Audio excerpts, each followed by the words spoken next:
tune up these AP jungle clear speeds, because they're doing that again, where they're just tuning up a bunch of the known AP speed clearers like Zyra, Brand, Morgana type things. All of those got buffs. And Trundle Zing got nerfed. Since they're nerfing these bruisers as well as Jarvan in addition to those two, Nocturne also getting some nerfs too.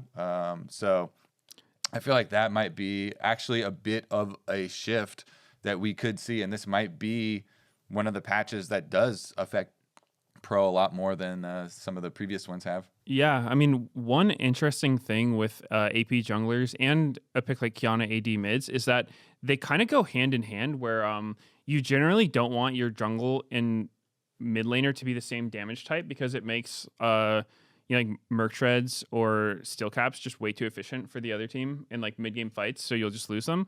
So a lot, like when we had that like Brand Zyra like hard farming AP meta, it was last year with all the 80 carries mid, and now I don't know how many 80s there really are mid lane. There's like Yone is the main one that you'll see with Maokai most of the time, but aside from that, it's like a lot of the mid laners being played are still APs, like Aurora, Annie, Victor, whatever.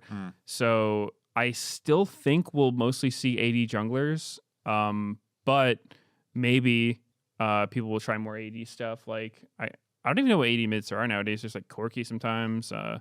But Jace, Tristana kind of are floating around. Yeah, so nerfed. I mean, when you look at pro play, like in order, the most picked champs: Talia, Azir, Orianna, Aurora, Ryze, Annie, Victor, Ari, Galio, then Yone, and then you're back to AP champs again: Syndra, Sylas, Akali, Hui, Ziggs, then Corki.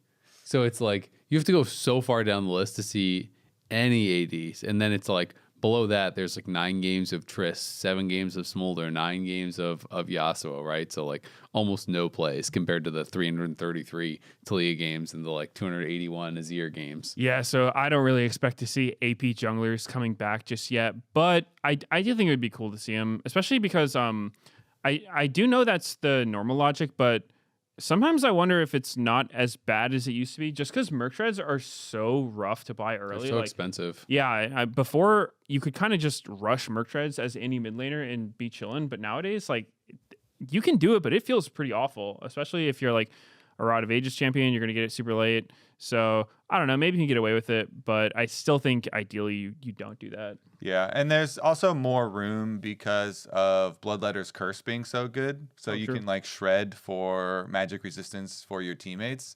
So like we've been seeing so many double AP solo lane comps. Of course, it's different, with jungle, but yeah, there definitely are. I feel like more possibilities, some more angles. Yep, Rek'Sai's getting some love after a little bit of an unsuccessful mini rework. After some tough love last. Yeah, and for base AD, I mean, I'm going to have to try her out again, but my feeling on Rek'Sai is like her clear speed is just so bad.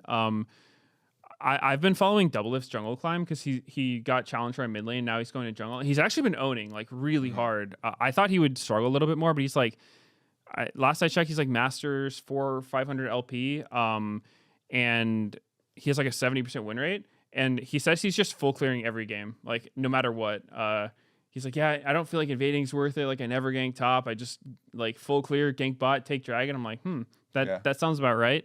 So it's been cool seeing it. And then we were talking about junglers, and the idea of like clear speed came up, and it's just so important for junglers that I've always been someone that, it kind of feels bad when a champion's just not viable because it can't clear their camps. And I understand the thing is like, okay, like at least Rek'Sai shouldn't have the same clear speed as everyone else because their ganks are so good. They'd be too OP if they could clear like that. But on one hand, I'm like, I don't know, man. Like when laners are kind of, even if you don't have the best wave clear, you still have the same access to the same amount of minions, right? Because it's like minions are a static rate. But when your clear speed is just, 30 seconds faster on the first clear, and sometimes it even speeds up after that, like Nidalee type champions, it's like, it's really hard to balance jungle when champs can just like outpace each other that hard. And I don't feel like it's like that interesting of gameplay either. Like I would prefer if there's more parity in jungle clears, like, a closer range, but That's just me. Yeah, it feels so lame to just play against a champion that is, is just way faster clearing than you. Yeah, it feels like the gameplay is not that interesting either. It puts so much pressure and takes away so many options. I'm curious though. I haven't watched any of Double Lift's climb. He's been doing really well. Is he playing Lee Sin and stuff? Because he always, even back in like season 2 and stuff, like played off jungle sometimes. Lee's his third most, but it's almost entirely Jarvan Viego. Okay, because he is definitely like dabbled in jungle for a long time. So I actually kind of would have expected him to be pretty good at jungle, but I'm surprised he got the mid lane challenge so fast. Yeah, I mean he's been doing way better because I always give him shit for like AD carry brain because most of his takes were like really AD carry pilled. So I thought he would struggle more, but no, he's actually been doing really well. Which is cool to see. I mean, he's just a good gamer. I know when I played other games with him and stuff, he's just really good at games. Shooting games, MMOs, games. like really everything. WoW, he's really good at PoE. He's really good at like all the games I've ever played with him. So he's definitely a gamer.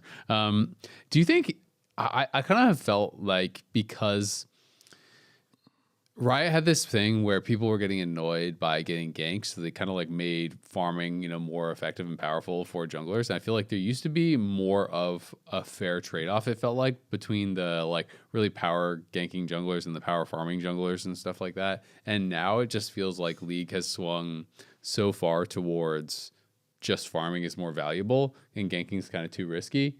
And it feels like to me that's more of the issue rather than like, oh, everyone should be able to farm so fast. It feels like maybe farming is just like a little bit too valuable at that point if it's swung that way. Because I actually do like the idea of there is this guy who is a little bit slower farmer, but he has like, really hard to stop ganks. He can come over walls that you can't ward out. He can do all these things because that feels like it should be a fair trade-off. But right now the levels are wrong. Yeah, I see what you're saying. And on paper, it does make sense. But I think it just comes down to the fact that it's like, okay, this guy who can come over walls, Rek'Sai in this case, is going to be half a level down the whole game. Like they're going to finish their full clear at the latest time ever. And so they're just never a threat because they're so slow. But then doesn't that mean again that like, I'm not saying that what you're saying is not true. I'm saying that the levers that they are using means that like farming is too effective, right? Well, it's like in my mind, the guy who clears slower but has more opportunities to pull off the gank should be able to be even or ahead of the farming jungler by pulling off those ganks. That is like my take. The problem with that one is that then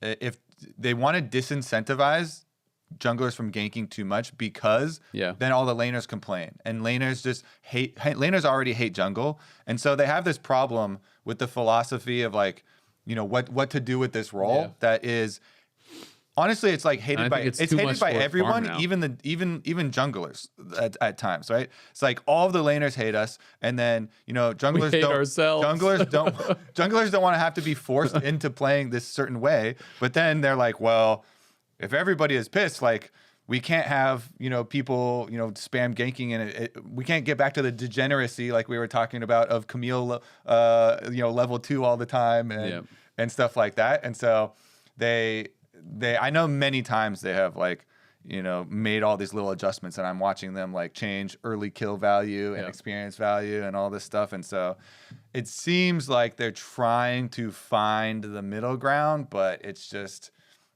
it is so, it seems almost like it's super hard to change. It was that old conservation system, which I'm sure most people don't remember at this point, where like with the like treats.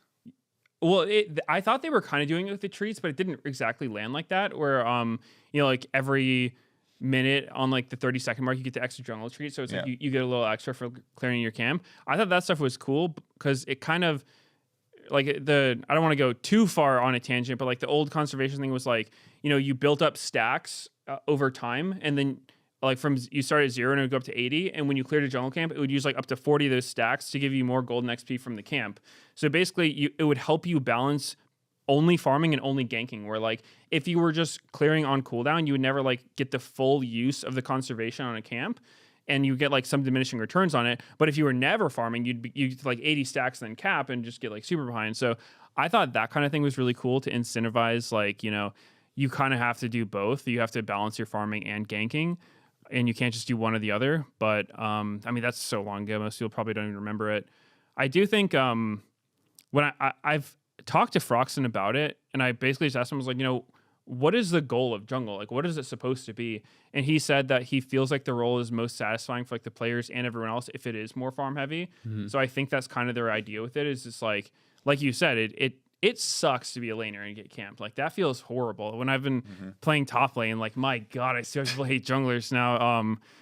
So I get it. I think it is probably better if like there's not as much ganking going on. Especially top lane, man. If you're in like a bad matchup already and you get no help and you're dude, I'm against like stuff, an ignite Teemo and I'm the one getting camped. Get counterpicked and you're getting dove. There's what is nothing happening? you can do. My only problem is with the word usage, though, as far as most satisfying for the jungler. For me, farming is not satisfying. For me, camping someone and making them rage like that.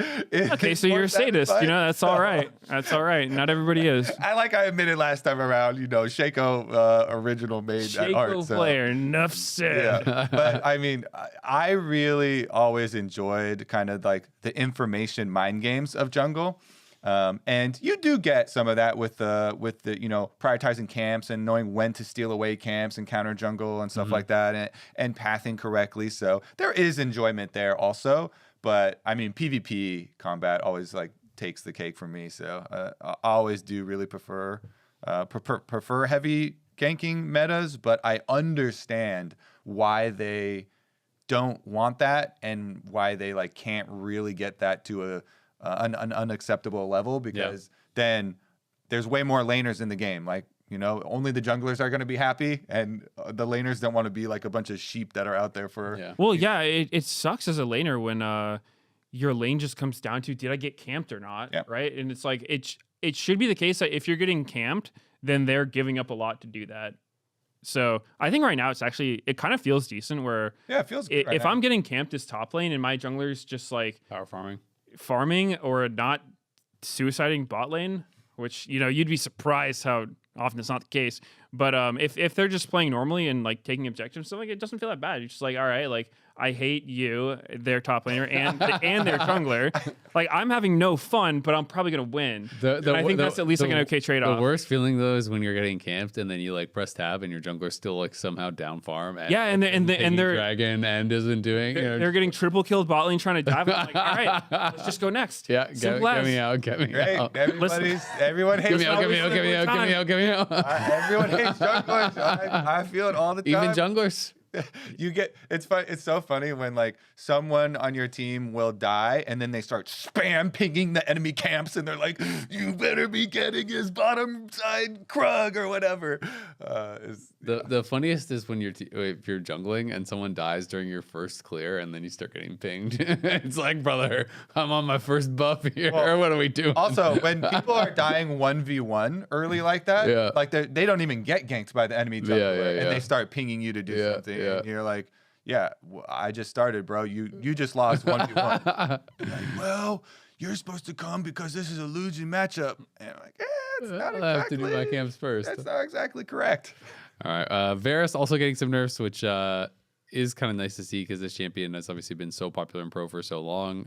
It seems like they're mostly trying to focus on nerfing the poke variant, like the E and Q damage is getting nerfed, and they're buffing the on-hit damage later on into the game. So trying to make it more of a focus there, and hopefully like less powerful early. So maybe Varus will be a little bit more even. I'm surprised they're not touching his W, because if you've ever read the tooltip on Varus, the proc damage or the on-hit damage? The proc damage and the cooldown refund. Like, if you've ever looked at that ability, that is an insane ability. It's like, I think when his W is maxed, it adds 21% of their missing health damage onto his Q, and it refunds like it's almost Earth basically. Like, if you like shoot them with a spell and then you 3-stack blight them, proc it, 3-stack blight proc, your abilities are just back up again, right? Like, you can just keep spamming your abilities with no haste at all. So like, I think that ability is really, really strong. So I was a little surprised that thing's not getting hit, because I don't know. I think as long as he can keep doing that kind of stuff, he's going to be in a difficult to balance spot. So we have had the same 6 champions be the top pick/ban percentage across pro for like 3 patches. Yeah. I'm looking at it right now. We've got Varus with Pantheon, Gwen, Azir, Talia, and Trundle. And in this patch, they're attacking Trundle, and they are attacking Varus. So that... But yeah, I was kind of surprised Talia didn't get hit at all. But maybe Talia is just considered like not an issue at all for solo queue, so they're having trouble nerfing or something. And they had just buffed Azir. Yeah. It might be a thing where they're like, we're not going to go after all of this at once, and they feel like it's okay because Fearless kind of limits the effect on pro. Maybe it's like, oh, it's okay if there's like a couple of, because those things eventually get through, right? I guess Pantheon also, the previous patch, got a small jungle clear speed nerf. He still is extremely high priority. Actually did get through this last weekend. I mean, I know it does bit sometimes. Yeah, but yeah. You know what I mean? It feels like mostly it's a red side ban. But yeah, so I guess Gwen, Azir, Talia still kind of floating around. We'll see if this Varus one actually even pushes him down that much. Yeah. The Trundle one, it was interesting to me because I thought the big thing was the pillar change that originally like got him to be to this point. But the W also is something that had been buffed a whole bunch before he was played, super long time ago. So going after that is kind of interesting as far as the cooldown of it. And more people are doing like W max too. Yeah, it's usually 3Q and then W max. Yeah. And so, I mean, max rank W is going to be, 2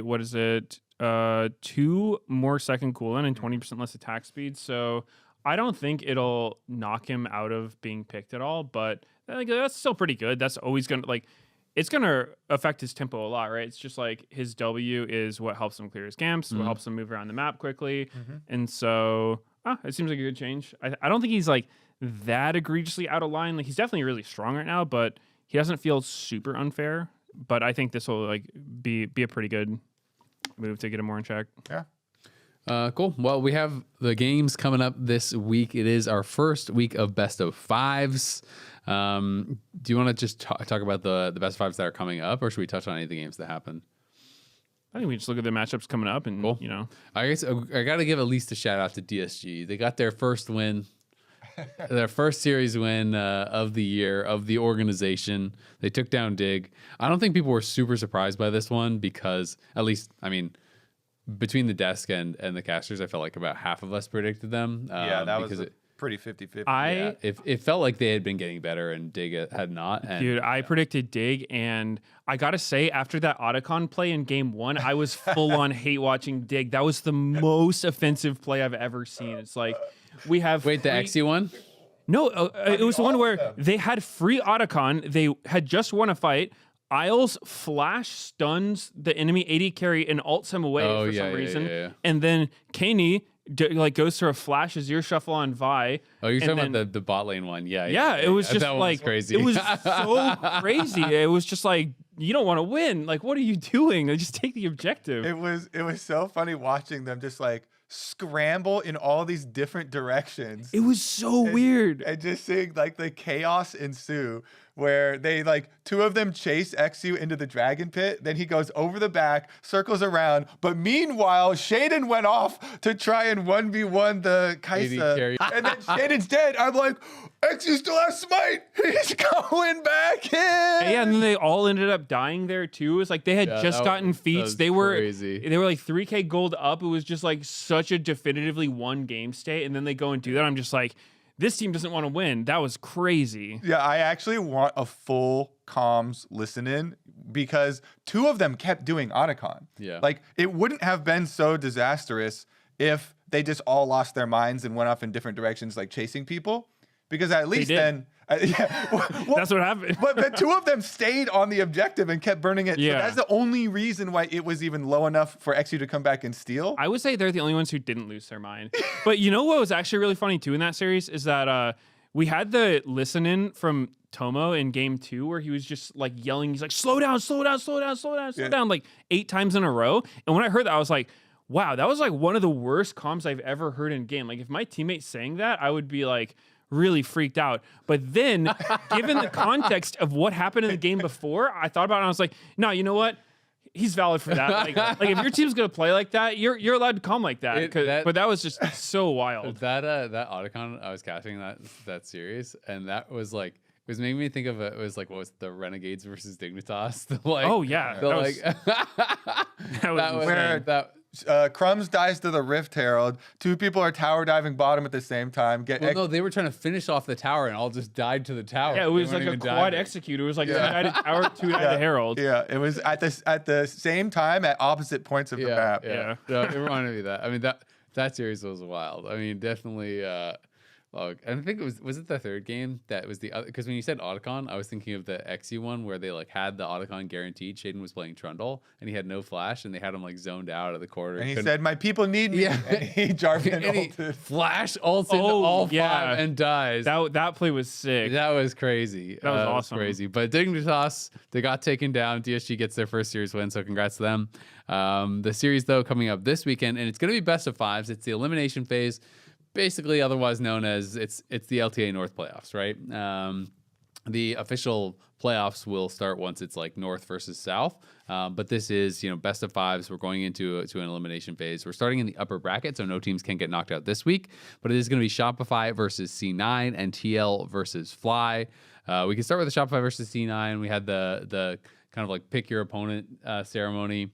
And a little bit of trash talk between Loki and Palafox. Loki picked them, and mostly it's like pretty mild. It's like, yeah, they're a good team for us to pick or whatever. And Loki's like, yeah, Shopify has been getting better, but Palafox hasn't. So that's why we're picking Shopify. And then Palafox is like, well, last time we played you, I was up 2 levels, so like we'll see, blah blah.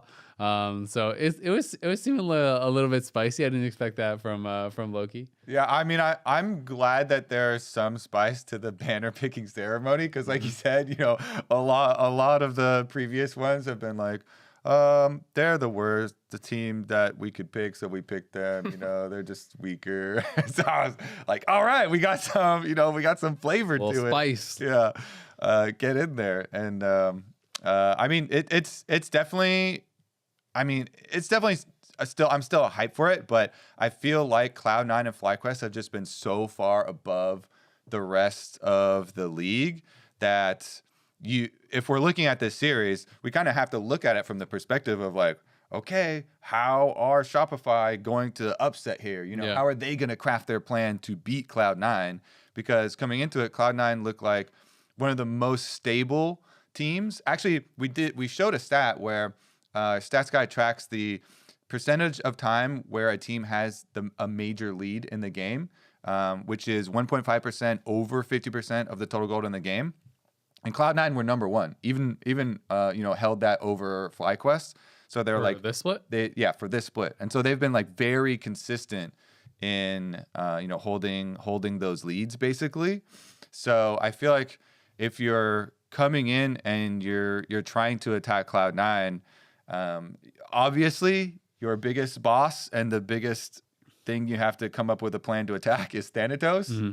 This man is actually a monster up there. He will 1v9 your team. Dude, I wish we still had ProView to see that game 2 against Liquid where he was playing Aurora into impacts for Nectin, because like I don't know how he denied. I think Impact had 3 CS after 3 waves. Yeah. Like, how do you do that? I genuinely don't know how you do that. Like that he's just working some magic or something like that. That was so wild. I've never seen that kind of gap in a match. I mean, granted, like Aurora is a really strong laner, but like he got smacked. Like, how do you stop Renekton from just like walking up and queuing the first 3 melees? Like, I don't know. That was insane. In the bit I watched of the lane, it felt like Impact was trying to fight for too many minions, and so like. Generally it's like when you're in these really bad matchups, you just kind of have to accept that certain minions are going to lose too much HP. And it felt like, from what I had seen, he got a little bit too greedy on some of the earlier waves to try to fight for like more minions. And then he'd be walking up and he'd just start getting blasted. And so he'd walk back and then he'd be like, oh, but maybe I really got to get this next. So he'd start walking up. And Thanatos was just kind of clapping him. So, yeah, also Renekton's like pretty swingy. If you don't get access to your Fury on the first wave, like on early on, then I feel like you have to back up. But like, okay, I get that, but 3 CS and 3 waves is crazy. Yeah. That is like, and then okay, the thing is too, Thanatos had pretty much perfect CS. It's one thing if it's like, okay, sometimes top lanes in bad matches will do that thing where like you just walk behind the wave and it's like you just agree. We're like, yeah, we're gonna be a bunch of like brawlers. I'm gonna get experience and you're gonna get nothing. Yeah, it's just like bare knuckles beating each other down. But this wasn't that. Like Thanatos was getting all of the farm while Impact was getting none. So I'm just like, dude, like how is he doing that? Like, and then it even got worse when then they lane swap to try and get him away from it, and it's into the 2v1 on bottom side where the wave is pushing away. And so then we watch Impact like walking back and forth with the dual lane in front of him. Well, when he TP'd bot, Core had more CS than he did. Yeah, it was like he was getting out CS base for con. Yeah, it's just like, oh my goodness, Impact got mega destroyed in that one. But yeah, Thanatos obviously is going to be a big thing that Shopify have to come up with something. And I just feel like in general, Shopify, is in a position where they've still got a lot to prove. It's like, yeah, they went 3-0 in their matches, but their strength of schedule was incredibly easy, right? And I know that on the analyst desk, we've had pros saying this, and I've talked to pros, like, and people are all kind of saying that like Shopify's not a top 4 team. Like they basically got in because they got a little bit lucky and Lyon got unlucky. I mean, when you look at the strength of schedule, Shopify played Dignitas, DSG, and 100 Thieves, right? And Palafox was on saying that 100 Thieves is the worst team in the league. And it's like, well, Dignitas and DSG are definitely down there. Like you may have played the 3 worst teams in the league to actually go 3-0. And they did lose a game against DSG. They lost a game against 100 Thieves. And then Dignitas, they did 2-0, but they were kind of like in some losing positions at times. And then you look at Lyon, and Lyon had a brutal strength of schedule where they played FlyQuest, TL, and C9. Right? And they have obviously the sub scenario. They had Yayo for the first one. Then they have had Surdy for the last 2. So we don't know what's going to go on there. But I feel like coming into this, it is that position. Kind of like how I felt it was, I guess, last year with 100 Thieves, where all the pros are like, oh, these guys are frauds. These guys are frauds. That is what I'm hearing about from other pros as far as Shopify being a top 4 team. So I feel like that's got to make you a bit hungry to kind of like disprove that and say, it wasn't just that we had easier matches, like we can compete. So they do have an opportunity to do that here. Obviously, they are going up against one of the top 2 teams that are really, really strong. But even if you don't win, if you can be competitive at least against Cloud9, I think people are going to look at you with more respect and give them a much better shot, when they go into the lower bracket and stuff. People have higher expectations. But it's definitely a tough one because it does feel like, yeah, Shopify's 3-0, but again, I just haven't felt like they have looked that crisp. They haven't looked that together, I feel like, in most of their series. So I'm definitely worried for them. Like of the top 4, they definitely look the weakest, and I already feel like there's a really big gap between 3rd, 4th, and 1-2.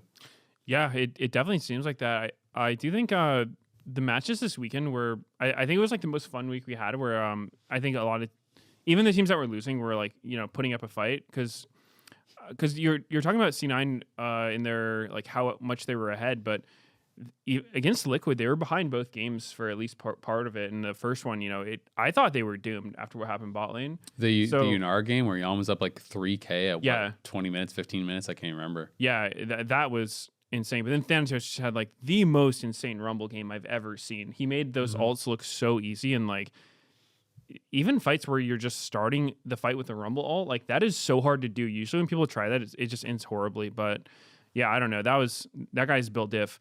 But I've been a little worried for some of C9's fights around objectives. That's kind of where they've looked shakiest to me. Like I do agree that there's a clear top 2, but it does feel like in C9's games, like they're a little like not on the same page when it comes to how they want to contest objectives and then fight. A lot of games Blabber's been getting killed on grubs in the beginning.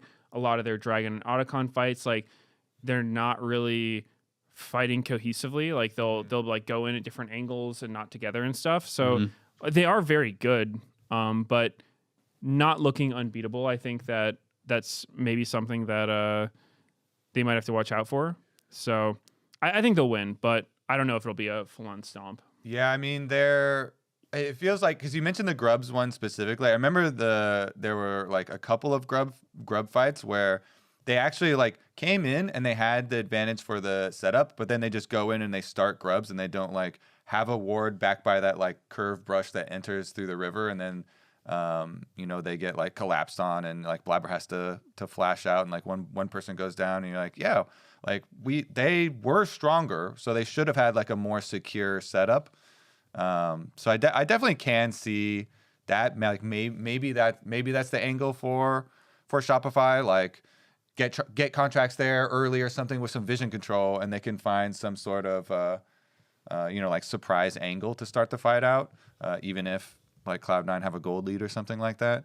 It's interesting because I feel like that is always a thing with Cloud9 though, with like the Blabber thing, where it's like, sometimes they have these kind of like weird setups at fights, or they have these funny scuttle plays or whatever, that they have kind of that reputation of being a little bit more flippy around objectives. But I feel like their strengths are still kind of the same. Their laners are looking really, really solid, and they are a super proactive team. And they always seem like, even if their setups aren't perfect around objectives and they make a mistake, they just keep kind of going at you, right? And they're mechanically better than pretty much everyone. So it's really, really hard when a team that is mechanically better than you is just like hands checking you over and over. Like eventually they're going to kind of create these advantages, whether it's, Thanatos or Blabber or whoever that is going to be able to do it. I will say, as far as the mid lane matchup, I thought Palafox actually had a really good series this last week. His game 1 was rough on the Annie. He was like whiffing tip results and things like that. But his game 2 and 3, I thought he played quite well. He had a really good Yone game, and then in the second game, and then game 3, Dokla just was going mid like 100 times in a row in this. It was like Ari Victor, and I thought 100 Thieves drafting game 3 was horrible, but they had this this Nocturne, Renekton, Ari, Kaisa comp, and they were playing into a comp that felt like they super outscaled, had better team fight, had like better side lane, had like better everything. But Fudge went mid three times in a row, if not 4 times in a row, attacking Palafox, and they did eventually get him killed, and they got the gold onto Quid. And then it was like every time we looked mid, Palafox was just beating Quid's butt. Like he was just pushing him in. He was winning out trades. He was chunking him out. So I thought Palafox actually played really, really well against Quid game 2 and game 3 especially. To be getting camped like that and to be getting pressured and to still be the one having pressure in the matchup is like that's the dream, right? Like when your teammate is getting camped and they still are winning, like you're feeling so good about the game. Yeah, it was a cool Victor build too. I don't know if we've seen it recently. I know like the double mask used to be a thing on Victor, but he just rushed Leandries. Normally we see Rod of Ages is the most common. Sometimes people will do like a lost chapter item, but he just rushed Leandries. It's like no mana at all, so you have to be very careful with how you use your mana and what spells you want to use.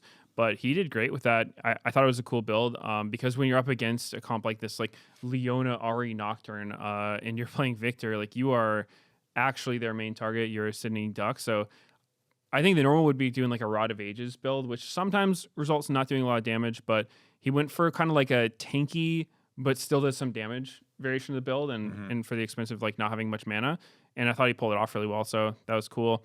I was really rooting for Dokla because I know last week I was saying I think they have the option to pull him in, and then like a few hours after we filmed the episode, they announced that he was going to be playing, and then game 100 Thieves actually looked revitalized. I was like, wow, like they've got a fresh lease on life, and then it kind of deteriorated over the series, and by game 3 it was kind of sad. Yeah. I like that Dokla was actually like trying to be pretty aggressive though, even though some of it wasn't working out. Like he was actually like going for solo kills and stuff in the Jax Gwen matchup. Yeah, that game was good.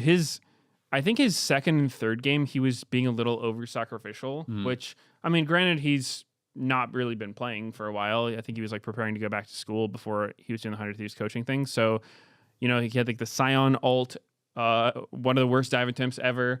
And then his Renekton game, like he said, he was going mid, but I think he went mid a little too much and ended up just like way down in XP, which is not ideal. So not the ideal performance for Dokla, but game one was cool. All of the players on pros, including Dokla, like they talked a tiny bit about like the situation with the 6-person roster, but then they would always end with like, yeah, I can't say anything more. The one thing that he did give away was like, oh yeah, as like a veteran, he gives some direction to shot calling for the team, which he said he felt like they really did need as far as like, ideas of how to play the game while they're in the game. Kind of like not necessarily an IGL, but like adding more information and like adding some direction. So maybe that will be a positive thing for them as he gets, more like warmed up and, gets. Gotta get warm quick. Don't have a lot of time. Yeah, I guess. Not a lot of time. But it's just like, man, everyone, whenever they were asked about like the situations with 100 Thieves, are like, maybe later I'll be able to tell you more. And they keep on giving these like cliffhangers, and they're like, wow, there's so much stuff going on inside, but I just can't tell you now. Maybe when next year, or maybe when it's gone, or like. And I'm like, oh my, I need to know I need more information now. It's baiting me so hard. I wish we could just get more info now, but obviously it's like there's so many things involved, and it would have too many big effects. And as far as all the players, they're not playing this week, so they'll be playing next week, and maybe postseason we'll find out. But I mean, either way, I think C9 is pretty favored. I think it's going to be like a 3-0 or a 3-1.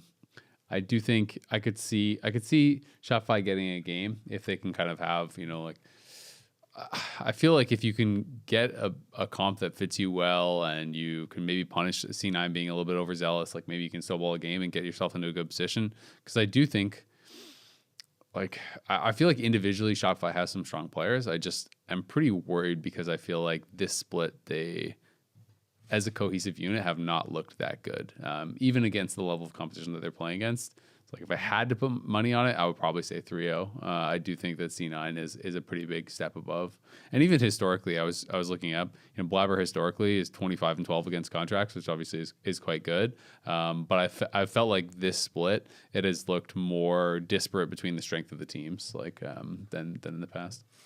Yeah, Contrax definitely is the kind of guy who's like, pretty much every time we talk about him, we talk about how like he can be very creative early game, and I think sometimes like that can work. You can surprise someone, but I also think Blabber is a very smart jungler. And while he sometimes gets a reputation for being a little over aggressive and stuff, I think that if you're trying to cheese him or, pull some early game shenanigans on him, he's probably going to be one of the best people at not letting that happen or getting an advantage against you when you try it. So I would feel pretty good about Blabber in this matchup. Yeah, I think the thing is, in a full best of 5, I think there's at least one game where, Cloud9 does one of these fights too, where Blabber over chases. I feel like Cloud9 still sometimes will do those over chase fights where he gets so amped up and sees a really good engage angle, but the rest of the team is like not quite there yet, or that puts them in like a compromising position by chasing too far to group up. I feel like there's probably one game at least where either that or where Shopify, are super far behind, and then they stall it out to late game, and then some crazy late game comeback plays that we've seen from them, happen. But yeah, I would definitely, I would not bet on Shopify. If they do win, it would have to be another like upset thing, like those players kind of have had versus Cloud9 in the past, I guess, in playoffs, back in the energy period or something like that. So yeah. Well, I mean, if you ask Jack, he will tell you that throughout C9's history, like CLG/energy, now Shopify is kind of the team that will like randomly upset them all the time. It's kind of happened throughout history. So I don't know. Maybe they can do it. I'm sure they'll come in with a good plan. And this is best of 5 fearless. So this is going to really like test your champion pools, and you're going to have to, if it's a close series, because otherwise it's 3 games. Yeah. You're still going to have to play more stuff than normal, and you're probably not going to be able to win with just like a similar strategy. Because I know that in best of 3 fearless, we've been seeing a lot of similar picks show up. It's a lot of these like dive comps, bursty comps, stuff like Annie Rumble and Aurora, whatnot. So, yeah, we'll get a little bit more champions and maybe see some new stuff. I mean, I think that we definitely should see something new here because, like you guys both are talking about, both these junglers, they will have played a lot of, Silas, Nautilus, Kiana, all these types of possibilities. I don't think like Kiana or anything is getting in, but I could definitely see one of these other jungles. Dude, Nautilus is not a jungle. He's got like a 40% win rate. Nobody's going to be playing jungle Nautilus. I hope that we at least get to see one of the jungles that was adjusted on this patch get used. There's a lot of them, so I wouldn't be surprised at all. And I always, because Blabber streams a lot, and Blabber is always testing any jungle changes really early on, like as soon as they're sometimes even on PBE and stuff. So at least that's my hope, that we get some. I think we'll see Contrax Kiana. That's my prediction. Yeah. I mean, honestly, I would like it. Just throw something at the wall, right? Like, you are a big underdog. Come in with some crazy drafts prep. I feel like that is probably your best chance to win, is getting draft advantages or surprising Cloud9, right? Mm-hmm. So it should be fun. I'm excited for the first best of 5. The next day, we are going to have TL versus Fly. And it feels kind of funny, like, talking about TL, because I feel like a little bit of a broken record. But even the pros that I talk to, everyone kind of feel the same way, where it's like, so how does TL win this matchup? Well, let me tell you about their bot lane, We've been talking about their bot lane and Jan and Core JJ for like a year and a half straight. But the rest of them aren't really giving us much ammo to talk about them in a positive way, right? Yeah. Like, Impact is really struggling. I just feel like it's tough. Even in the Scion game, which, like, when they came out, was that game 1? I think it was game 1, yeah. And they brought out the Scion. I was like, okay, they really want to win. Like, they really want to get a win here. And Impact looked even kind of disconnected from his team in that game. There was like a dragon fight where I always feel like one of the things that impresses me so much about Impact is his positioning on tanks in team fights is always so good, where he feels so connected with his team. Because frontlining is so much about making sure that when you are taking damage, your carries are dealing damage, and to like higher priority targets, essentially, right? Like, you're creating the space so that Jan and APA and whatever are hitting, and you're soaking damage during that time. So to kind of like build that space. But there was like a dragon fight where he walked up and he was trying to defend the entrance from the river, and he was so far from his carries, and he just like walks up and starts channeling Q and loses like 2/3 of his health while his carries aren't even in range of anything. And I was just like, that is not the Impact that I'm used to seeing. I feel like he is really struggling. Yes, he was against Thanatos, and yes, Thanatos is like a monster laner. So I don't think he'll have as much trouble in lane. But Bwipo is really strong too, and FlyQuest are so solid. So everyone needs to be really participating. And it feels like Impact is underperforming. UG, I feel like UG is just feeling like he doesn't. I don't know if it's like a nerves thing or if this is just kind of his play style, but it feels like he doesn't try anything. Like, he just kind of like always does the safest thing possible. Like, he's going to farm. He's only going to look for plays and ganks when it feels like 100% guaranteed. And I feel like that makes his play ultra predictable, which I don't think is going to work against Inspired, because he's just going to like out team fight you and outplay you. I feel like you need to have some variance in your jungle play, or you're kind of like so easy to play against that it feels like UG to me looks like someone who is scared of making a mistake when he's playing, and maybe as a result is playing kind of too conservative.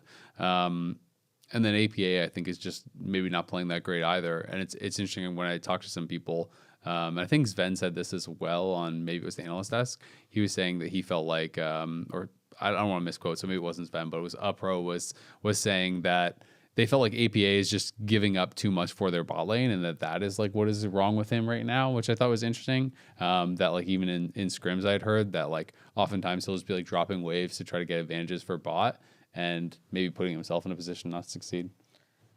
Yeah, it definitely could be. I mean, I think as far as UG goes, I still don't have a great read on him. I think you're right about him being pretty safe, but at the same time, I think that like with Impact's recent performance, it does make it really hard, especially when you have matches up against the top teams, because I think TL's bot lane's great. In game 1 versus C9, like they completely blasted C9's bot lane. Yep. And I thought UG actually had like a super good early game on Trundle. He was like, he did like a dive early.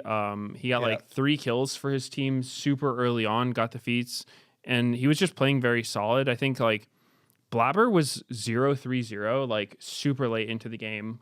So I think Yuji's actually been playing pretty solid, but it's just hard because when you watch how Inspired and Blabber play, they play very controlled and solid. They don't really have to take a ton of risks. I think that Yuji plays kind of similarly, but maybe not quite as clean. But then also like they don't really have the same map state. I think is a big difference as well. Like a lot of times the TL's soul lanes are kind of weak, which limits what you can do a lot.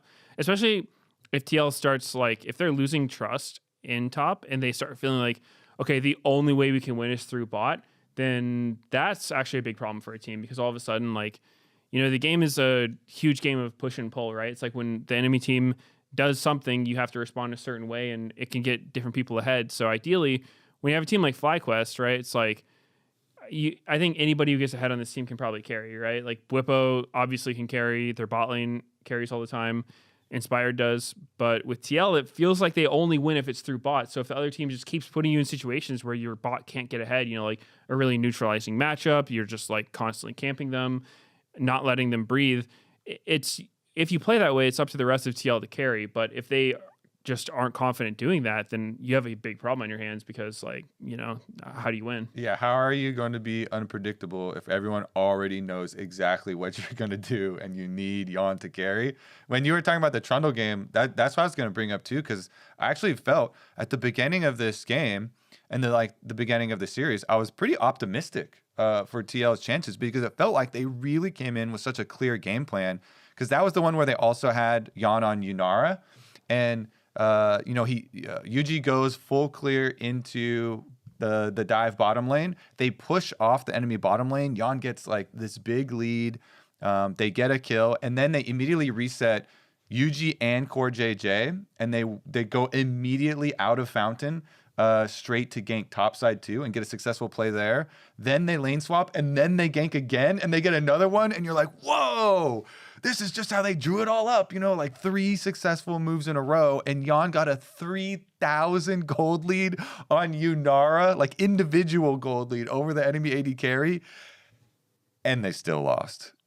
If they can't win with that, oh my goodness, it is so hard to drop a win here for TL versus FlyQuest, because like you're saying, FlyQuest are so dynamic, and Busio especially has been insane, not only in lane, but like at roaming also. So I don't know. It feels so difficult when we just last weekend had this game where you're like, wow, that game 1 to me is like, that's got to be like the perfect TL game plan. That's like what a TL win looks like, And it's still a loss. Yeah, exactly. Yuji and Core JJ make all these really good moves. Yon has a 3,000 gold lead. Impact is literally on Scion on a tank that you're always being like, you need to be on the front line, you need to be on the tank. APA's on a facilitating mid lane Annie and initiator, and you're like, this is it. That right there. But yeah, that didn't work. I totally agree. I actually thought TL was going to take game 1. Like it really felt like everything was going so perfectly to them. It was like completely following the game plan, like put Yon in a situation of 1v9, but they weren't able to do it. That's the thing with C9 is that even though sometimes they look a little shaky, they do kind of have that X factor where like they just win situations that doesn't look winnable. Yeah. I didn't, when I was watching game 1, I was sitting there being like, how do you win this? Like it seems so lost. Thanatos is ahead, but it's really hard to side lane and like push up deep as Rumble, especially when a Trundle can just like walk up and kill you. But then somehow they just like kept finding winning fights. I feel like they teamed out really well in that. Well, I guess the Otacon steal was big. The Rumble random. I think if that didn't happen, they were probably screwed that game. That's what I was gonna bring up, because the Otacon steal died to a tick after from Rumble Ultimate Leandri. Yeah, UG early. And UG side Rumble, extra tick. UG smited at like, there was like, it was like 1350, I think. Yeah. There were I maybe even lower. I think because in the replay I thought it was that, but I could be okay. Yeah. Anyways, going back, like he smited like a tiny bit ahead, and then it goes down to the tick, and you're like, oh, Otacon has a huge amount of like comeback potential because all the experience from Flowers and the way that it works. And so when I saw that, then I started to get really nervous because Thanatos was a monster. I would also say Vulcan, this was his first career Nico? on stage Nico game. Oh, wow. And he was actually really good. Yeah, I thought he played really well. I didn't even know that. Because he landed so many snares that Thanatos like used to get lots of damage for his Rumble ultimates off. Obviously, individually, Thanatos, that was a massive Rumble carry game too. But I thought that it was actually a very good look from Vulcan and a champ that they don't use very often. I really liked Vulcan's build. Both games they had a soloing double AP and The he was Abyssal. doing Abyssal mask. Yep. Yeah, it's something that like that item is super strong, but you don't see it often at all. And so I thought that was like very smart by Vulcan to just pick that up because it's cheap and it gives your team a ton of damage. It's funny. I was going to mention that because we were talking about the like potential for AP jugglers and stuff coming in, right? And yeah, this game they did Bloodletters plus Abyssal, right? Which is just like super efficient items to actually amp up the damage of the team. Like Loki's on Void Staff, Thanatos is on Bloodletters, and then Vulcan goes Abyssal. So like they both have pen. You're shredding for the team. You're amping damage. It's obviously just like super effective. So and I thought he did a really good job of actually just putting pressure on Yon too. In general, they just made it really hard for Yon to do anything with his gold lead. Like I don't think his team played perfectly with him or anything, but also C9 is always putting pressure on him. Like there's an equalizer on his head. There's a Nico running at you. There's like, Blabbers threatening you with Cyclone. There's like all of this stuff that is kind of being thrown towards Yon to make it so it was really difficult for him to ever actually just like stand in fire and do something with his gold lead. So I thought that was a pretty impressive comeback. Okay, so I just wanted to correct though. It was the second Nico game. Okay. I looked it up during the game, and there was only one. But yeah, it's a champ that they don't play that often, and it looked really good on it. Yeah, no, for sure. On the FlyQuest side, FlyQuest I still think just is the best team in the league. C9 obviously is looking really strong, but FlyQuest just feels like they are becoming more and more complete. And speaking of Busio, I just feel like Busio has just gotten so good. I mean, the conversation used to be that, okay, yeah, like Busio's on a really good team, but like he struggles with nerves and he's not doing that well in these big moments. And, in the first finals, the first international, he's so far beyond that now and becoming such a complete player that it just feels like he can just play everything. His Bard is absolutely insane. Like he always feels like he's moving around the map really well and working with the team really well. So it's just been impressive to see how good he has gotten. And for me, I'm really interested to see how FlyQuest plays out the whole like 6-man thing. Like I've always just kind of believed that it's just really a 5-man roster and they're just trying out Gakkos to see if that works. And maybe in the future they think that would be the future. But they did give him the one game in their first series. So I'm really curious, like, is he going to get any play in a best of 5, right? Like if you're up 2-0, are you going to give him a game? Are you going to start with him on game 1? Like, is he going to get a shot to actually get in? Because I feel like FlyQuest realistically is going to feel pretty damn confident in every best of 5 except maybe against Cloud9, right? Like that's their biggest competition where I feel like that carries higher risk. But against everyone else, I feel like they're going to seem so confident that they could maybe bring in Gakkos if they actually want to try him. It'll probably be those situations you mentioned of like either game 1 or when they're up 2-0. Yeah, I mean, I think it's been a little bit of a surprise for everybody that they're like they even got a 6-man. But yeah, I mean, as for how to use them, that's probably what they would do. Yeah, Dokla on the podcast felt like he was like, oh yeah, I don't think they'll even sub him in. When I think Kangas asked him, would you rather beat just beat Whippo over and over because Dokla was mentioning that like he said he hates Whippo. Yeah, because Whippo like trash talked him. And so he was like, would you rather just like beat Whippo a bunch of times in the same series, or would you rather beat him so bad that Gakkos comes in? And he was like, well, I don't think that they would like even do that. Even if he beat Whippo, they probably want to put him in. So, maybe there's something there. And FlyQuest just want to like win. Because there is that like something in the previous series, like these best of 3s and stuff, when like there is a lot of importance on like each individual game. Yep. You can kind of see why like, oh, okay, I guess they would had stopped like subbing him in, but moving forward, it is definitely, I think everybody again is going to have full confidence in both FlyQuest and Cloud9.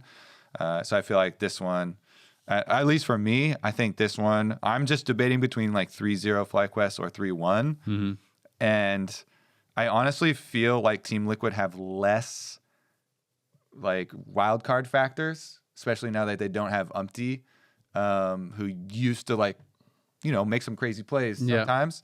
So now I actually even feel more confident in this. And I feel like if your team is not good, you can't be the power farm standard jungler. Like you have it's honestly more helpful to be the higher variance guy. Like you're going to cost your team some games, but if you're on a really good team, then playing really consistent, really safe, I think could be obviously the smart play because you kind of just win. But yeah, it's tough. I kind of agree. I actually asked Blabber about that last time on the C9 podcast. I was like, have you ever thought about what it would be like to be a jungler on like a lower tier team? And he said no.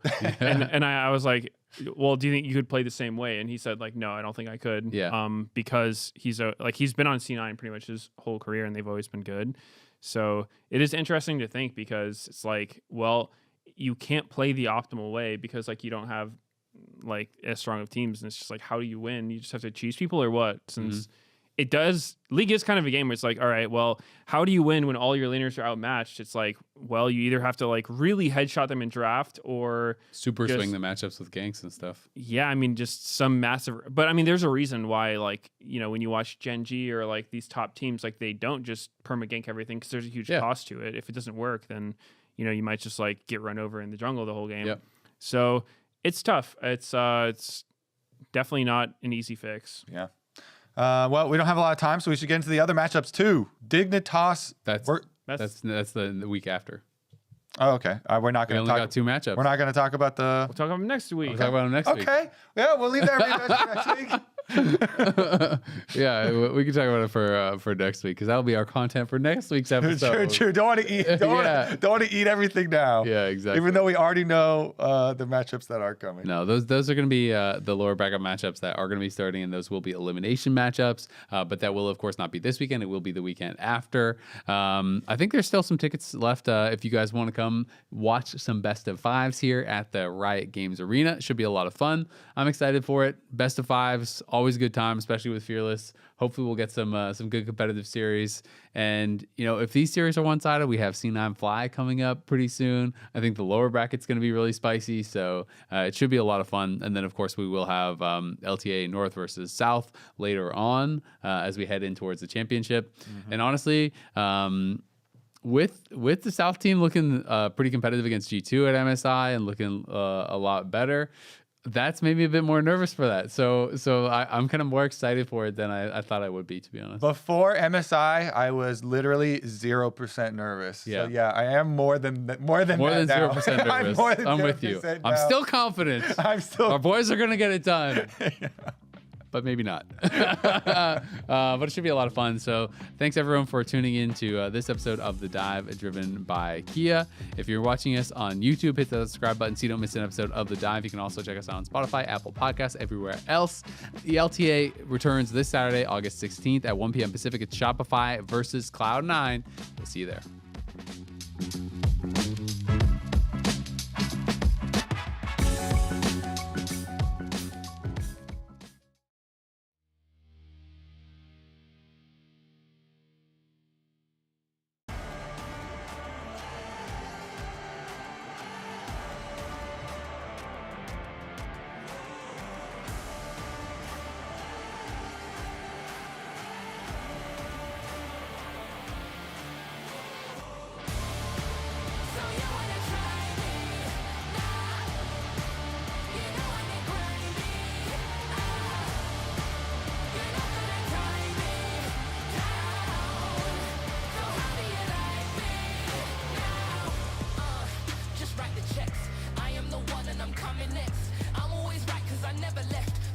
Bow down and show respect.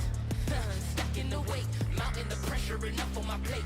Moving the muscle, I'm making my way. Leaving my opponents in disarray. You didn't know what you're learning today. So you wanna try me? Nah. You know I get grimy. You're not gonna tie me down. So how do you like me now? Now is the time. The iron is hot and I'm ready to strike. Finding my flame, I ain't dimming my light. But haters gonna hate and play with your psyche. Them man not like me.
Welcome back to Waiting Room.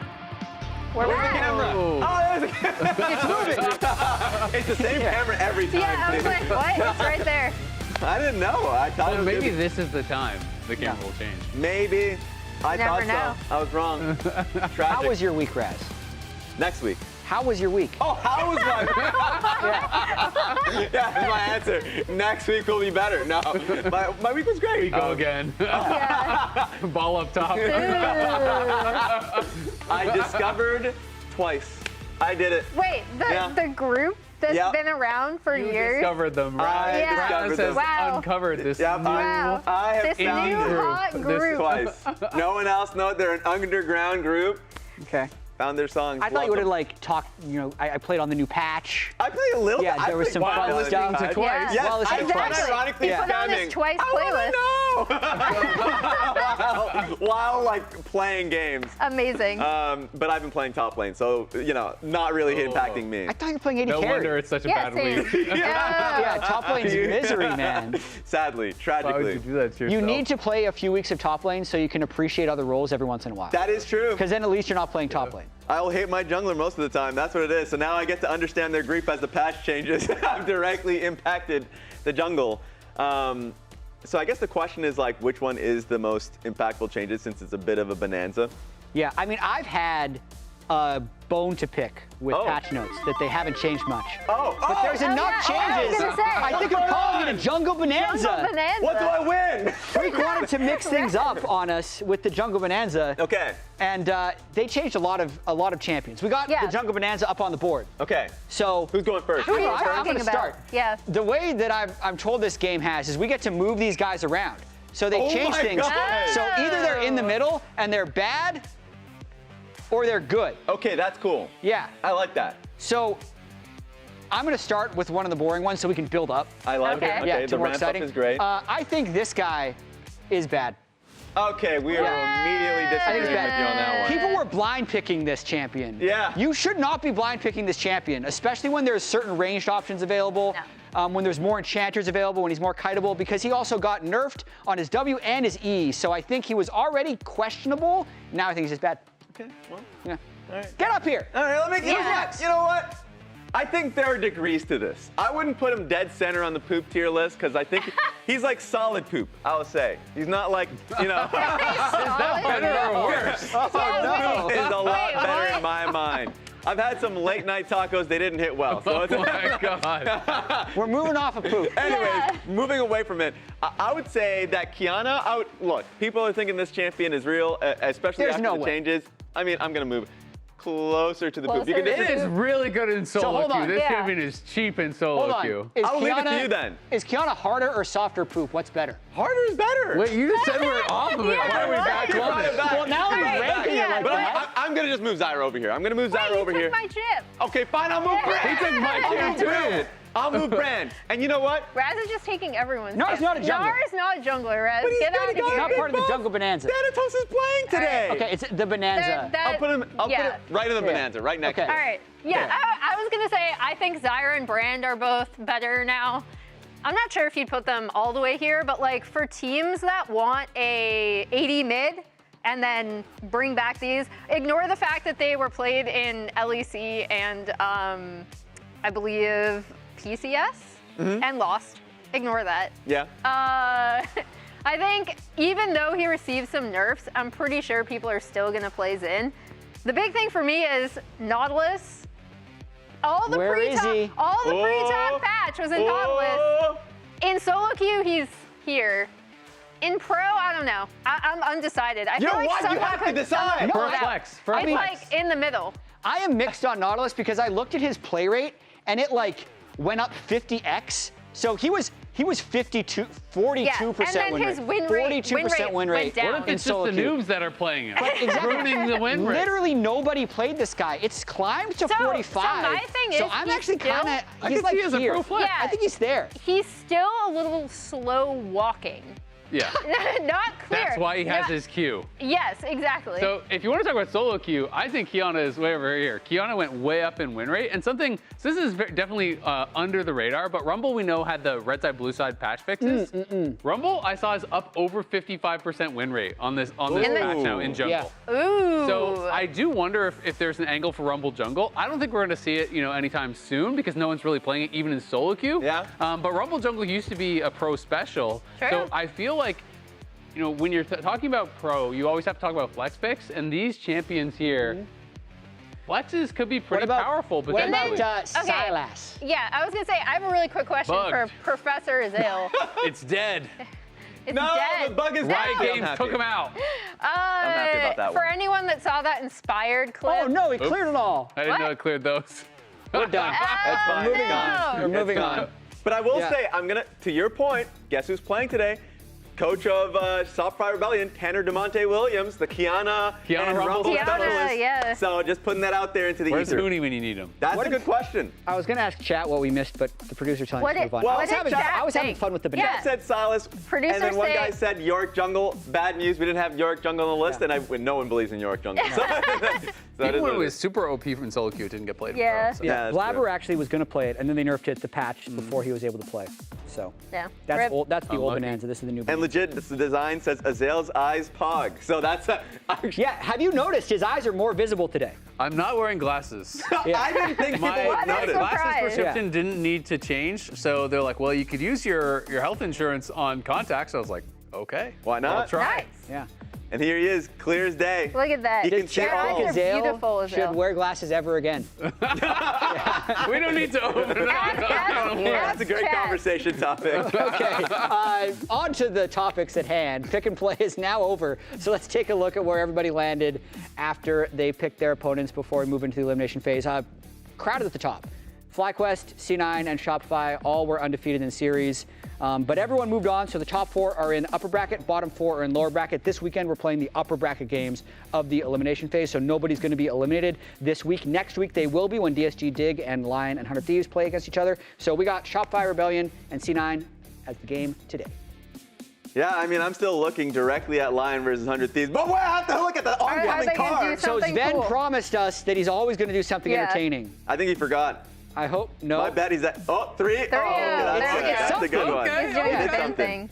He did Got something. thumbs You up. know what? And based on the paths that these teams took to Yeah. get here and how they're performing, I think that prediction might not be too far off the mark. Cloud9 and FlyQuest have been looking incredible. And even though Shopify is a 3-0 team, we have to take into consideration the strength of schedule of their opponents because Shopify had a way easier path. So let's take a look at the strength of schedule. These are the split 2 and 3 game interesting. records Okay. combined of the opponents of these teams. So when you're looking at Shopify, they played against Dignitas, DSG, and 100 Thieves. These are, some of the weaker teams. And even though 100 Thieves has a decent record, Shopify was on record as saying 100 Thieves is the worst team in the league. So if you're calling them the worst team in the league, well, Dignitas, DSG arguably played the 3 easiest opponents. Yeah, and combining the two splits actually does make 100 Thieves look better than their just split 3, because I do think they've really, really struggled this split, right? So did not come out with as many strong performances as we're used to seeing kind of from that team. So in comparison, it actually makes Shopify's strength of schedule a little bit weaker when you do consider. I know this their isn't the split 3 purpose of the performance. graphic, but seeing Team Liquid at 17 and 16 as combined split 2 and 3, they've been shockingly average. Yep. Yeah. For being the split 1 champion and Yeah. basically the best team of 2024, keeping the same roster together, aside from Umpty who left last split. That's just more a reminder that TL is not what they once were. That's the shocking thing Would about you say it. that they're about 4th? Oh. No. About About. Approximately. It always comes back. It always comes back. And it's weird to me because I forgot about the fact that they were hoisting the trophy in Split 1. Yeah. That's like they were still rolling with was that a momentum. mirage. So, yeah, I mean, now we're looking back at that being like, if they will get back to it. And 100 hopefully. Thieves beat FlyQuest, Yeah. right? So Split Yeah. 1 definitely had some surprising results for sure. True. Okay. Speaking about the whole year, Kia Rookie of the Year is something we haven't talked about that much. Ooh, that's So true. we need to pull up the eligible rookies for Kia Rookie of the Year. Yeah. Although, as we're going through this, There's a few players that are going to stand out. Yeah. Loki there. I think he's going to win. Same. I would agree with your assessment. Yeah. Saint, I think you can make a contrarian case for. Oh, I'm a contrarian. Okay. I'm Mr. Raz, Contrarian. you are a contrarian. Okay. In terms of like trying to carry a team on your back for the entire year, and if there's anything that happens within this team, a lot of the times you look towards Saint. You're back. What about my boy Hannah? Hannah's been playing well, all right. Like, Is he on the back too? He is somewhat carrying some load. He's on the back carrying something else. he's on like your a back. pyramid. Yeah, exactly. They're all cheerleaders here. God. So, for me, what matters now is what happens in the elimination phase. If Lyon, who is now touted as like a strong team in split 3, starts performing well and Saint's consistent around that, you know where my vote is going. So, it feels like it's between the two players. Yeah, I think we have to take into consideration. I also think Loki is the front runner, but I think it's cool that it's these two players, right? Because we talked a lot about how teams were looking at both of them from LCKCL, who was going to be kind of the bigger standout. A lot of people, myself included, did initially rate Saint as a lot higher just based on like raw performance. However, Loki has steadily, he started off well and then steadily improved throughout. And I think part of that is because of the team and team environment, right? And part of that is just, I think they have fostered such a great way for him to end up shining and growing as a player. I've really, really loved watching his trajectory. So I am a Loki believer, and I think I will be a Loki voter. Yeah. But Same. just to play devil's advocate a little bit, you do have to admit it is way easier to look good on a good team, right? And when you're on one of the clear top 2 in the teams in the league, when your lanes are almost always winning, when your jungler's almost always ahead, when you're having any trouble, guess what? Your jungler comes, your top laner comes, your support comes. Yeah. Like, they can bail you out of these situations. When you're on a team that is not very good, anytime there's any mistake happening, you're going to get punished for it. If you get behind, sometimes there's no one there to actually help you, build yourself a lead again. So I will say Saint is in a much more difficult situation, but that is the reality of League of Legends, even more so than many other games, because leads snowball so heavily in this game, right? I could be playing a great game in my 1v1, but my teammate's 0 and 5. Well, guess what? I can't beat that guy. You know what's really funny? That's the tragic stuff. You go for it. If Surdy performs amazingly as a rookie, he wouldn't win it for himself, but he'd win it for Saint. Because Lyon would win, and we're saying it's just I'll do between it for Saint you. and What Loki. about Gatkos? He just one really good game. Really good game. I mean, Azale, I completely agree. And looking at the history of this award, it was Rookie of the Split and then it switched into Rookie of the Year. And if you look specifically at the year-long awards, it's just guys that have been on good teams. Danny, JoJo, Jan, Tactical. Tactical won in 2020. Danny, JoJo, Jan and Masu have all won it. And they've generally won it through a lot of success. Yeah. It's funny, the last time Cloud9 had a Rookie of the Year on their team was Blabber. Wow. A Rookie of the Split. Which was That's the last time. 2017? 2018, I believe, was his rookie split. Okay. Fudge was a rookie for them, didn't win it that year in 2021. But I do feel like it's going to be really hard for Loki not to win because how well they're. And also, it's not like he's done badly. You can't actually point he's really good. to criticisms. Rank 1 in solo queue, doing his job has been used as his biggest criticism. That's the thing. Even in the chat, Shy saying Loki, the obvious pick for Rookie of the Year. I mean, everyone's going to be saying the same thing. I think it's true. Even though I'm making the case for Saint based on the conditions that he's in, I have not seen a rookie Korean player come in and play as well as he is and being a glue for his team immediately. He's not. A lot of the times, how do we accommodate for the mid laner? No, he's bringing back the glue guy. he's the glue. He is playing for Blabber a lot. A lot of the times he gelled incredibly quickly, I felt with Blabber. And yes, you can, pay credence and give credit to the coaching staff and the conditions that he's in, but I think it's really positive for him as a player. Yeah, and he's fitting into C9 really well. Yes. He's learning the trash talk. Actually, last week during the banner ceremony, these mid laners had something to say. And I want to get your thoughts here. Palafox, you were just chosen by C9. How does that make you feel? Pretty excited, honestly. Last splits, they 3-0'd us in playoffs, so this is a time to get some revenge, And I have a lot of faith in my my top side, my bot side, just my whole team, really. to outperform. Okay. Do you feel like there's any, anytime you're the first one selected by the first seed team, I think that there's a level of kind of expectation that comes with that. Do you feel that at all? Expectation? In terms of, their opinion of Shopify Rebellion as opposed to the other potential opponents they have?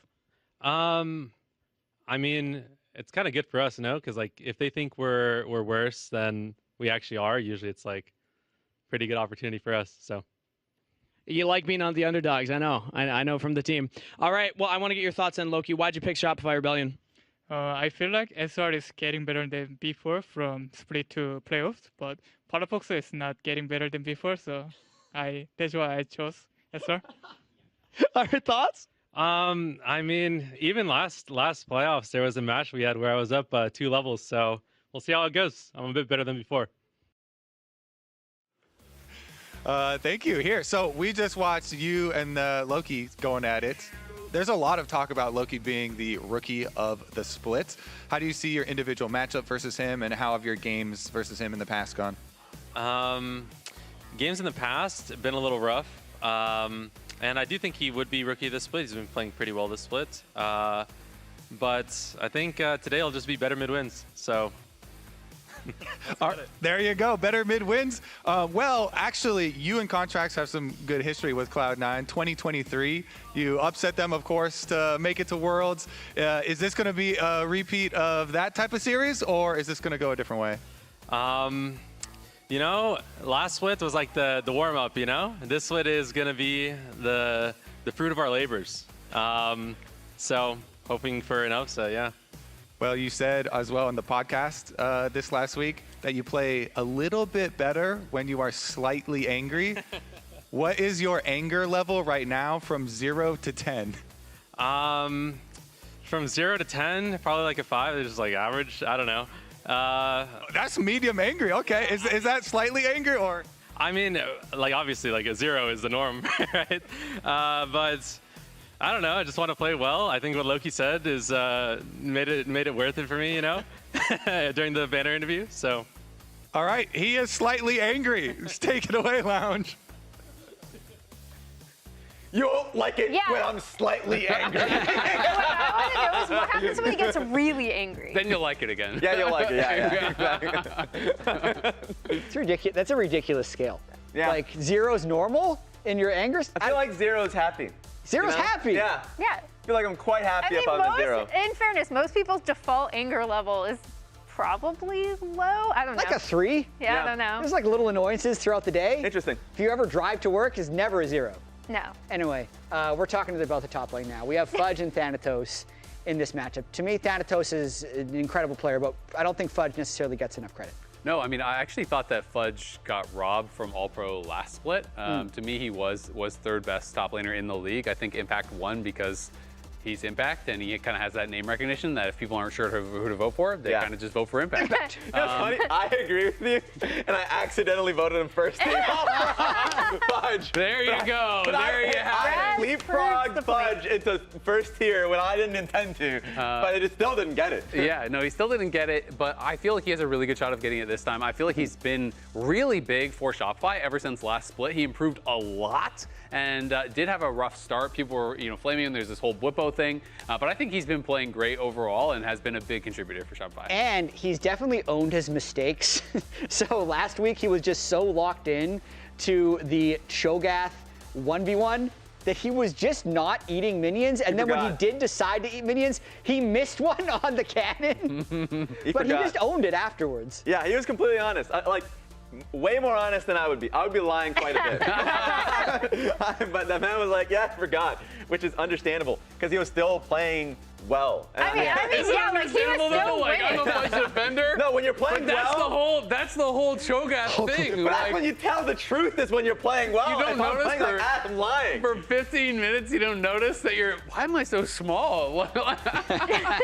He just zoomed in, actually. He's just so locked in. By the end of the game, he had 2 minion stacks, I think, from Feast. But he slammed anyway. He actually played a really good game. He was still winning. Yeah. And I think the big thing is he has just been consistently great. Yeah, he doesn't even need the Cho'Gath stacks. Yeah, we have some stats about Thanatos versus Fudge for a bit later, but right now Kobe is going to be standing by with Thanatos for an interview very soon. Here's the stats right here. With Fudge's stats, I'd say are fairly average. Thanatos, pretty impressive in every category. Yeah, I mean, he is at the top of the table. He's the best laner. I think he's best performing top laner so far this split, although we're not that far into it just yet. But I do think that Fudge has been really, really good. And he solidified himself, I think, as a top 3 top laner. Like, for instance, whenever you think of the best top laners, you're going between, like, Thanatos and Bwipo. And for Fudge, who throughout the year really did like skyrocket to being a top 3 top laner when there was a lot of doubt. Remember, he took that break in between not really having a team, then finds Shopify Rebellion. There's a huge question mark on him, and he comes in and he's performing consistently. And if you think about Shopify Rebellion, which is the winning sides of the map? It's top side. So it's crazy to see him be that formula, and now he's going up against the player that took his job, and he's trying to fight to be known as the best top laner region. This is a place to start. Did you hear the story about Thanatos being told a wrong word in his last interview? Oh, yeah. Yeah. I wonder what he's going to have to say to Kobe in the interview today. That's a good question.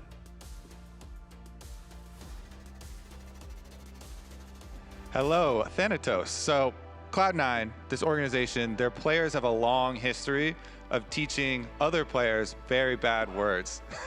Last time I interviewed you, you talked a lot about fisting. But now you want to prank your teammates back? How are you going to actually prank your teammates back? I thought the fisted word is not that bad word. I think it's the same as the gas stomp. But after that, I heard from my manager it's bad word. Zven teach me, so it's Zven port. Okay. Yeah, I'm not gonna use anymore. In this individual matchup versus Fudge, obviously Fudge used to play for Cloud9, and so there's a little bit of extra maybe anger on his side when he tries to play against you. When you play against him, though, I would ask you, what is the easiest thing about playing against him, and what is the hardest thing? The last split, easiest thing was laning, because he was actually like worst top laner in laning. It was. But after Bwipo said he's a worst top in LTA, I think he got much better than before. So I think nowadays, after me and Bwipo, he's a top 3 player, I think. So I should be locked in, and I have to carry today. Oh, that's actually very big improvement then, from worst to number 3. Yeah, speaking of locked in, you were locked in last week. You got Player of the Week last week. In this matchup here versus Shopify, are you going to get Player of the Week again? Are you going to hard carry? Yeah, I mean, as a top player, I think if other 4 player is better than enemy, then you can carry so easily.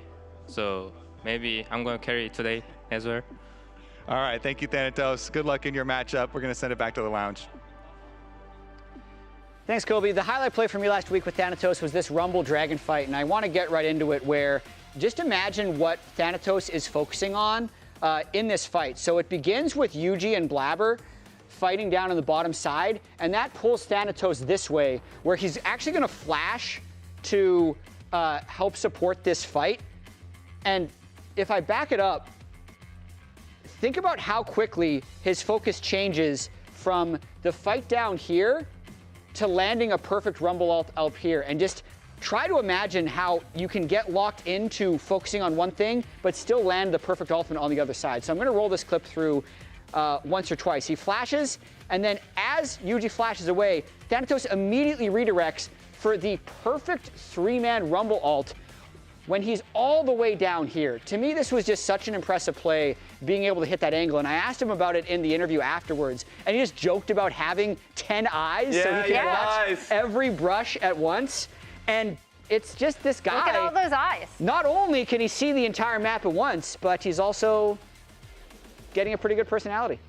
Yeah, he said in the interview, as you can see, like I can see watching the tri-bush, I can watch everything. Like it's actually insane how honestly, like, kind of funny he comes across in all of his interviews, or like even the C9 content pieces. You should watch it. But like, to support your point, the focus that you have to have in a team fight like this, where at the beginning when he first came to North America, that was his biggest crush. Something that he had a difficulty with is like the team fights, like being on the same page with his team versus coordinating now, for sure. Exactly. Now being the best, if not one of the best team fighters, top laners in this league. Yeah, that's why I'm really glad you brought up that used to be a huge struggle for him, right? Because we would talk about Thanos and be like, his laning's really good, but his overall team fighting is not as like strong, or he doesn't look cohesive with C9 when he first came on this team. And I think the other big thing, like as illustrated in that team fight, but like he was talking about, like if you're a good player, you can kind of carry if you want to. That entire TL game was just a phenomenal Rumble performance from him that kept them in that game until the rest of the team was kind of able to take over as well. I'm scared. Yeah. I'm holding an air horn. There's an air horn. We're looking at Shopify right now. There is a chance they pull off an upset because they have been traditionally a team that scales with the schedule. The later we get into the year, the more impressive they look compared to what they were before, and they've already had a 6-1 pick and play stage with an easy strength of schedule. But I will say with our predictions, all of us are going C9. Yeah. Right? Yeah. Yep. Yeah. Probably all 3-0. Yeah. Yep. I said 3-1. I only said 3-1. Okay. Yeah. She's hurting our game a little bit. I am. This is the I won't horn participate. of upsets. I'm not going to press it now. Please press it. But this gives the lounge the ability Do it. Give us a to sneak peek. pick the upset game They're calling you out. post-draft. You gotta So press it if now. Yeah, do Shopify, it. they gave it to me because they know I have discipline, unlike Raz. They said they're ready. Do it. Then Just you do it. You're the one saying they'll They pick said a do a game. test. So Okay. if we believe there's going to be an upset, which would be Shopify wins the game after the draft, at any point, we can buzz in. Oh, that is loud. That is That's nasty. annoying. That just like was sounding like the saddest train Yeah, whistle what? noise. You weren't doing that correctly. It still hurt my ear. I thought it was going to be louder than that. So that's the upset predictor. Wow. And then we'll be able to explain why we think the draft would be in favor of Shopify. No, throughout the whole weekend, we're going to be able to do this. We only get one shot, though. Yeah. You can press it once. You never get to press it again. Okay. And it's very important that you're right when you. Why are you looking at Raz for this? Because he Because wants Raz to press just it wants to game press one. it. Yeah. He's going to I press it every game. Raz gonna doesn't press even it care game about one. the upsets. He just wants to press the horn. I want to see Raz like press it on like one champ locked in that he just likes, and then the rest of the draft sorts in, and it just makes no sense. Raz has no defense. It's like, the worst thing is that MSI, I said I was never going to flip-flop again, and now you're giving added incentive for me to flip-flop. Yes. Literally, my ear still hurts after pressing that air horn. It shouldn't have, but it How does. close did you do it to your It ear? was this far away. I don't understand what happened. Yeah, when I press it, it's going to be right next to the other ear. All right, I'm going to switch in this. All right, there we Gonna go. Give some audio There we bounce. have it. Anyway, we all predicting C9 3-0. They've been dominant all split. They are the #1 seed. It's going to take a big effort by Shopify to make a comeback. I'd say if they do make a comeback, though, Fudge would be a big part of it. Yep. And Palafox, to his point, needs to be able to be better than Loki. For me, it's his counter picks. Like, Palafox has been a great assassin counter picker when it comes to the Akalis, the LeBlancs. His Yone last week. Exactly, the Yone last week. When he went up against like APA Ziggs, he's like, I was waiting on the LeBlanc pick. Like, this is technically when it should be coming out in a best of 5, where you can really go into your champion pool. And of course, you're going up against an exceptional mage player. He's gonna pick Azir. Maybe they have a trap.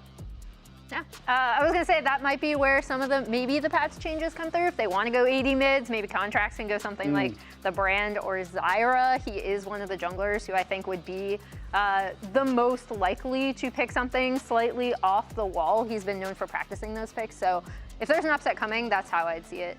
And I can hear what Reaper's saying. He's like, okay, guys, you ready for this one? 3-0? All right, 3, 2, 1, start the day!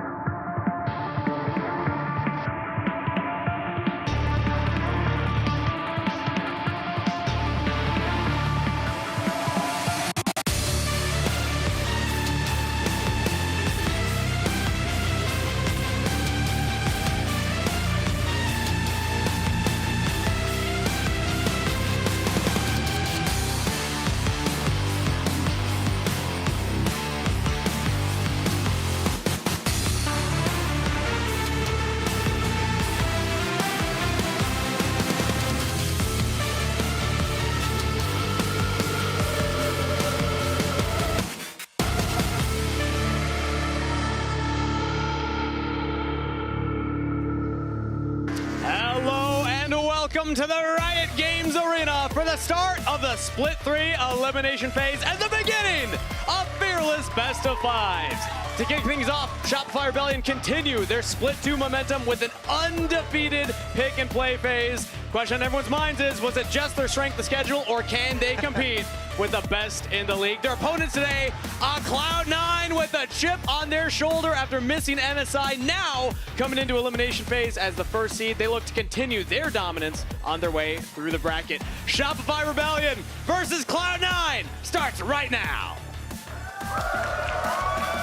Riot Games Arena, feels good to be back. Feels good to be on the cast with Kobe here for the kickoff of Best of Fives. We got Best of Fives for the rest of the year.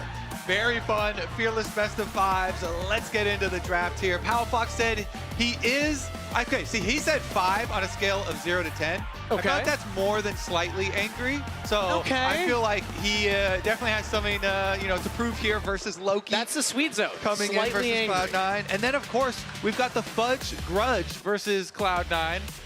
Was on the team for a very, very long time, and Thanatos took his spot. Thanatos, of course, winning player of the week last week, so top lane. Banning the Gwen is always a big respect thing versus Thanatos. He is very, very good at it. That and things like Mbessa are the champions that he has definitely been able to 1v9 carry. We saw last week a Rumble 1v9 carry as well. Renekton also very big for him, and since they're blue side, he might have to blind pick something like that. It's pretty much all carries. I mean, it's Rumble, Renekton, Mbessa, and Aurora are the ones that he's played so far this split, but it's going to be blue 1 Azir for Cloud9. Leaving that top lane pick for later in the draft. So Shopify Rebellion now have a little information on what Loki will be playing, and they're going to answer with Talia. Yep, and Vi and Pantheon both banned out, so the dream best possible pairing's not quite there. I like those flip-flops. Those are some great flip-flops right there. Raz known for flipping and flopping so much that he was actually turned into footwear. He inspired an entire merch line. Yunara, though, picked up for Shopify here. This champion has really just skyrocketed to the top of pick bans. Varus, of course, on this patch did get some slight nerfs to him. So dropping out of the perma-ban priority, but still very much prioritized as far as picking up. And so they still grab him here for his ban. But noted, the Rumble still locked in for Thanatos. Also received the changes on this patch, if you remember. Balancing out the sides. It is blue side, but we no longer get that blue side Rumble buff anymore. But there were some cool changes despite the fact that they changed how the tick rate worked so that red side kind of catches up. Still, I do expect this to be a strong pick. Yeah, definitely. I mean, we saw Thanatos last week just mega hard carried on his Rumble. Even when the rest of the team were not doing that well in the early phases of the game, Thanatos certainly was. He solo killed Impact, and he also solo won them some team fights. So let's get into it, though. The Galio is the very common counter pick into Rumble. That's what Fudge is going to go with. It's either that or something like the Ornn to play front line as well as lane against that Rumble. So nice stuff here, honestly, so far. I feel like the responses from Shopify have been pretty good, even though Cloud9 are getting some very, very promising picks for themselves as far as their priority list. And as the next phase of bans come through, I want to acknowledge that signed Loki Mochi. I haven't heard that one before. That's a good nickname for Loki. We're going to have to remember that one. It's going to be Are you Nico a ban, fan of Mochi? Is that why? I love Mochi. Mochi's, okay, who doesn't like Mochi is the actual question. I have words for them. Poppy and Nico are banned out, though, so it's going to be looking at the bottom lane now. First LTA North game. Hey, welcome to the Riot Games Arena for your first LTA North game. A few little Tibbers behind him as well. I think that was a Shopify sticker on that Tibbers. Some Shopify, some Rebellion representation there in the crowd. I see some jerseys out there, too. Yeah. Although I will say, when I arrived at the studio this morning, there was one person standing in line 30 minutes before we let anyone in a Cloud9 jersey. That's dedication to Cloud9 right there. So shout out to them. Usually they come through and they post Cloud9 stickers on like every single chair. Yeah, they really try and sway the audience to their side. All right, let's catch up though, because they took the draft down for a little bit, and a lot of them were jungle bans here. The Xin and the Trundle that were recently nerfed on this patch, although only fairly slightly, still getting banned out. And you get the prio here for Wukong. Some pretty big team fighting possibilities on this champion, and definitely a huge threat if Contrax is able to get that. When you have a Wukong plus a Galio, the engage can be insane here because it's like knockups into knockups here. So definitely kind of well-rounded team fight brewing here for Shopify. If they can group Cloud9 members up, they definitely have a lot of AoE, a lot of burst damage. Got a lot of first-timers in the audience. This is good. Any first-time chatters? Any first-time yeah, let us know in Twitch chat. Oh, okay, wait, Raz is throwing out the air horn. This is just a test. This is not a test. Wait. I don't think it's an upset. We're just testing it. It worked. Have a great cast. Raz, that counts as your one. I'm going to count that as Raz's one. Did you even hear it? I didn't even hear the air horn. I think the test failed. Yeah. Like, I didn't even hear the air horn. I heard Raz. Yeah, all right, Raz. I'm going to hold you to that one. I don't know what's going on there. The air horn is like the most pitiful air horn. They gave Raz the fake air horn because they didn't trust him. I think is what at least some little like smoky kind of condensation came out of it. There was an effect, yeah. So I guess to make him feel like he's doing something. All right, well, the Alistar and the Skarner are going to be the engage tools for C9, and it's Bard locked in for Seos. We saw Bard Yanara last weekend as well. I wasn't fully convinced by the combination, but maybe B-Boy Seos will show us what this is capable of. Yeah, see if we can get some roam plays off. You know, maybe they're trying to get some more tools for roaming around to wherever Thanatos is and keep that rumble down so there's not a repeat of last weekend. Yeah, I believe it was Tomo and Isles that were piloting this one. But of course, Seos is a support that loves to roam around the map. That's what I think of when I think of Bard, is a support that can get around town and actually help out other lanes. Yeah, and especially help out your jungler. Because I feel like that's what Seos really shined when he first came into the league here with Shopify, and they immediately sowed synergy between him and Contrax, making a lot of early moves together. So we'll track that if the Bard can get out there with the Wukong. You know, Wukong post level 6. If you get a Bard tunnel in, then you can definitely have some very strong ganks. And Shopify, they of course are the underdogs, but they're aptly named to be the Rebellion, you know? True. They're trying to rebel against the standings and take down Cloud9. And if you ask any member of the team, if you ask the coaching staff, they like being the underdogs. They like being the ones punching above their weight class. And Palafox on Pros last weekend said, look, nobody on the team's happy being third. We want to show that we can make that push and be a top 2 team, get into Worlds. Taking down Cloud9 would be step 1 in that. It's C9 versus Shopify Rebellion, game 1. Okay, stats just got my ear to update me that this is Fudge's first career stage Galio game. Oh. Of course, this is a pretty common champion, and it has been a very common pick into Rumble for a while now. And so, of course, he has put in the practice time, you know, on it in scrims and everything. But we'll keep our eyes on that because Cho'Gath is a champion that he played last weekend. Oh, no. And that's a champion that he had, you know, used before, and he still forgot about the stacking ultimate buff there. So can we get a ticker on screen of how many times we reference Fudge's Cho'Gath on broadcast? That's it. Twice. That's it. Twice so far. That's it. Okay. Well, the Galio is a counter matchup into the Rumble. You know, we've seen this in the past. You have that magic resist shield that helps you out in that 1v1 matchup regardless. And he's actually gone for the phase rush variation too. You can go either the phase rush or the aftershock version, but the phase rush allowing you the ability to work around those harpoons and deal with the slow. Seos here utilizing the generous Bard. Yeah, that didn't look like it did, but Cosmic Binding just has kind of a mind of its own. Will of its own. So does the portal, for that matter. No, the portal is completely controlled. Well, no, but it changes if it wants to complete the full portal or not. As B-Boy actually getting a trade onto Sven early on here, getting very aggressive, pushing Sven back. Yeah, I mean, Alistar level 1 obviously doesn't have a lot to say about it. Not a lot he can do. So the double range here, and Yunara, you always want to try and stack up your Q and then utilize that Q power. Level 1 is actually very, very strong for this champion. Despite the other abilities not being quite as impressive. So they got the push. They get the push in. Let's see if they can, you know, deny some CS or harass under tower at all. It looks like just going to go up here to make sure, you know, that there is no danger coming from the top side from the Skarner. But as we know, with our God Vision, Blabber here is clearing up to the top side and just also in this game gets his 400th.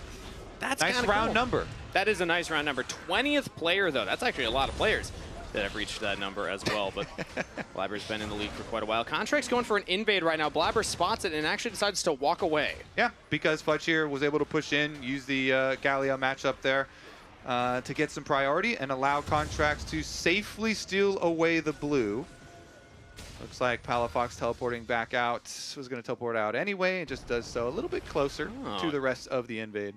Yeah, and Blabber was sticking around. There were no camps to clear on the bot side. Wanted to get into at least that Gromp, and I don't know if he was spotted there. There was the ward placed down, but he took the blast cone over, so we'll see if Contrax makes any decisions that would signal he knows that Skarner is still on that top half of the map. Well, I would say that one just signaled it because he went to go check his blue. Because he was like, oh, okay, did Blabber run immediately that way? And went to go check.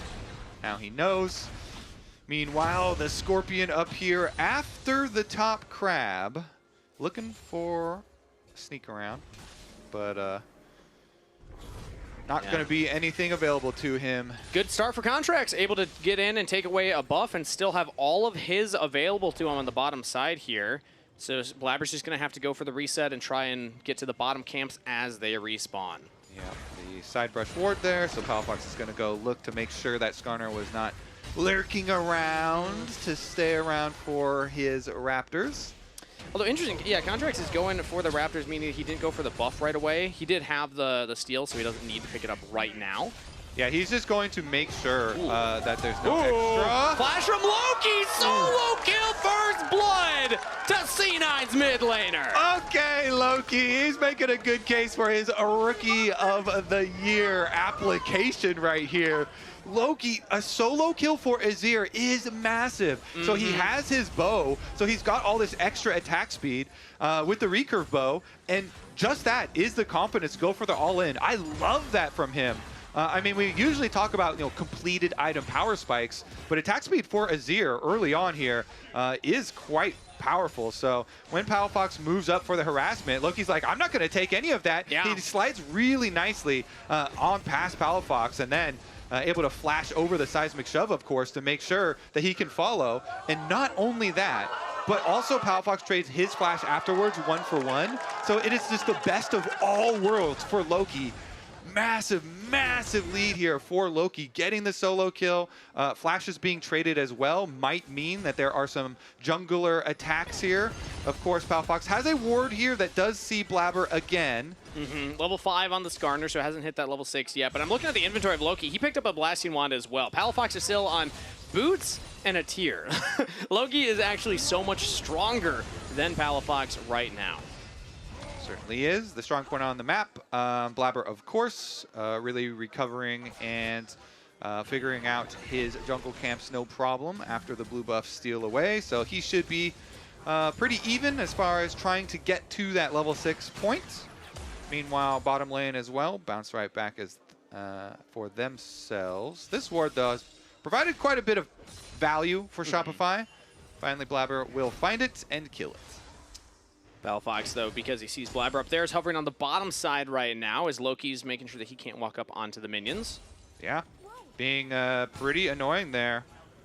Palafox has to take the safe way around. Again, because they traded those flashes, has to be very, very careful. Azir, of course, has his own mobility. So Loki has the confidence with Blabber hovering around to the other side of mid lane. Continue pushing up, keep that pressure. And we'll see if they actually transfer that. I think Blabber should just get his level 6, though. Krugs and Red are up for him.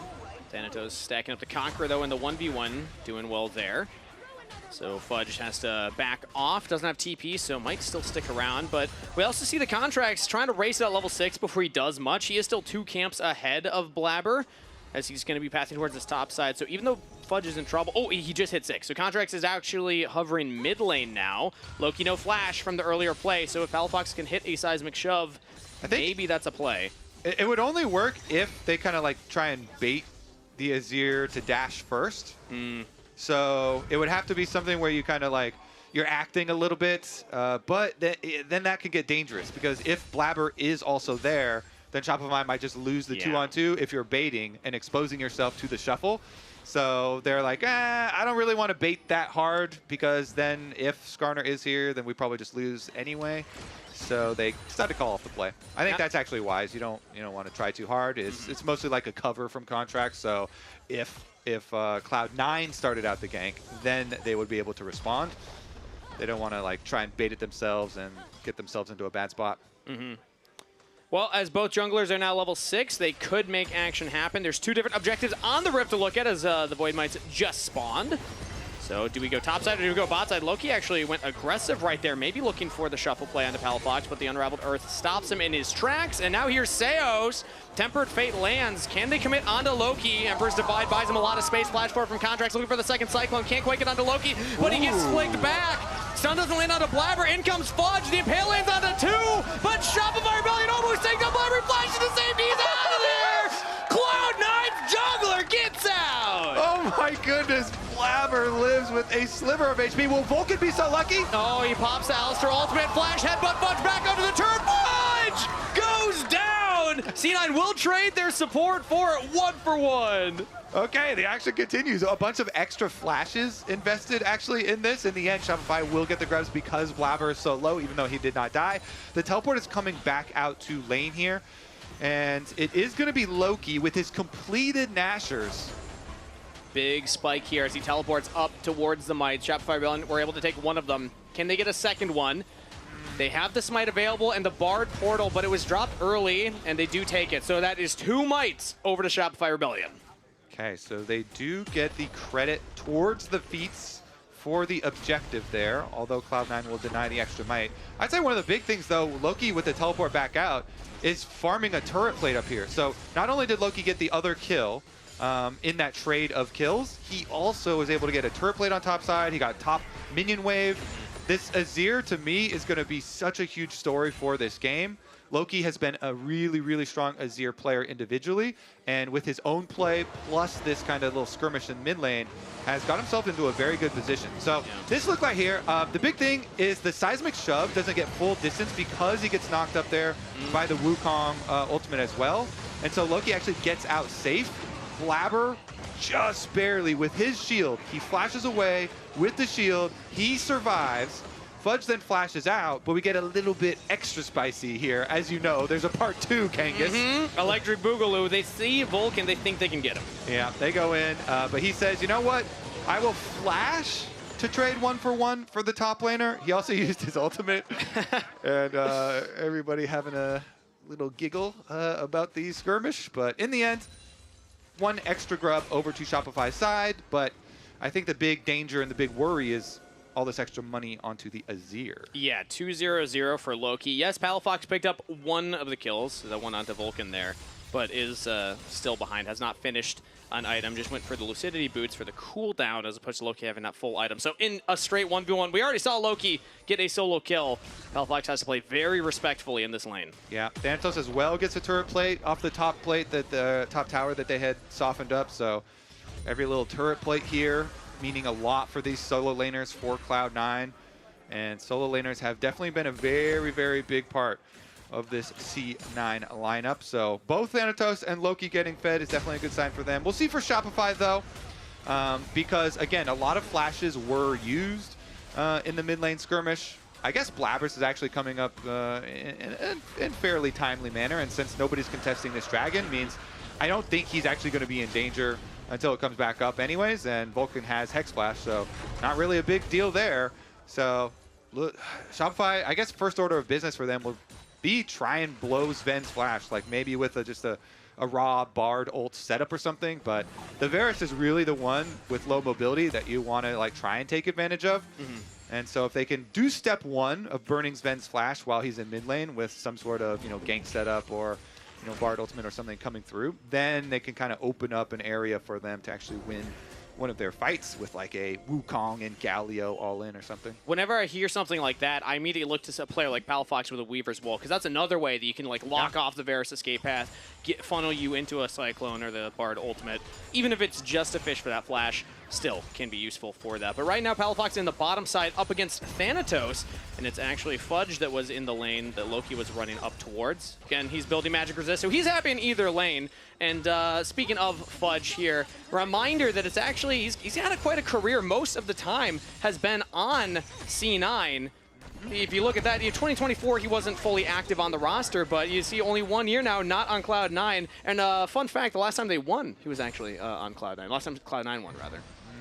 He has a long history with the organization. I believe him and Jack are still pretty close.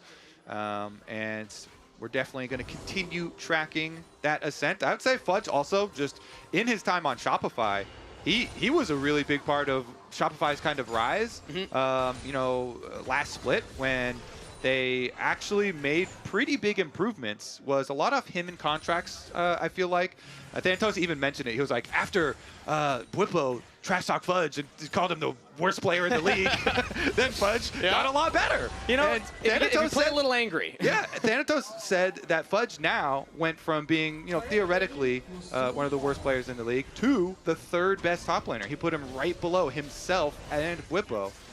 So that is some definite improvement off of the trash talk, and then Shopify actually doing quite well versus FlyQuest afterwards, even though they did end up losing that series. So Fudge definitely has been pretty critical to the new organization that he's on. Solid KDA, solid kill participation as well, and he's not behind in gold at 14, which is the big part there, because split 1, that was something that we could not say for a lot of the solo laners of Shopify Rebellion, but you're right, his comeback is a big part of why they've been able to push for top 3s. Yeah. Of course, this game, technically, he is behind gold. Okay, on average, to bring it up, I guess. On average, though.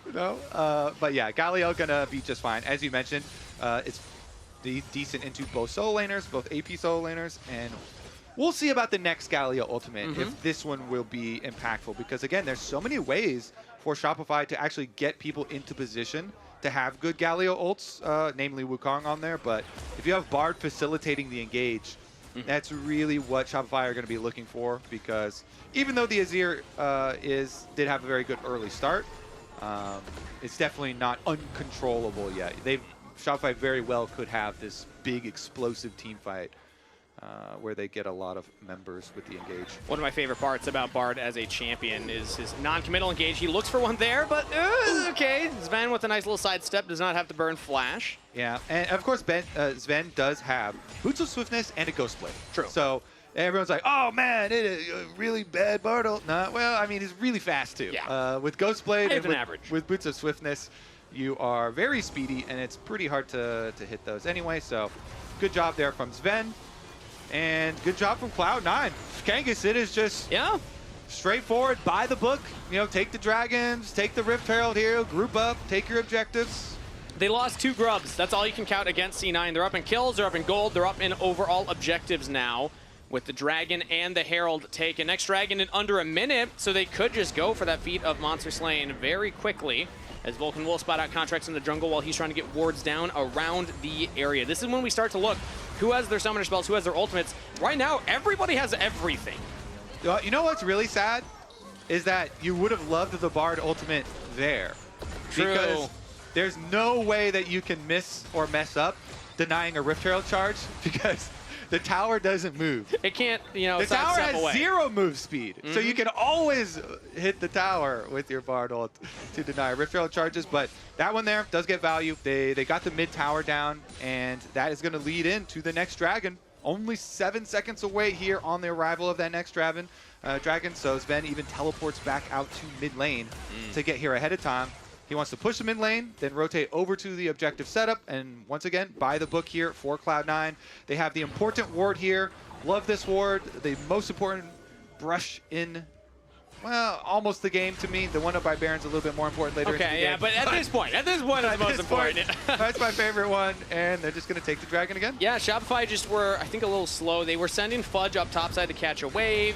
Contrax was resetting coming onto the map, so C9 get a second dragon. And that is the feats of monster slain. And that is also feats of strength right there. They have the upgraded boots now. Nice. And everyone has their boots completed, so they actually get all the immediate stats right now. Very, very good value there. Freak estimated the upgrade value here from just those base boots at about 100 gold per character. Yeah, so, in terms of stats. Yeah, so with those stats seems, and those are pretty basic stats, so about 500 golds of value with their feats, with nobody upgrading their boots yet. Fudge here does get a small hit on this Sven. Is that the opening, Kangas? Is that the beginning of the action? I don't think so. He got the Yomus, though, so maybe Seos' ultimate will hit now. Yeah, I think 5 steps ahead. But right now, it's just been C9 controlling the map. I mean, they got that mid-turret already. They pushed in that top side. Oh, did he walk past one? Yeah, he wanted to get to the minions quicker, but me... Oh. Whenever he can go back. Whenever my teammates walk past the pedal, I get unreasonably tilted. Yeah. I love that extra experience. The extra adaptive Can we get a force zoom in is on nice, that, actually? is nice. Well, the thing is, too, sometimes, there it is. Sometimes with the spectator client, there are Vulcan's going to get it. There are ghost pedals. Vulcan, hit it. Yeah! Leave it to the Alistar in the onesie. Hey! I think Vulcan might have hurt us. I heard it. That's crazy. Thank you, Vulcan. The gardener that we need. Yes. But it's got to be the support player. Well, will Fudge get this one? Yeah, I mean, it's right there, and he's not doing anything. Just spawned. There were minions that were dying to his tower, so he's probably looking at those. True. Not paying attention fully. Loki jumping away and is able to get out. Seos was hovering nearby, and that's what we're talking about with the Bard. He can roam around the map, but so far Seos has not actually gotten much done with all of these roams that he has gone for. Well, we didn't have the camera on him. Did he pick up flowers when he was That's a roaming good around? point. They only have have 5. That's not a lot. They could have been all 5 from Seos. They could. All we know is we haven't seen... Well, Fudge got one of those, actually. We did see Fudge get one. Yep. So 4 is the max. Okay. Well, we'll show a replay, a highlight reel of Seos picking up all those flowers. It's been a relatively... I hope for Shopify's sake that is not the only replay that we could show for them. Hopefully this game there will be a better replay for Shopify's angle. But Fudge there does escape for now. And with the pace of this game, I mean, we've got 30 seconds on our Otacon arrival. Shopify are grouping around mid first, though. Looks like they... And Otacon is going to be top, so that's why they're spending so much time over this vision around top. And Cloud9 have invested a lot here. They've cleaned it out. We saw Vulcan doing the daily cleaning here. They get the top tower done. Again, there's just step by step here for Cloud9. They just get 2 turrets in a row, uncontested. C9 taking advantage of Shopify's resets. I mean, Fudge backs and goes bot side, so there's nobody on either wave for those moments. This is looking so good for Cloud9. Everything is going according to plan. They've got double items here on both the Azir as well as the Varus, so they have their poke damage. They can threaten with their Azir shuffles as well. Although I think in this case they'll probably be like defensive Azir ultimates, unless somebody just gets caught out or something. Because Cloud9's comp are very, very strong here 5-on-5. If they can just keep out Wukong and deal with the Wukong, I think they should just be fine in their setup. Shopify though, they can't continue to just let things go away kind of for free. They're gonna have to choose their moments, and since now they have 2 items on Yunara, maybe, and Otacon is very powerful, so I think you've got to do something about that. Shopify Rebellion can look to approach. It's actually really clutch for Seos to get rid of the Edge of Night shield on Sven, so he can no longer dodge the ultimate. He will have to use the flash if he wants to reposition. How does Shopify want to approach? They're getting their Wukong into position right now. Seos is very far up and taking big damage from Loki. He's got a portal away to start things off. Contrax trying to be the delivery system in. Targeting Vulcan, targeting Loki. He shuffles away to keep himself alive. Vulcan does go down, but the Equalizer is shredding through the health bars and holding the line for C9. Bartle will land only onto the Azir. Now looking for the front line. Damage on the Blabber. He's tanky. He's able to get away. Flash from Loki. Looking for the hero play. A double kill. Looking for the triple on the Fudge. Loki Moochie shows up in the fight. Dare we say Rookie of the Year, Loki? Making a solid argument, Kobe. He might have my vote. Let's take another look at it. So Shopify, they go for the engage onto Vulcan here. Seos gets chunked out so heavily beforehand, though. Look at that. Loki just annihilates him, and now they have no Bard Tunnel. So Contrax just goes in anyway onto Vulcan. They do full combo with the Wukong plus the Galio onto the Alistar, and they burn the Alistar through his ult. But Thanatos comes over and lays down this Rumble ult. So Contrax wanted to go back to smite the Otacon because Otacon was low, but this Rumble ultimate just cooks him the entire way. Then, even after the delay of this Bard ulti, Loki's like, they are low enough. I am so strong. I am fed. I'm going in to kill everybody. Look at the rest of the team had left, too. Thanatos was walking away. And Loki says, no. We are not letting them get away with this. I will do it. I will chase them down. Thanatos for free? Ooh, well, I mean, he did do a lot of work in that fight as well, but Loki's the main character for sure. The triple kill, 5-0-1, almost a 3rd item completed, and look at that damage dealt in that last team fight. So, we did say we think that the Azir is going to be the story of this game, and I would still think that is true. It's turning into a fairy tale, Kobe. I think that's still true, yeah. Legends will be spoken for generations to come at this point. how do you turn the story around, though, from Shopify's perspective? So at the beginning, you were like, okay, so Loki with a couple kills, he's going to be a problem. Now he has turned into that problem, and it is on them to come up with a solution. So what I'm hearing, Shopify Rebellion, this is kind of like Star Wars episode, was it 5? I'm trying to think Loki the canon is here. the Death Star, He's and the Death Star. It's been completed. Yeah, Han Solo was just put in Carbonite. How can the heroes come back from this? Yeah. Rebels got to find a way to make it work. Who's going to fly in there to torpedo the Azir? Yeah, who's Lando Calrissian? I'm trying to remember my I think it Star has Wars to references here. I mean, Luke Skywalker's the one who went in there and shot the missiles, right? He did, yeah, to take down the Death Star. Okay, so I think that's Contrax. Yeah, I'm thinking of episode 3. Yeah. Okay, yeah, fair enough. Contrax is going to have to get in there. I think that they do need to use the Bard ult to help give Contrax more distance, though. Last time we saw Seos get chunked out by Loki beforehand, and then he Bard tunneled in kind of a defensive position.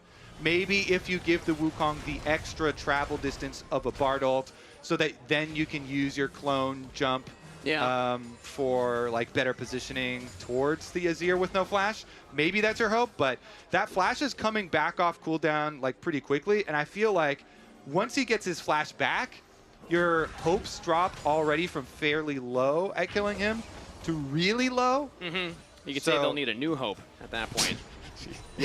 Honestly, fair enough. Yeah. Good job. Well, Contrax's flash will be up before Loki's because he flashed to engage earlier during the Otacon. Loki flashed to clean up the kills. Slightly, yeah. So very slightly, there will be a window here that Contrax can try and even get past the Emperor's Divide to make sure he sticks on Loki. But again, that window's so tiny, and even then, I think Loki's getting a third item on this reset. Yep, there we go. Void Step completed, and Contrax only has the 1.5 completed. Ooh, this is looking tough for Shopify Rebellion. C9, though, I mean, this is the story of their split so far, Kobe. They have shown that they are dominant right now, undefeated in Split 3, and now in the best of 5, they're maintaining that momentum and showing that, yeah, they are still going for a title contending split. Yeah. Ball bot side. Ooh, it looks like we're picking out Thanatos. The Rumble in a 1v2 situation. They don't have a lot of damage right now, but it should be enough. Flame Spitter to try and turn on the Palafox is burning him down. But Shopify Rebellion do pick off one in the side lane. They have to go for the steal now. Contrax has to go for a steal. He has a lot of Baron. B-Boy somehow got engaged on by Vulcan right there on the side. He has to flash away and cleanse, but the Cosmic Binding, or rather the Tempered Fate, does stall C9's Baron take. Yeah, it's very risky. Like, you can go for flips when you have Skarner, and you can try and, like, Skarner ult them, but it's still risky. So Cloud9, they're like, you know what? Whatever. You got one pick on Thanatos on the side lane. We're not going to go crazy and go super, super risky with anything, because Shopify, they have made a lot of crazy comebacks. And if you steal a Baron, the objective bounty on Baron plus getting the Baron itself, like, that would be the comeback angle for Shopify. So I think Cloud9, even though they did lose out by getting Thanatos getting picked on the side lane, it is a lot of times better to just cut your losses and be like, you know what, we are not going to fall into the sunk cost fallacy. Fine, you pick Thanatos. We're not going to overstay. Ooh, Fudge teleports down. C9 see it, though. They walk away. And now it's a Baron dance still. C9, with their patience, backing off that Baron, now have Thanatos on the map. Bot lane is pushing in, so they can now group up together. Also, Dragon in 45 seconds. This is soul for C9 if they can take this. So I also like this move. Instead of hovering the Baron, less risk. Instead, just say, hey, drop the wards in the enemy jungle. Yeah, and Wukong's pretty hard to keep out sometimes because he's very tricky, but you do have an Alistar on your squad too. Vulcan can just go mark, or at least try and mark Contrax. So we'll see. Plenty of vision here set up for Cloud9 leading up to this Dragon Soul. Shopify, what can they do about the Soul? Seos and Fudge are creeping on the side. Contrax just finished the Sundered Sky. 2 items to the Wukong. Meanwhile, we have 3 items on the carries of C9. Thanatos pushing back Seos. Equalizer goes down, but it whiffs. B-Boy, though, now caught away. Blabber just flashes in and finishes the job. Thanatos almost falls, and he does at the very tail end. Now Contrax completely separated from the rest of the team. Galliroll coming in. It's a chaotic fight with 3 fronts, but Loki's 1v1 in Contrax. He's got the item advantage. He's got the damage. damage, and he is dominating. C9 are crushing the play. Shopify Rebellion tried to contest, but they just couldn't hold on. C9 will get the dragon. Is Skarner an assassin? Because Blabber is in there. He's assassinating multiple members. Let's take a look at it. So Shopify focus on Thanatos. They're trying to burn this Rumble down. Both Seos and B-Boy get very low with their fight with Rumble, though, so Blabber flashes in to kill him. And it does start out as 1-for-1, and so Shopify try and continue. But look at this moment here, the chase and the Galio in, where Loki does get kind of split off, but Fudge goes up here to try and focus on Sven, and Loki can just annihilate Contrax down there on the bottom side because the Azir is so fed, you just melt through a Wukong. And Sven had the flash available. That was a nice seismic shove from Palafox to try and take out the Varus, but he gets out of there, repositions. More damage in the fight. Dragon Soul to C9, close to a 7,000 gold lead, plus all the flowers from the Otacon earlier. True. This is looking like a game 1 win for C9. That is a lot of power. And the Dragon Soul plus the extra Otacon petals here. All right. Shopify have to mount the comeback of all comebacks. And 7-0-1 on Loki's Azir. You already brought it up. The desk brought it up as well. A Rookie of the Year is a conversation we're starting to have, and I think Loki is just putting the final, ribbons on his argument that it should be him. Although now he's maybe caught out here, has the flash available, flashes, and the seismic shove does land. Flick back stun into the Unraveled. They did it! Shut down to B-Boy. The Death Star's down. Can C9 still win the fight? They got Thanatos melting through Shopify Rebellion. It just didn't matter. A double kill to the Rumble. Re-engage on the Palafox. Blabber picking up that one. C9 take 3 members. Okay, but they did do it in killing Loki. They did. The Death Star exploded. Unfortunately, 3 of them also exploded in the Death Star. So Baron is going to be taken by Cloud9, and they will get right back to destroying Shopify structures. Baron claimed, and now they're even looking at Fudge, but he's able to walk away. Okay. Oh. Nice curse, though, by the way. Yeah. I was trying to build him up. Live action. That was instantaneous. Yeah.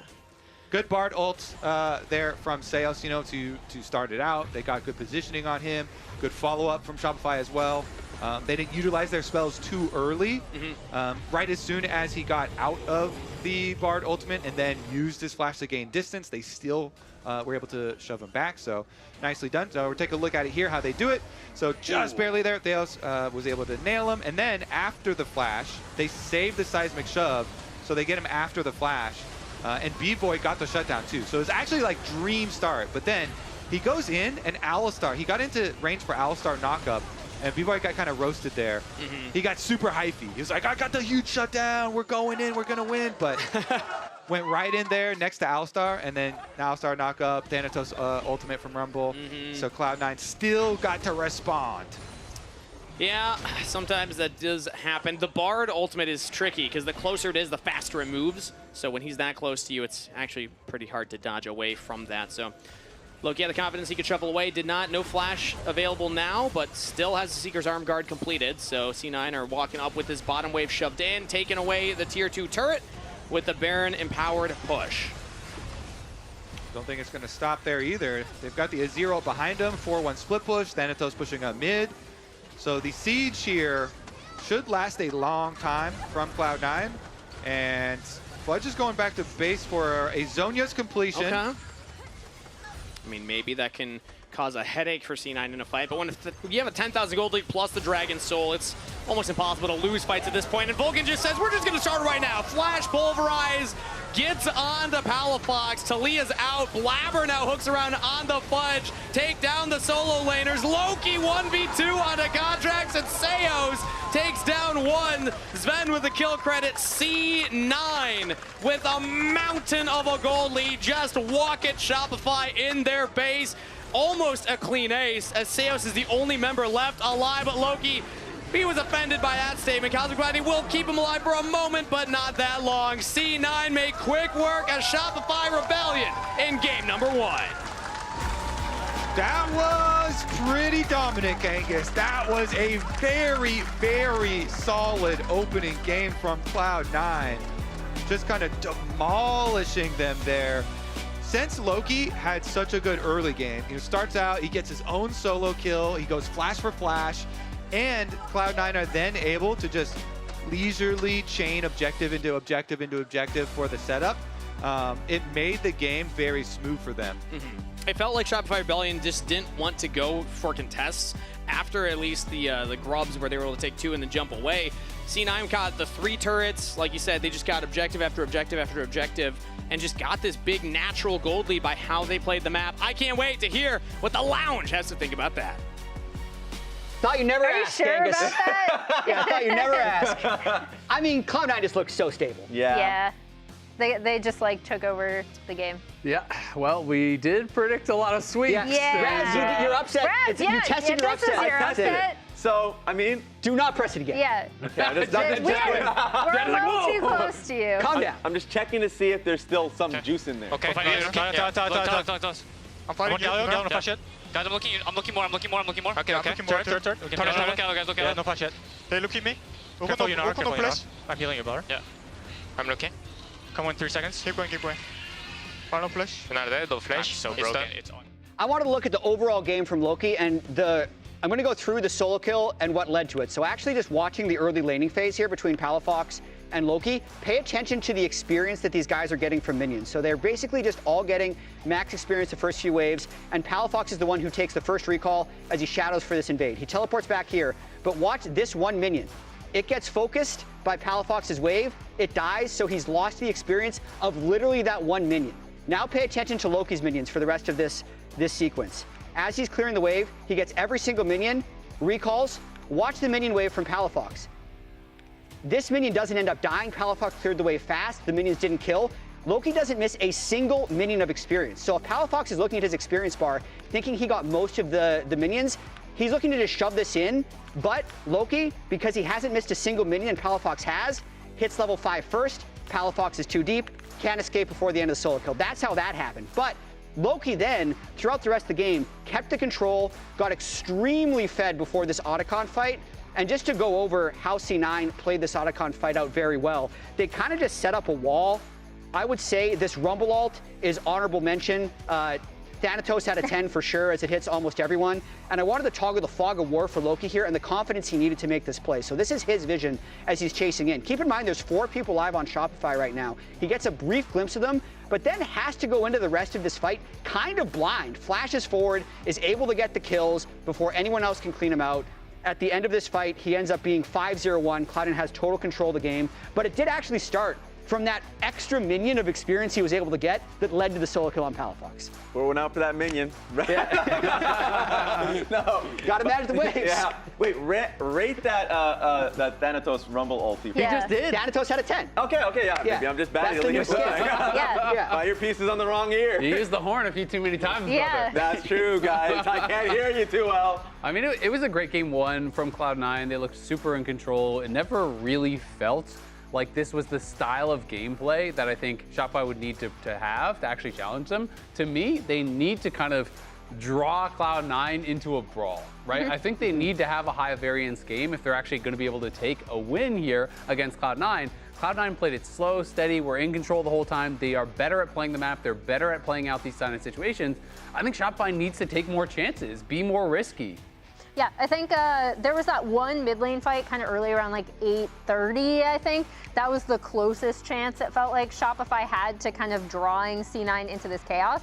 Interestingly enough, they are picking red side though, which means that they have like either some sort of counter pick or potentially, Isaac, some sort of composition that they feel can beat C9 or at least like kind of drag them into potentially some heavy early skirmishing. Yeah, and I mean, for sure, going to be expecting to see some counter picks coming in for Palafox to see if he can actually just like get anything like a wrench in those. Because I agree with you, Azil. Like I think the best we've seen from Shopify Rebellion, if they can drag you into like skirmishes, heavy, like chaotic fights, that's when they've like been able to take games off FlyQuest last split. And looking at this game, the funniest thing is for me, I was like impressed about the early levels. I was like, okay, bot lane, great trades. Like top lane, I like the pick in Galio. Like it looked good early. They got first grubs, the 2 first grubs there. So I was like, this is looking great until it wasn't. It went into a control game and C9 wins those. Yeah, I was gonna say, anytime you want to face C9, you again, like, kind of really want to split up, really challenge them. We will see if Shopify will be able to kind of come back in the second game, but during LTA North Split 3, you could win a trip to a League of Legends event or a set of Player of the Week statues. Use your Chase Freedom Flex MasterCard to make a purchase from the in-client store and save your card on file to be entered for a chance to win. Game 2, up next. Looking forward to it. Same.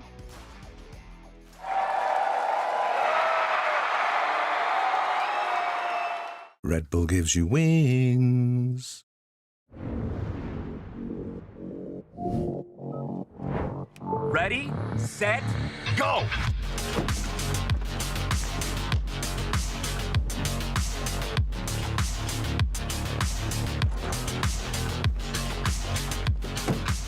I'm at 47%. Oh, I'm on 63%. Man, I'm at 50%. Boom! 80%. Winner! The Kia EV9 can go from 10% charge to 80% charge in just 24 minutes with DC fast charging.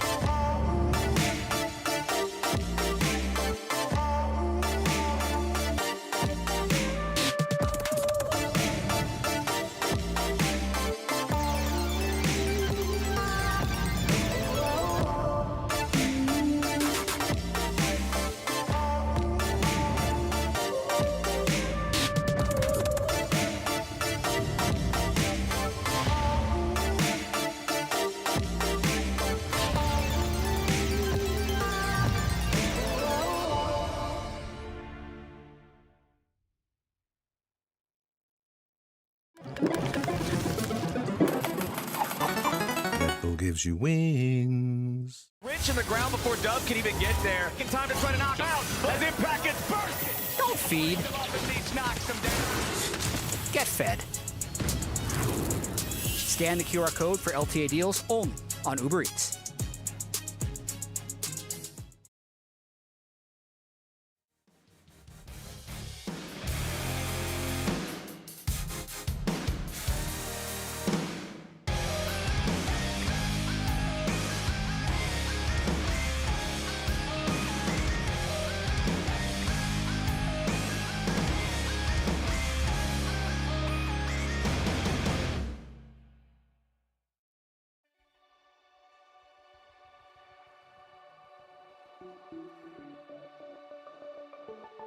Fight far. Yeah, Bart's already 1 HP. He's really far. He's 1 HP.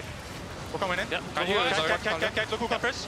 Look who. I'm dead 1 shot, but look who comes first of the way. Yes, when you guys win. Don't get rushed, We got it. I want to chase Those. Drake in 40, okay? Guys, don't go in the truck maybe. No, he's bad choke. Watch me, Audrey. Just help. Lara get out. Yeah, 1 HP. Okay, he's going. Go, Loki. Barton flash. Nice, coming, Loki. Nice, okay. Wow. Yeah, that's flash. I'm killing Gala. Yeah, it's good. Wow. Okay, you slash. I'm tipping. Okay. Yeah, look who come. Yeah, I'm coming, guys. Can you ult it? Yeah, I'm dead. Okay. Look who coming, no flash. No flash. I can Q him, Yeah, look who come. Big Q coming. Okay. It's not bad. No flash. You're not on flash yet. You are no flash. No. Look, guys, look top. I'm facing, okay? Yeah, I'm looking. Nice, Lara. Go back. C9 make quick work as Shop.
Hello and welcome back to our first best of 5 of Split 3, C9 versus Shopify Rebellion. C9 take game number 1 in dominant fashion, Kobe. And we knew Shopify Rebellion were going to be underdogs, but that looked like a very one-sided victory. We'll see if Shopify Rebellion have anything in the tank for game number 2. But every game brings us one step closer to the LTA Championship in Dallas, Texas. Tickets are on sale, so reserve your seats now to join us on September 27th and 28th to crown the best in the Americas.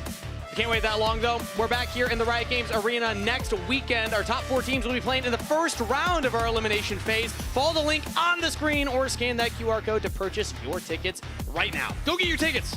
Come here. Everyone at the arena, you having fun? Should people buy tickets and come? That's what I like to hear right there. Oh, that was a very emphatic one at the very end. Let's go.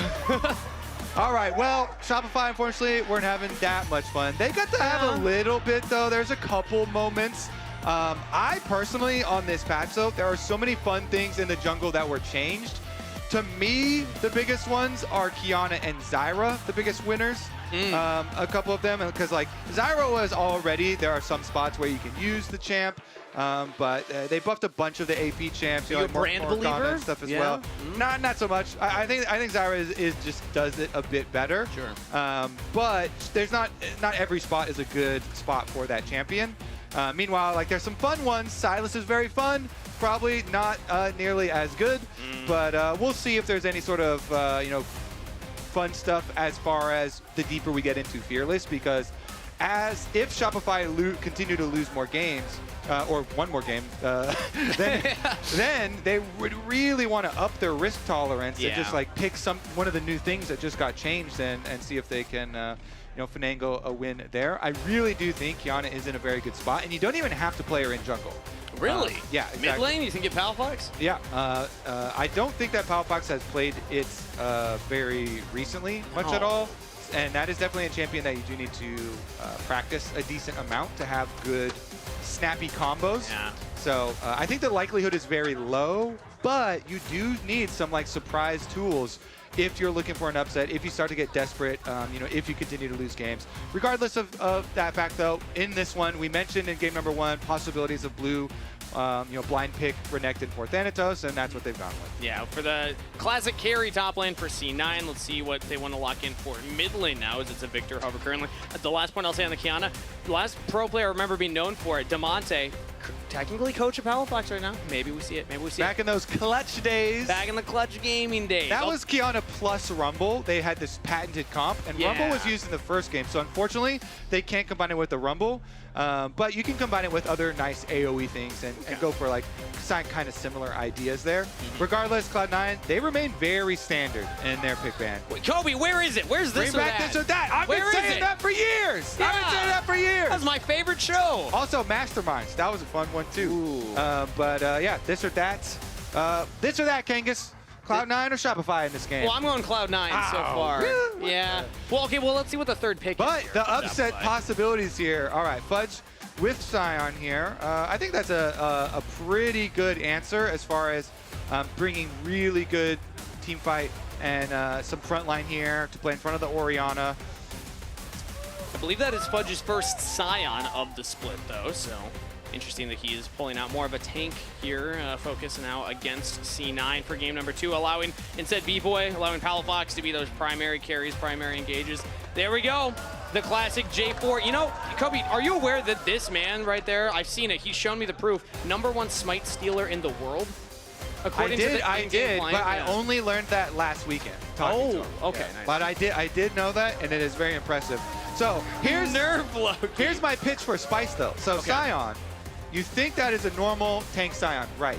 Don't you? I would assume. I mean, he's got a big health bar. He stacks HP. On this patch, they specifically buffed for AD Scion some angles. That's so cursed, but yes, the Scion, yes. They specifically buffed some AD Scion angles for your ultimate and increased the armor shred on your roar as well. Yeah. What's the ult? It's now up to like 120% at max range. What would your percentage chance of an AD Scion be? Is it a whole number, or is it less than 1%? Okay, it's more than 1%. Okay. I'm gonna give it a 5%. Ooh, High likelihood that it's still tank. I'm gonna say it's still under 1%, but I hope that we get to see some. Well, we'll ask Fudge after this game. Whether he goes it or not, be like, were you thinking about it? Were you aware? I'm gonna guarantee he was not thinking about it. But let's continue on with it. Okay, Contrax Lee Sin, nice. This is definitely a very mobile champ that you can pull some crazy setups with Orianna plus Lee Sin plus Sion here. Maybe Shopify can craft it this time around as far as their team fight setup. And I love seeing Contrax on junglers that can be facilitators, be playmakers, because he just is such a powerful player for setting up the team in these team fights. Rebirth is unimpressed. Fully locked in, unimpressed with the Lee Sin pick. Let's see what they followed up with here for the bottom lane into the Lucian plus X. I mean, only the Braum was banned. So usually you think of, Lucian plus Nami or Emilio, but they've saved it for full counter pick here. So could be something else for Seos. Yeah, I do like the enchanters just because they help with Lucian scaling, make sure that he's always if Braum is banned out. I've become a huge lover of the Lucian Braum, but that's why I think it was a very good ban. We'll see though. Rel, okay. So more low spicer, so does have some CC to still work with to be able to help proc there for Lucian.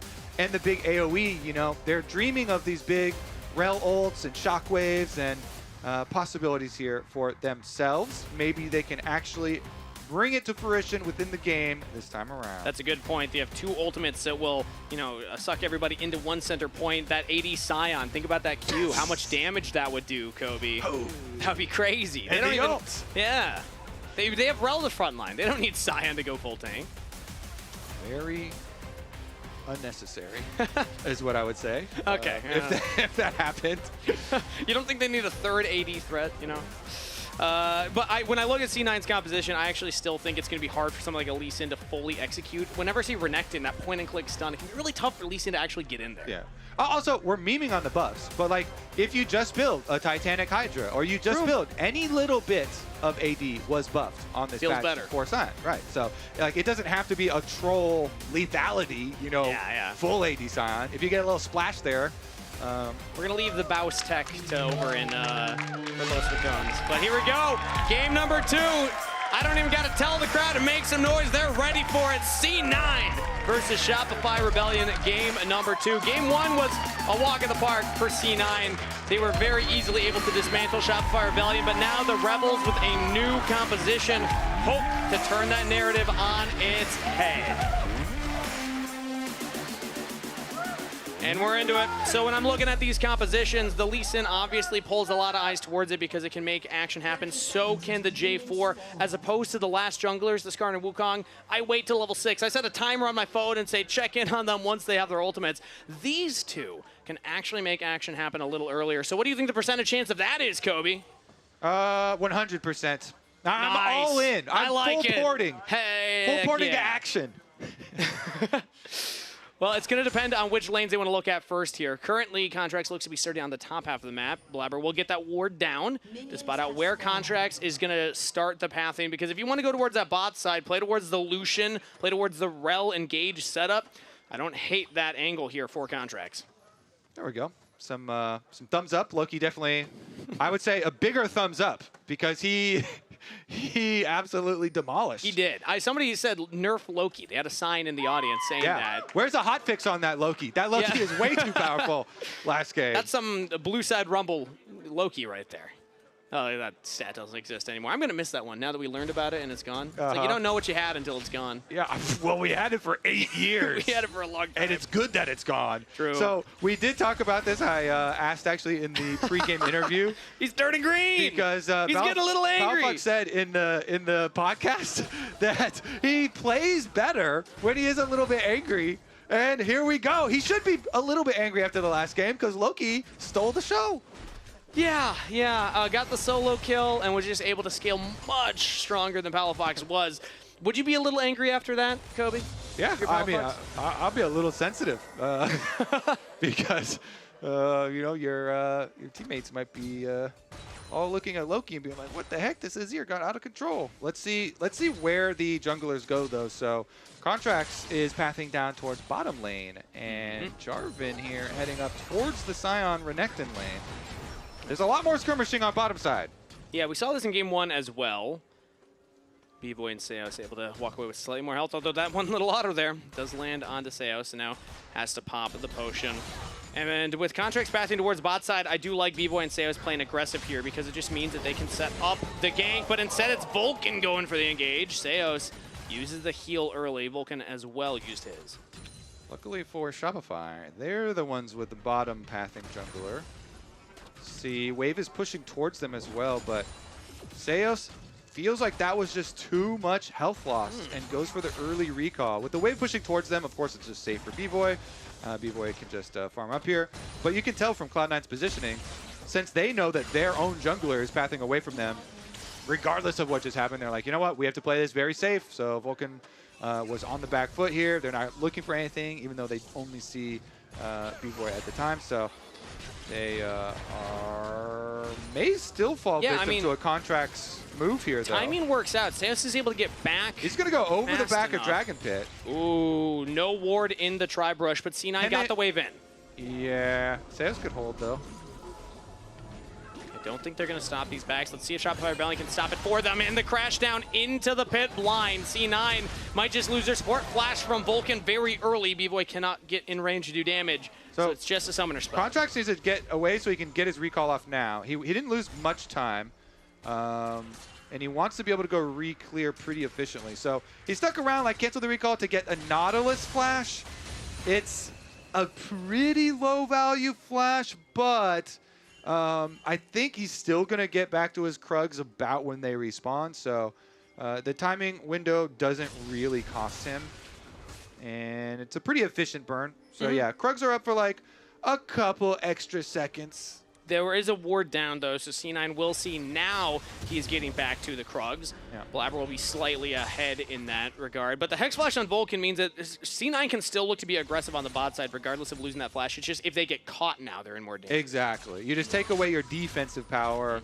Your offensive power is pretty much still there, especially from the brush. So let's see about the river control, though, if this results in anything. Blabber is pretty close as well as Vulcan coming up lane, though. So Seos definitely doesn't want to overcommit to this. They're trying to get the wave done. Gravity Well goes down, and the knockup lands again! First blood to Loki. The edge of the gravity well, Kangas. Yeah. Just got his little toe. His little toe was stuck in the edge of that gravity well. Hold him in. Suck him down. Got stunned up, and again, our camera was right over Blabber. He was so close to mid lane that as soon as Seos showed, he immediately pads up there. Ooh, flash from Fudge aggressively onto Thanatos right there. We actually flashed in to get onto Fudge's ultimate so he can't get away. Now Fudge flashes defensively to make it out of there. Yeah. So ult for ult trade and flash for flash trade. Okay. He really did not want to let the proxy continue, and Contrax here, okay. Okay, just made smash. No flash. And now in comes Contrax. Thanatos, no ultimate available, no flash available. Contrax not level 6 though, so he can't fully chase down the Croc. Yep, and Thanatos was saving his dice after his slice so that when the Q2 comes in, he can just dice away, gain the extra distance there. Still though, Contrax gonna start up the dragon. Let's see if he's able to take this uncontested. Blabber's walking down right now. And Blabber hit level 6. That's a Jarvan with ultimate, no flash available, but still can look to contest at the objective. Meanwhile, topside's Vent taking a lot of damage. Seos got on top of him. B-Boy not in range. Flashes for the kill! Shopify Rebellion on the board. Well, well, well. B-Boy might be the hero that Shopify need. Lucian able to flash in, get the kill. Vulcan by himself at the tower now. They can't get any turret plates afterwards. It would take them actually too long. So they want to get their reset so they can get off back to the other side of the map. Jungle is being taken away at the moment. Contrax has vision on this Gromp. Yoinkity yoink. Goes in. Ooh, he does smite it away, but he doesn't hit 6 off of it still. Yeah, very easy for Lee Sin with Q2 to be able to get those. So he does kind of steal away back, I guess, his own Gromp. Back, yeah. Deny the steal from Blabber, but as you say, Blabber, of course, with the experience lead still, not really too worried about it. Just goes back to his own side. I will say, if he goes with his ultimate to look for the Lucian, they might be able to shut down the Rebellion's hope as it has gotten started. Because B-Boy here, while Lucian does have his own dash and is pretty mobile, without the flash, and especially with Nautilus setup, they definitely could still try and attack him. He still has barrier though, so you have to be sure that you can make the all-in happen. And Sven has to be careful not to get chunked down. And now the Contrax hits level 6. I'm imagining Shopify will set up for these grubs. They're coming up at 5 seconds. Yeah. Honestly, Cloud9, I mean, Blabber is heading over, so it looks like they're making the call to contest. Instead of just go for the opposite side trade for Dragon. Palafox is there earlier, and Loki doesn't have that much mana, maybe like 1 full rotation. So let's see how much C9 actually want to contest. His Fudge old spot doesn't have the teleport available. Can he get 2 before he gets out? Nope. Ooh, no. I guess they wanted to get the top lane pushed in first. So Shopify Rebellion, they will instead seed the grubs to allow Palafox to push in another wave mid. So 2 over to Cloud9. Yeah. Pretty good stuff, I gotta say, once again, for Cloud9, because Loki this time around on Victor, you know, getting early takedowns, helping for upgrades as well, also helps. And he got a Dark Seal before, so he has stacks in his Dark Seal. Here we go for the top side skirmish, though. Seos level 5 is still able to just walk away. Yeah. But yeah, Dark Seal plus some, you know, quicker upgrades for Victor does feel very nice. Yeah, already scaling. Not quite. Actually, now that I look at the timer, this is about the same that he was in game 1 as the Azir. It was later when he gets that triple kill that he really came online, but it started off with just that solo kill. Wasn't a solo kill this time around, but still is able to pick one up and now has an advantage over Palafox, but he's going to want to spend some of that gold in his pocket right now as he will go for a reseal. Let's see what he picks up here, because the Dark Seal 2 stacks already gives him some AP. And the Blasting Wand completed now. The Rod of Ages build. The stacking, not a lot of early, but focused a lot more on his tankiness and scaling. So he will have a decent amount of health with this build. You know, even, I guess, if you get caught in a shockwave or something, or like Lee Sin finds a kick angle onto you, you've got a little health padding. Yeah. And, okay, Kobe, I got to ask something. This is an honest question. Your opinion. Does Tunneler count as AD for Sion? Is Fudge doing it? Yeah? What do you mean? There you go. What kind of question is that? He's got AD. 15. 15. In fact. Yes. 15 individual attack damages. That's going to scale upon that Tunneler. Also, it's such a cool, like, looking / thematic item. Like, this drill, are you, like, picking up the drill and punching people with it? Because that's what it looks like. It's a fist with a giant drill coming out of the top. That's straight out of like Jace's laboratory. You're like Wolverine, but with drills. Ooh, that's got to be. Hopefully, it's like an attachment. It doesn't actually come out of your wrist like Wolverine. So who's to say? Which one's cooler? Marvel's really going crazy with their superpowers these days. But yeah, Tunneler, I like as a little component item too. It's pretty efficient early game health and attack damage, and those are both just like very good all-in stats. And definitely does count. So we'll see about the Dragon, though. Rotation over here from Shopify. Again, lots of wards on it. They get the one over the wall. The control ward is still there as Contrax will now walk up to clear that one out. Contrax had looked at the Dragon earlier, but was level 5, so didn't commit to it. Let's see if Shopify Rebellion wants to commit this time around as Contrax is walking away, but he goes back in. So they'll know that the Dragon is still aggroed. Blabber does not take the blast cone over the wall. He's going to walk around the side instead. Linking up with the Loki here. Could be a contest. Ooh, Contrax needs to soak a little experience. Ooh, they're engaging onto Seos, but now B-Boy's in position to free fire onto the J4 gets kicked out of B-Boy's ultimate. Shopify Rebellion not quite ready for that one as Thanatos now teleports in. Loki damage onto B-Boy, has to flash over the wall, but Sven is in the waiting arms. And Blabber's still alive for now, but Fudge will take him down. So 1 for 1. Shopify Rebellion now getting engaged on the top half. Vulcan lands a Q onto Palafox. Flash forward from Sven. Looking for the damage onto Seos. Crash down gets him out of the Death Laser range. Loki can't kill him. These fights are so fun to watch. Whoa. What a scramble. I was in tracking the fight where Shopify were trying to chase around and kill Blabber, ring around the Rosie of the Dragon Pit Kangas. In the end, they killed the enemy jungle, so they took out the enemy smite, but they also lost one in the process. So here's another look. So they're focused onto Blabber right now. Seos goes full combo. They exhaust Blabber before his ult 2, and they kick him over to Palafox. but because he flashes the shockwave and Contrax after his hop, his Q didn't hit Blabber. So Blabber after survives long enough for his EQ to come back up and then cut off B-Boy.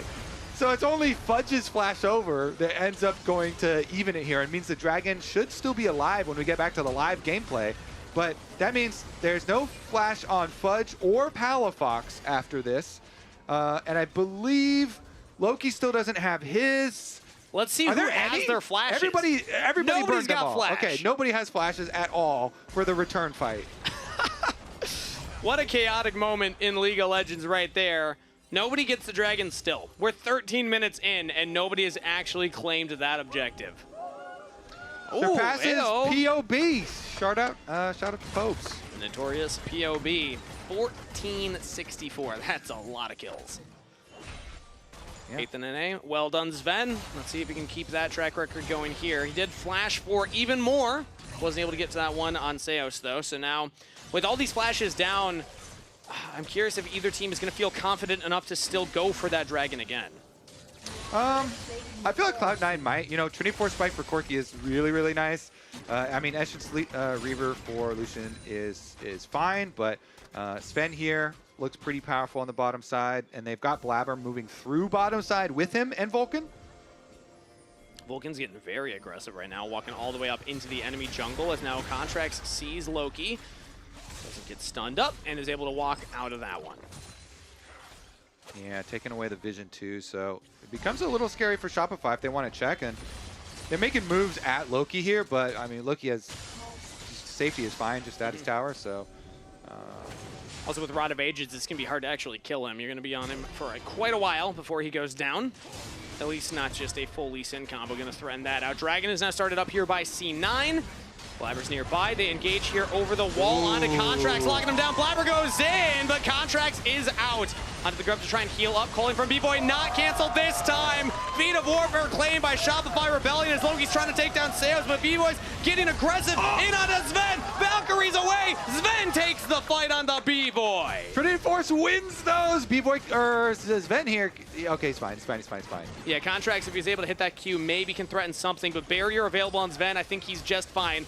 Loki nearby as well. But still, nobody is able to commit onto the Dragon because Blabber goes down. Contrax has ults.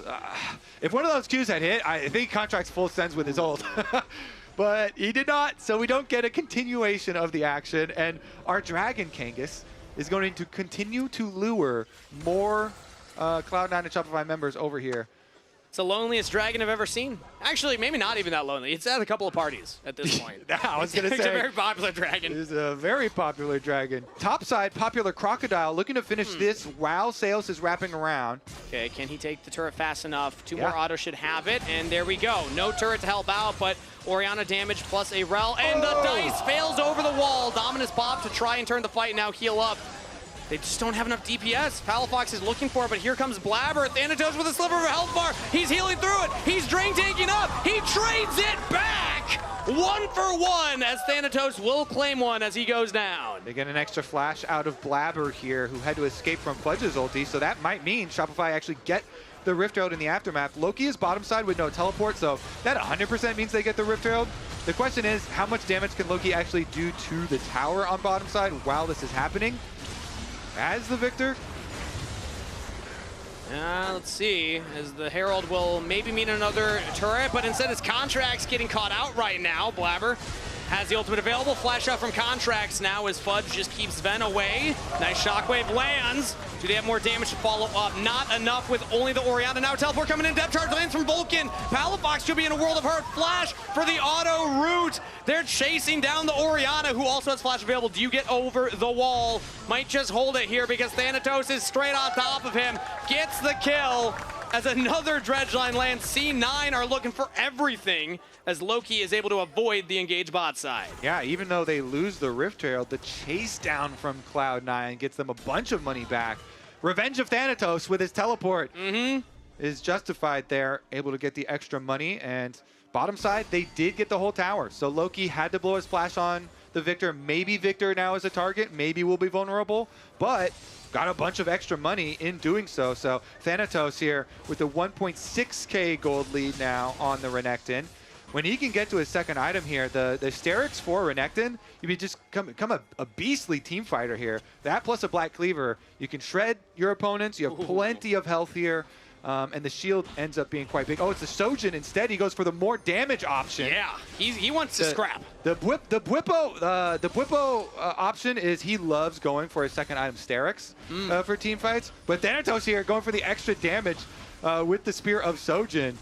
Looking to get his own kills. And okay, will Dragon go down, Kobe? Yes. Oh. This Dragon is finally dead, King. It's part 6, maybe? Somewhere around there.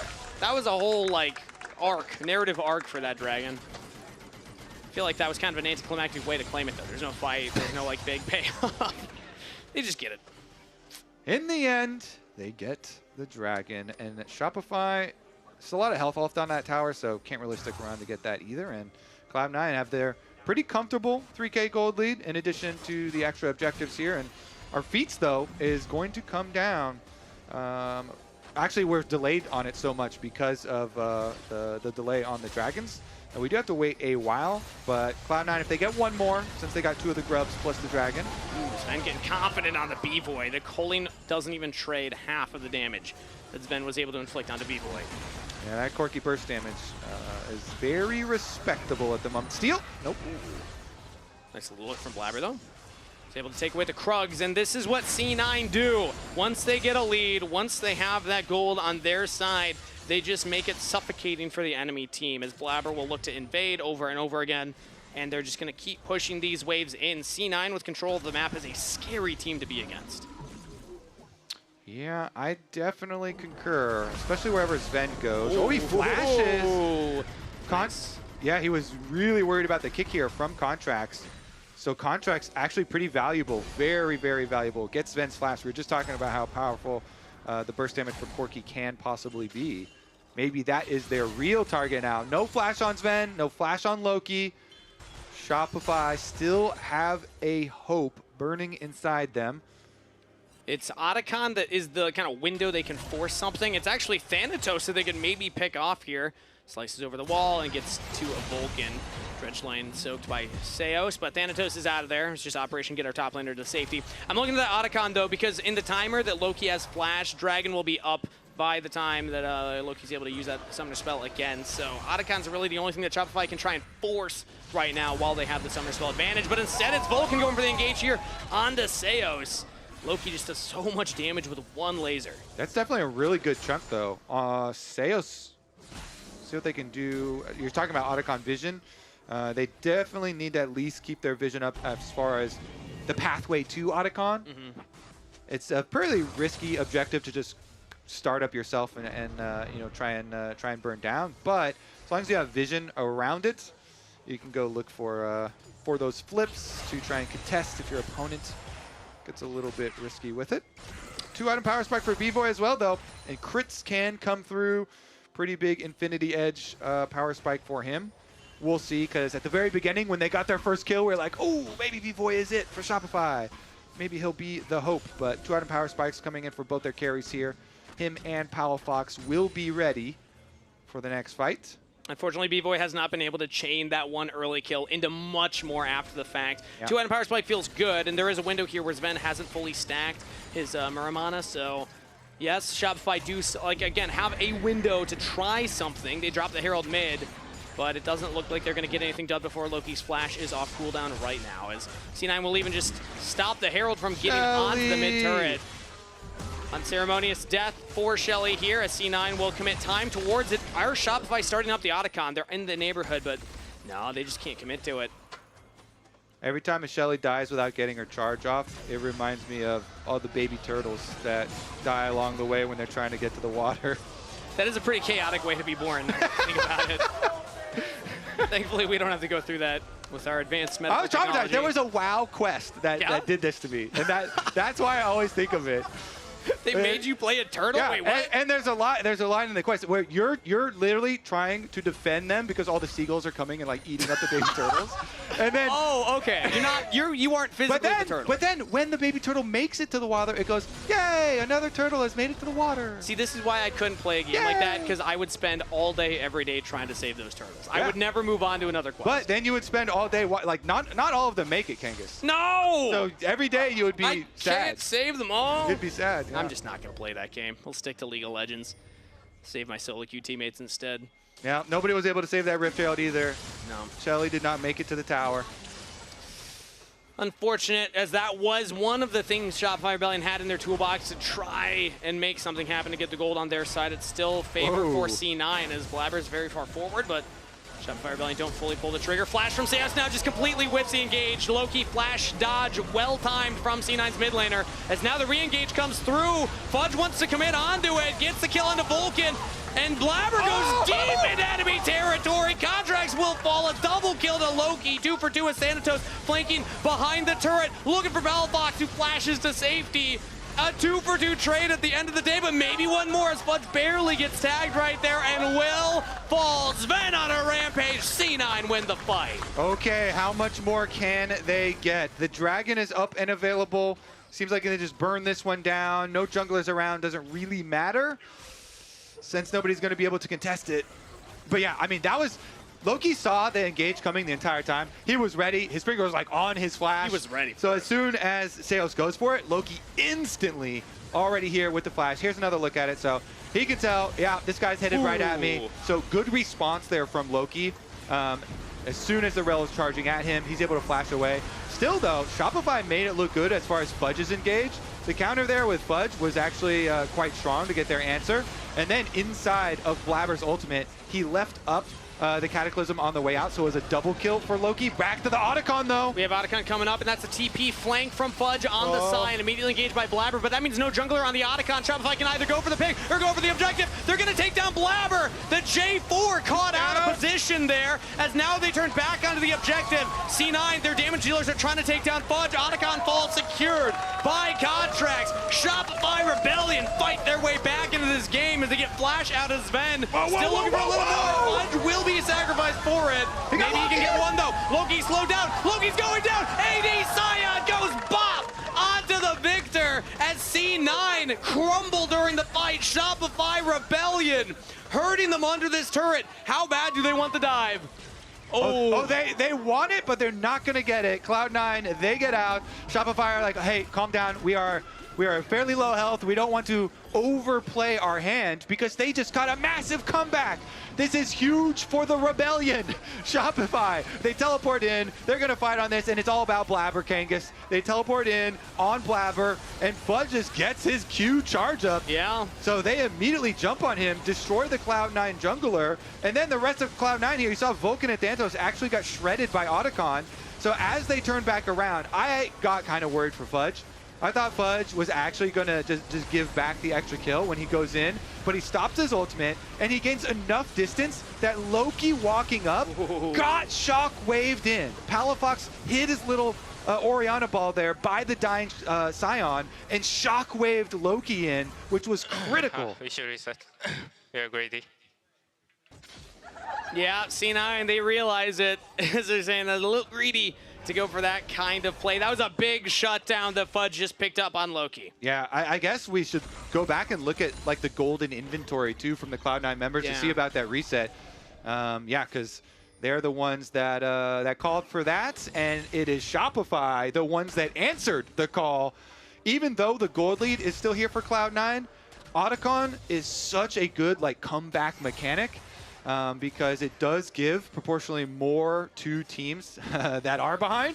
So nice little boost there. And even though the flowers, like the difference isn't that huge at the moment, you get an extra little petal every time you get a kill. So they could increase those numbers. Ooh, Sven, no flash available, has to Valkyrie to safety. Pushed away from the wave. Shopify Rebellion might be able to take this with this one wave. All 5 members clumped up together. C9 are pushing the side waves, so Shopify Rebellion will take this turret. There you go. Some more gold for their inventories here to help close that gap and catch them up with items. Full 3 items completed for Thanatos now. Now he's got the Sterix Gauge. So now he has the extra team fighting shield available to him. And the 10 stack rod had already ticked over for Loki. So he completes his Zonias. He's got his extra levels to level 16 here for Victor.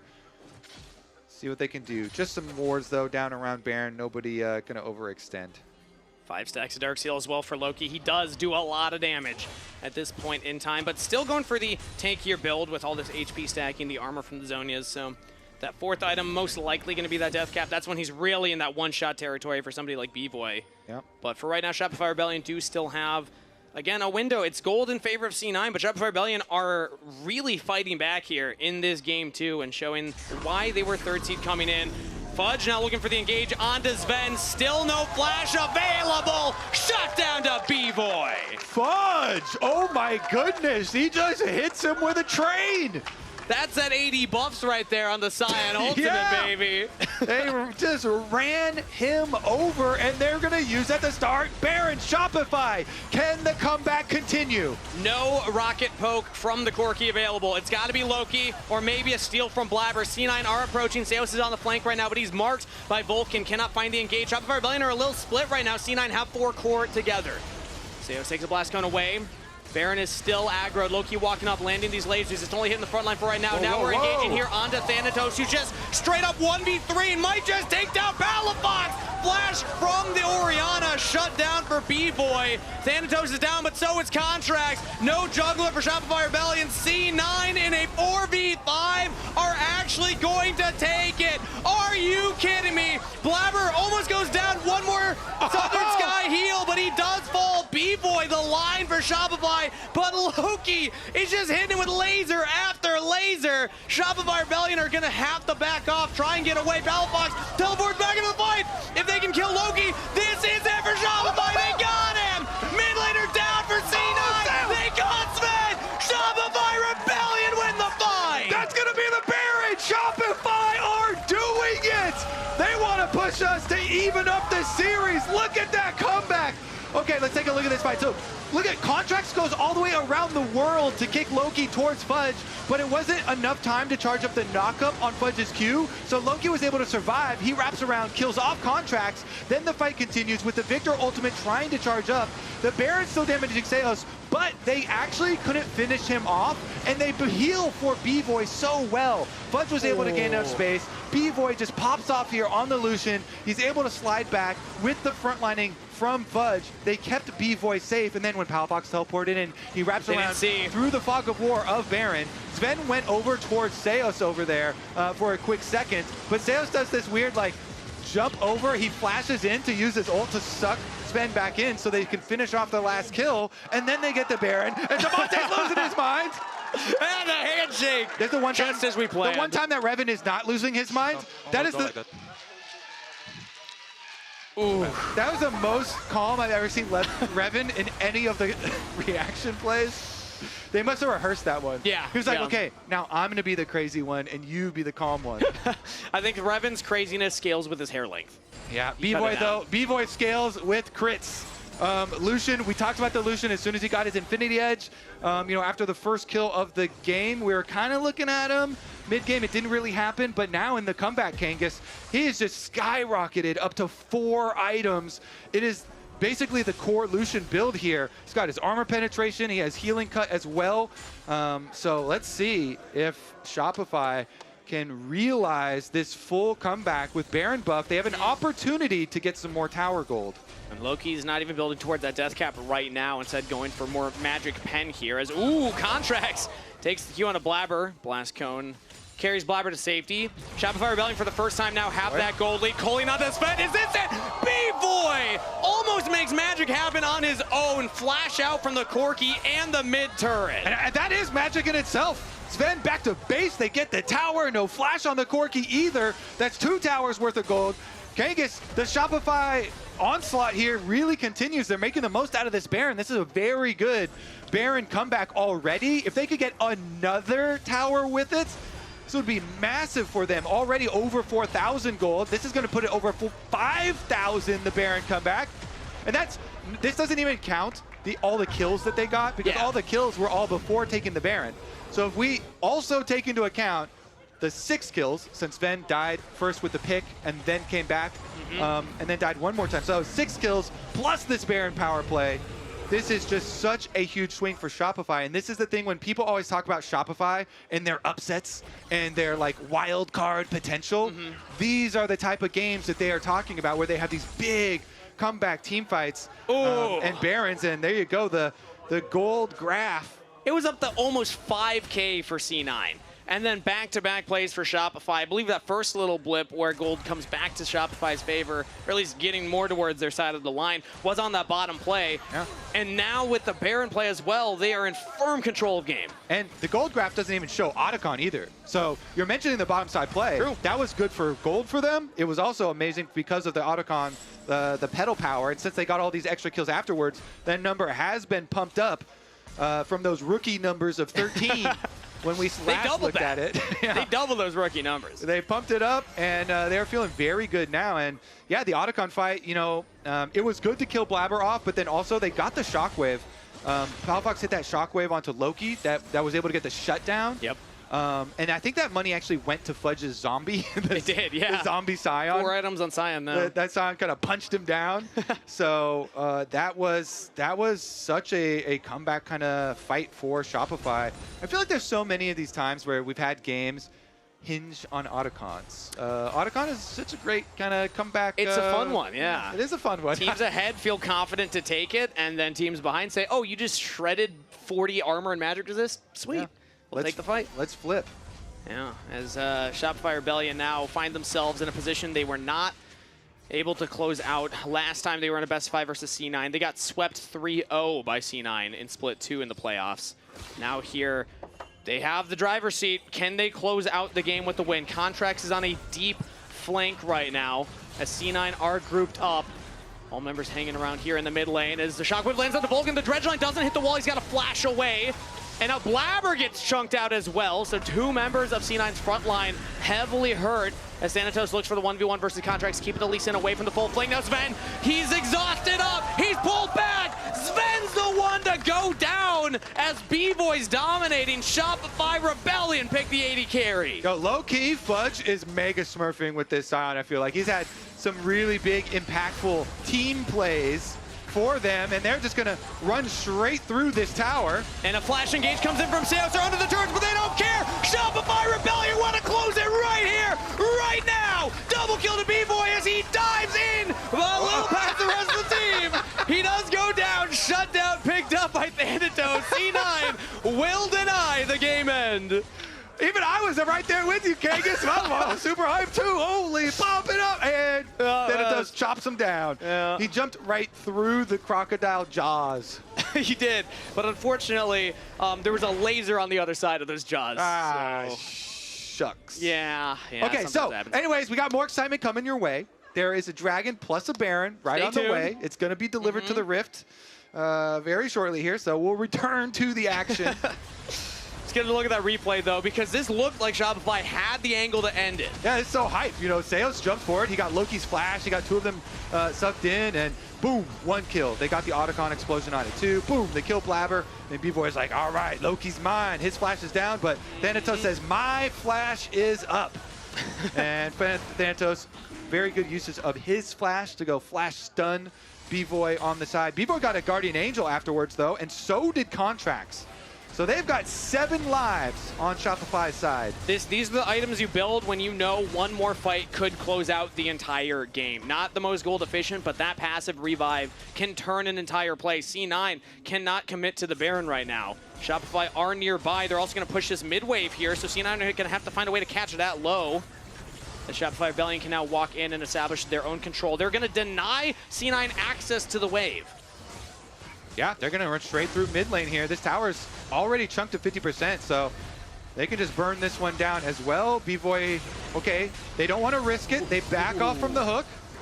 Yeah, Vulcan was looking for the engage right there. Thanatos now, he's so scary as the crocodile. I believe he has his own Guardian Angel if I see that animation around his...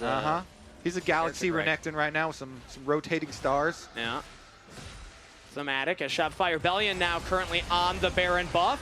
No wards for C9, no flank wards either. There's the wave pushing top, so maybe they could look at that, but Thanatos is just walking up instead. Blabber, can he get in there? This thing's so low. Looking for the steal. Wants to kick him out, he can't. Focus down, and Contrax secures it. Kicks Blabber back. Blabber's out of the fight now. It's a 5v4 for Shopify Rebellion, and they got the purple worm. C9 can have to find a way to get back into their base, as they will escape through the top lane, but Shopify Rebellion have access to the mid wave, and they could just push to end. I do not love this Shopify team. They're like, you know what? It's fine. Blabber's gonna get in. Flip it! Flip it! We got it. It's Let's go. fine. Contrax wins those as the mid turret falls, the middle inhibitor as well. There's a small wave Baron empowered right now. C9 can try and clear that out here. The Victor does have good wave clear. Thanatos trying to buy them space to hit the minions, and the wave will fall. Second wave comes in. Shopify want to close this here. 15 seconds on Blabber. They're not even killing the inhibitor on the side right now. They just want that Nexus. They want the fight. They want to get out of Thanatos. That's the Guardian Angel. Stasis for Loki. Kick from Contrax. That's the setup that they needed. But Sven is free firing. Thanatos is frontlining. Shut down for Sven. Shopify Rebellion just don't have the numbers anymore. Blabber's back on the map and can now buy space for Sven. So B-Boy and team have to run away. They didn't even kill the other exposed inhibitor. They went for the double Nexus tower dive. Yeah, again, the Guardian Angel for Thanatos, I think, really saved it because it just bought so much time for C9. This team is so fun to watch. Oh my goodness. All right, action, action, action. So the Q is on Loki, so Contrax goes for it, but Loki as a Zhonya is active. So Loki buys time. Then you talked about the Guardian Angel resurrecting Thanatos. He gets back up inside the middle of the team. And despite Fudge here getting back up in his zombie form, and then Contrax as well with his Guardian Angel, they're already too low to go for the end or go for the finish. So they got one Nexus Tower, which does respawn nowadays. Oh, if they get a pick on the Thanatos, so that is huge. No flash, no hope of survival. The Rebels find a pick in the side lane. The action continues. All right, now we're gonna go end it. Teleport in, bottom lane, push, push, push. No GA available for Contrax, but we do still have it for B-Boy. That means there's so few options for C9 to get onto the damage dealers of Shopify Rebellion. As now Fudge ulting in, Sven taking a lot of damage, has to flash. There's the Guardian Angel for B-Boy, trying to maximize the usage right there. Now focusing down the bottom turret, they have the cannon there as well. Do they go for the end or do they hit the inhibitors? It looks like they just want to play around this mid wave right now, but C9 still happy to clear that one out. Shopify Rebellion again, just kind of waiting for the mid wave to try and close it out, but now two cannons on the bottom wave. This could be the push. C9 trying to go in, engage from Seos onto Loki, no stasis this time around. Can Contrax take him fast enough? The turret's doing a lot of damage, but they got him! Loki's out of there, Blabber as well. C9 crumbles, Shopify Rebellion strike back in game number 2. Honestly, this is what people were looking forward to in this series. Yeah. Cloud9 came out in game number 1, all control, they win the game. Everyone's like, oh man, Shopify, they're so underdogs, man, there's no chance. And then boom, they come back in game number 2. They have an explosive fight for Otacon. They steal the Otacon, they got the kill on the Blabber, they got the kills, money that they needed, and they turned it into a victory. So 1-1 in the series. You know what that looked like for me, Kobe? Looked like Shopify Rebellion got a little angry after game number 1. They had something to prove. Fudge especially, that Scion, incredible engages. He created so much space for the rest of the team to play through. What do we think, Lounge? Was Shopify a little angry after that game number 1? What do we think? I think so. I think Raz. Yeah. Oh God. That's what I think. Who gave me this power? I was prepared, and it still hurt my ear. The horn of upsets. The horn of upsets. It's time to play it. We were Yeah. We were close. Jet, you almost blew the horn of upsets. I can't take credit. None of us predicted this upset, but it happened. Wait, I gave them a game. I gave Shopify. You have to call which game. You have to say which game. That's on you. Yeah. Yes. And even in game, it looked like they were going to lose as well. Like, what are we talking about here? All right, yes. Let's hear the highlights. Let's start going through right, let's hear them out. Yeah. I can go right now, guys. Yeah. Victor angle is good. Yeah. I got Victor flash. Going on Victor. Just plays low. He has I'm go flash. just sitting Jarvan. Chadama, go flash. Victor dead. Yep. Corky one. Corky dead. Nice. Good, Oh, I'm going to tower. What the f? We're up again, but Oh, actually, we smells like Chinese, no? Woo! Yeah. Banger. That was the end. We'll see one of many dragon fights starting out our highlight reel, where dragon doesn't end up getting taken. So, kind of sitting here being how like, many fights did we have before dragon was actually taken? Like around 2 or Dragon? 3. Yeah. Yeah. I think the third one was maybe when it was taken, there, and there was maybe a skirmish as well. If you want to add that in, so I'll add it. It was definitely very late into the game. The start was pretty close, pretty competitive. But after Here's a the couple other one. fights, it started to feel like Cloud9 did actually open up a lead, and it felt like the game was going to be theirs in the same way that first game was. I'd say the game did get messy. Like, for me, Cloud9 was not very connected in these fights. There were so many instances where if both C9 players had focused on the same target, I think this is going to be an example of one towards the end of this fight. If they'd focused on the same target, they'd actually win the fight or get the kill, but they split onto different targets and then don't get the kill. So this is an example, though, of a nice C9 fight as Flower finally good engaged. I was going to say, this one's early good. game, and like the goal lead is there, everything looks beautiful for C9. I'm just like, okay, like sure, the early dragons, you're not stacking them. They got the first one, but I was like, this is where you started to believe. At this point, the game looks cooked. I mean, and it should have been. I think, 9 times out of 10 from this spot, Shopify doesn't really get an opportunity to do anything left in the game. Here we go. But it's this Yeah, Archon. this so one Thanatos here. was pushing the wave by himself. Blabber decides he's going to turn on TP. Half the people are hitting the Otacon. Thanatos over on the side marking Palafox. Blabber's getting caught on one side. Like, they were so disjointed here that they could have just all turned on the TP and probably pushed Fudge out, if not killed him right away, and then secured the Otacon after. Instead, they kind of split in 3 different directions. They lose the fight, they lose the Otacon, and this was the beginning of the comeback here for Shopify. Plus 890 for Fudge. He was suspiciously not tanky before that fight, and then actually tanky after the fight. This fight goes on for forever, it felt like. Yeah. Because, like, they think they get onto Palafox. They do not. B-Boy ends up shutting down Thanatos. And then, here's another example, though, because I think you can just leave. Palafox TPing in surprised them, but at this point, when they know that there's a stray rel in the bush as they're about to turn the fight around, if Loki and everyone and Sven just all move up to rel, it's over. But then Vulcan and Sven move up. As Palafox arrives, they kind of go split between the two. Vulcan misses his hook, and then, like, for what it's worth, though, Shopify was dodging some nice skill shots. Oh, we don't want to see it. And they end up getting Baron off of this sequence as well as all the bounties. So, I mean, hats off to their hands. Yeah, I mean, it was very slim margins. Palafox, even in that 5v4, he lived with about 150 health and then based and TP'd. And he just wasn't noticed when he TP'd back. But even previous to that, we didn't have a clip of it. But Sven got caught mid by Fudge with the Cyan ult, and he used his Valkyrie to get back to lane instead of actually saving it. So he gets a couple extra minions, but then he dies. So it was this Otacon play into the Baron catch, into that Baron play that really did seal the deal. And then this game kept going on and on and on, where Shopify's trying to force the end. Instead of just taking the inhibs and guaranteeing it, they're just trying to force down the Nexus. And it became pretty insane. 56,000 damage, Raz. And there's one thing we said. At least we'll give ourselves credit for one thing, that if Shopify is going to win a game, it has to be chaotic. These fights have to be really hectic. And I felt like Cloud9 kind of got lost in the sauce, and you saw them really dip off the Otacon. Now, I feel like we're going to have to ask an impossible task for the stats man out there. Stats man out there, Liam. It's literally Liam. Liam. I just want to know what the actual rate when it comes to like throwing on Otacons, because it's happened all year long. We're gonna That's my track question. him. All right, that's about it. I mean, the throwing at Otacon is big. That was the recovery that C9 had against TL last week, right? But right now, we're going to break down this week's Pagoda moment, which is that long Baron fight that we already saw, because we do have to run it back. There are so many slim margins where it does look like C9 would be able to, especially after they initially go in with Thanatos getting onto Palafox, kind of completely removing him from the fight.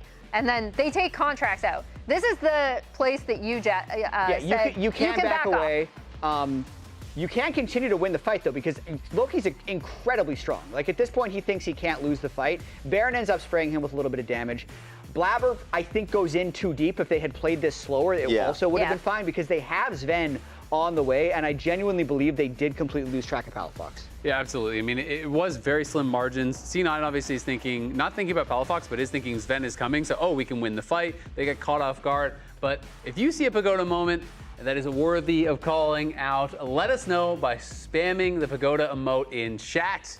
And Pagoda. True. Yeah, I mean, Shopify made it 1-1. Yeah. Yeah. We have a series on our hands, right? We do, Oh, we do. On our hands. Yes, we do. Do we though? I'm actually not sure. Don't miss any LTA action when you get your favorite foods delivered on Uber Eats for less gold. Scan the QR code on screen, click the link in chat, or the Uber Eats button on lollysports.com to access the Champion Shop featuring exclusive deals and 50% off on Uber Eats. Game 3 is coming up. If Shopify wins again, then yes, we absolutely have a series. It's a calamity. Yeah. It's a calamity. It's a calamity. Whoa. See you then. AT&T has a new guarantee because most things in life are not guaranteed. Like common courtesy. Really, Brenda? I know you can see. When they say, I'm on my way. no way. Pretty blue, though. Or a fun night at the movies. Yeah, that's not guaranteed. Yo, hold on. Let me put you on speakerphone. You know what AT&T guarantees? Connectivity you depend on, the deals you want, and the service you deserve. Or we'll make it right. That's the AT&T guarantee. Dad, I'm a genius. I figured out how to make us penguins fly. That's gonna be tricky without wings. Exactly. That's why I've got Red Bull. It gives you wings. All we have to do is drink it. And how? Come on, Dad, just drink it. But why? Why? It's 40 degrees below. Do you think we're standing here for fun? Red Bull gives you wings, but only if you drink it. Aww. Rich in the ground before Dub can even get there. In time to try to knock out as Impact gets bursted. Don't feed. Get fed. Scan the QR code for LTA deals only on Uber Eats.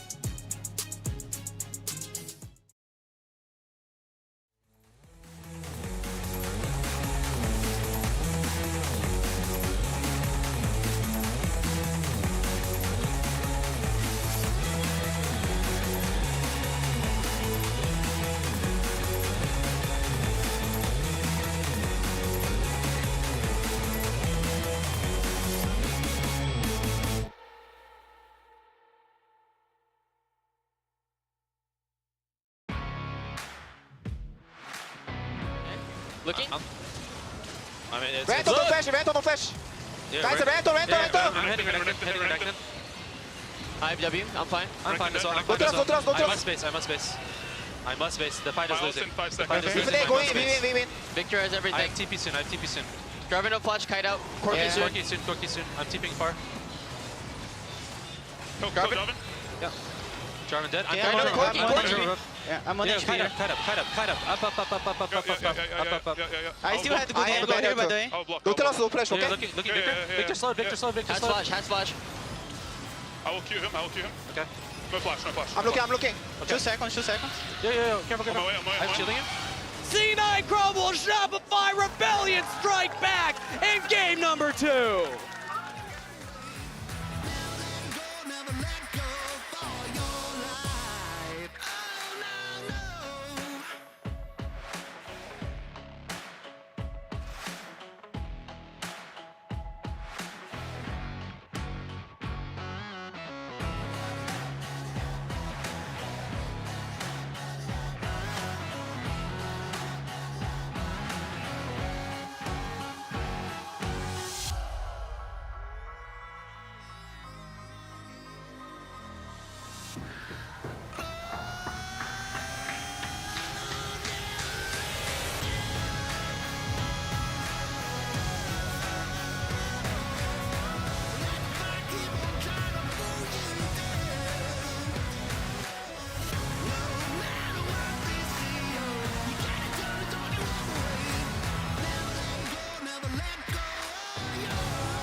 Do it ourselves.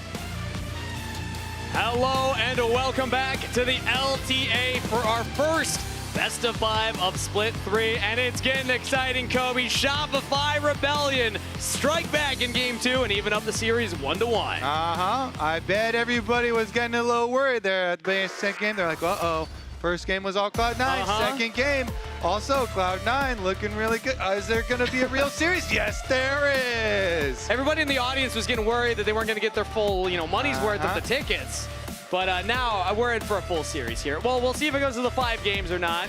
Because C9 still had the early game lead, Kobe. They were still looking really good. It was that Otacon throw that Shopify Rebellion started getting back into it. Yes, sir. Otacon, the great equalizer. Okay, let's see about this then, as we can get a little bit deeper here into the mid lane champion pool. Both Annie and Ryze banned out again here with the addition of the Aurora, really taking down a lot of these higher prio mid laners. So we're going to get a little bit deeper here. I mean, now is when you start to think about things like the Palafox, never mind. Exactly, yeah. They already took it away. Oh, ooh, they I already like took it away. That means Palafox will play something different. He's only played Annie, Victor, Talia, Ori, Yone. Won't get those. So, into the Yone here, blinded with a lot of things out of the pool, to be fair. Let's see what the Shopify response can be. Bottom lane is also pretty open for them. See where they want to go. Oh, Vi actually went through the pick bans with all of the focus there towards mid lane. So Cassio's quite nice with the miasma. Grounding also a very, very useful tool. I really do think they should still grab the Vi. I guess they're not going to prioritize first picking it, but it does still seem like the highest prio up with Pantheon still banned, and then all of the things that were already used already. I also like it with the Cassiopeia. It can lock down one target for a long time, so the Cassio can get in range and actually do a lot of that damage. Cheering for Seos Petals -1, cheering for Vulcan Petals +1. Ooh, biased sign out there. Yeah. You're allowed, though, in the crowd to have bias. It's encouraged. Cloud9 Petals. Yeah. Okay, so they go for the Sivir. They actually don't really care about the Vi. I mean, Cloud9, obviously, they have AD mid, so they're looking towards AP jungles, and Maokai is kind of the classic combo with Yone. The ultimate is just such a good team fighting tool, and if you grab somebody in a Maokai ultimate, and you can set up for really easy Yone ultimates to take over. So they're going to hit that immediately. Into the Sivir, though. Let's see, like, Ezreal is up for Sven. He's usually a pretty big fan of Ezreal. They could go for like poke lanes. What are they feeling? Jhin is also available. Yeah. Ziggs. Okay, so they want to get the extra AP from Ziggs bottom lane. So like a Ziggs Rel type of angle. Actually, Rel was used in the last one, excuse me. So not Ziggs Rel, but Ziggs plus some sort of setup there. And that means Vi's still available for Shopify Rebellion. This is also, according to what I'm seeing, Sven's first Ziggs game of the split. He had yet to duplicate a champion coming into today. Had broken out with the Corki Varus, but now with the Ziggs locked in here. Loki, I am your father. Okay, so that's are you continuing the bit from game one with the Star Wars stuff? Yeah, we talked about Star Wars. Did you already have that sign? Respect. Respect. That's commitment to the bit right there from the audience. Nice. But the Ziggs is going to be a newer pick here for Sven this split regardless, so that means that we'll have to wait and see what Vulcan wants to pair with it. So far, Shopify more worried about what Thanatos could pilot as they take away the Yorick. Okay, some protection bans here, because we're assuming that it is going to be the Thanatos blind pick. I mean, I guess Shopify, they could go for support counter pick if they really wanted to. And make Fudge blind.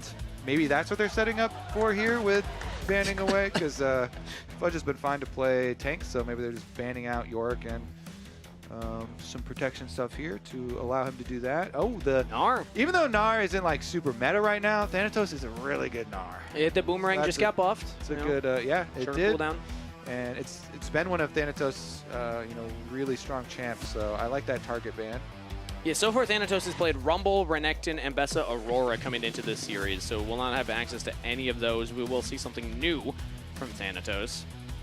But first, Shopify Rebellion gets to lock in. I would love to see a support here. Save that counter pick for Fudge, and they agree. It's Rakan for Seos. Okay, so Rakan and Vi, pretty good gauge opportunities for themselves. Just a blind Cassante, all right. Sure. I wonder what Fudge counters with. Does he get like mega spicy with like Garens and Urgots and stuff like a Whippo, like Whippo would, or an Alawi. I mean, Alawi just got technically Alawi got buffed on this also. match. I know. I just played against Alawi last night. Yeah. And it is messed up how much they buffed the passive on the passive damage. Like, the tentacles are mega slaps, and that into a Maokai and a Cassante and a Poppy, and it's just a hover. Okay, and everybody just lets out a collective sigh in the audience there. But the Cho'Gath has pretty good silence, and then you can chomp him when he ults you and he gets lower. Here. I don't know if they can hear me. No, I can't hear you. Azael, yes. Wait, now I got you. I love the draft here from Shopify. I think they actually laid a really good trap for Yone, letting the Yone through on red side, bringing out the Cassio. You have so much CC, easy, fast CC with the Vi, with the Rakan, with the silence from the Cho'Gath. I even think Cho'Gath is a good matchup into the Cassante. And bot lane Ziggs has historically not done well in NA. So if there's a draft that I would predict, this is a Shopify one. I think they could go up 2-1. Okay, can I hear that air horn one more time, though? Yeah! That's a real one. There we go. But that one didn't have any smoke. It didn't. What's up with that? I would rather have the audio, but without the smoke, than True. the smoke without the audio, though. Raz used up all the smoke from the last one. Yeah. All right, well, we'll see if Azael's hype delivers with Shopify's performance. I do like his points. He was making a lot of CC. The Cho'Gath having a good matchup in that top lane. It makes sense. Yeah. Shopify already with a comeback with a victory last game. So they already had one upset, too. So you're kind of going with keeping the upsets going, Keeping that momentum. Trying to build on it. C9 shouldn't have made them a little angry, Kobe, because this is how they play when they're a little angry. Palafox said it on Pros last week that this team is not happy in third. They want to achieve higher. They want to show that they can take down the top teams in the league. They took a game off of C9. Can they repeat it here, or will C9 show why they have been so dominant in Split 3? Let's take a look. Looks like players are still getting ready on stage right now, so we'll wait to see when we hop into game. Blabber's monitor setup always just sends me. That is just, it's actually like a Valo one. He has it so like tilted and close and low. Yeah. Wait, can we get another? Yeah, there we go. We have it on camera right now. Get in there. It's like, that's optimal crab viewing. That's a crab view right there. And it looks like you can see on the screen, Blabber did have issue loading in. So is that ergonomically correct? I feel like no. Well, because you're not supposed to like look down and tilt down, or it's bad for your neck. Oh, you know, now that you say that, I do agree. Because otherwise, the opposite, you don't want to lean too far back either, because that's bad on your lower back. Yeah, it's supposed to be just. So I've been told the top of the monitor is supposed to be a little tiny bit above your eye level, like basically eye level. Interesting. Okay. And I've not heard you're this. supposed to be like straight. Yeah. Okay. Cool. Well, I gotta say, so I'm kind of worried for Blabber's longevity then. Oh. Not ergonomically sound. Have you told him this? Have you told him your concerns? Also, I don't, I haven't like taken a class or anything on ergonomics, so maybe I'm just talking out my ass. Ergonomics? Is that like next to economics in the college? You don't know ergonomics? Well, I know the word, but I have never heard it used in that sense of like, like a study to learn.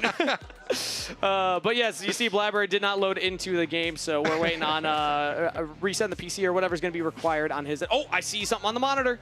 Yeah. Can he see it? It's booting. I'm going to go back to the point, though, Kobe. Yeah. Have you told him about your concerns? Because it doesn't count if you just have it. I just came to the realization right now. Oh, okay. All right. Well, we'll catch him after I the could go over there right now, though. I guess he's got some time. He does have a little time. You're like, hey, Blabber, just don't want to raise any concern. But it's probably not a good idea to change your setup right before the game either, though. That actually would be unwise. I think comp ops would get upset with you. My neck was hurting a little bit just looking at him now. Well, okay, now I'm concerned for us, Kobe. We're standing here. Yeah. This is not eye level. Ours are kind of similar. We're looking down. Ours are pretty similar to his. It's not great. All right, so we're going to keep track of this over the next 5 years. Kobe, you've been doing this for a long time. Now I think we can do some studies on you for Ergonomics 201, the second course in the degree. At least my home setup is a bit better. Do you have one of these like racer chairs, or do you have one of those like office mesh ones? No, I have a office mesh one. I don't. Yeah. Secret lab chair though does look nice. I would like a secret lab chair. I've heard they're They've amazing. never given you one? Well, maybe this is your chance to pitch, Kobe. Well, get a secret lab chair from LTA Studios. Maybe you take Blabber's one after he's done with it. What was the problem, actually? Did you get an update? I have not received an update from production yet. Because it seems like just a computer restart here, so that shouldn't take too long. No. But it might be something deeper. What about a standing desk? How do you feel about standing desks? I have a standing desk. You too. have one? Okay. See, I have one. I never raise it to standing. I just sit at that thing. I do, and like then a my fake friends on standing desk. Discord always complain about the noise. Ooh, oh, when it like is going up? Yeah, because they can hear it. Don't put your mic so close to the desk. Well, yeah, I don't have headphones either. I use speakers. Okay. Wow. The speakers. I tried to set up speakers, couldn't figure it out. Panicked. Just said, no, we're going to be a headset guy. Yeah. That's what we're going to do. Fair enough. Can't share audio with anybody around. It's all right. Private guy anyway. 2-minute ETA on our fix here for whatever is up with Blabber.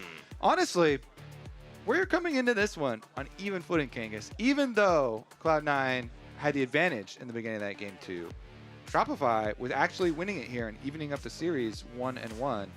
Also, might be feeling some momentum. You know, you get a little pumped up after that win. You're like, yeah, I believe, you know, we really can do this. So maybe this really does turn it around for them. It's tough when you enter, you know, moments like this, though, where there's a pause in the action. The adrenaline's high, and suddenly now you have to kind of calm down for a bit. Oh, you got to get up and we're stretch. standing up and stretching. They're doing the Kobe technique. You do this all the time in meetings. Yeah. Sorry to out you on that, but got to stretch, you know. yeah, stay limber. Well, I'm going to do that, too. Wait, what's the technique? You're kind of swiveling at the hips here? Yeah, just lower back stretch. I did deadlift yesterday, so I do need to stretch that out. Fair enough. Always get up, do your stretches, so you can play as long as Faker.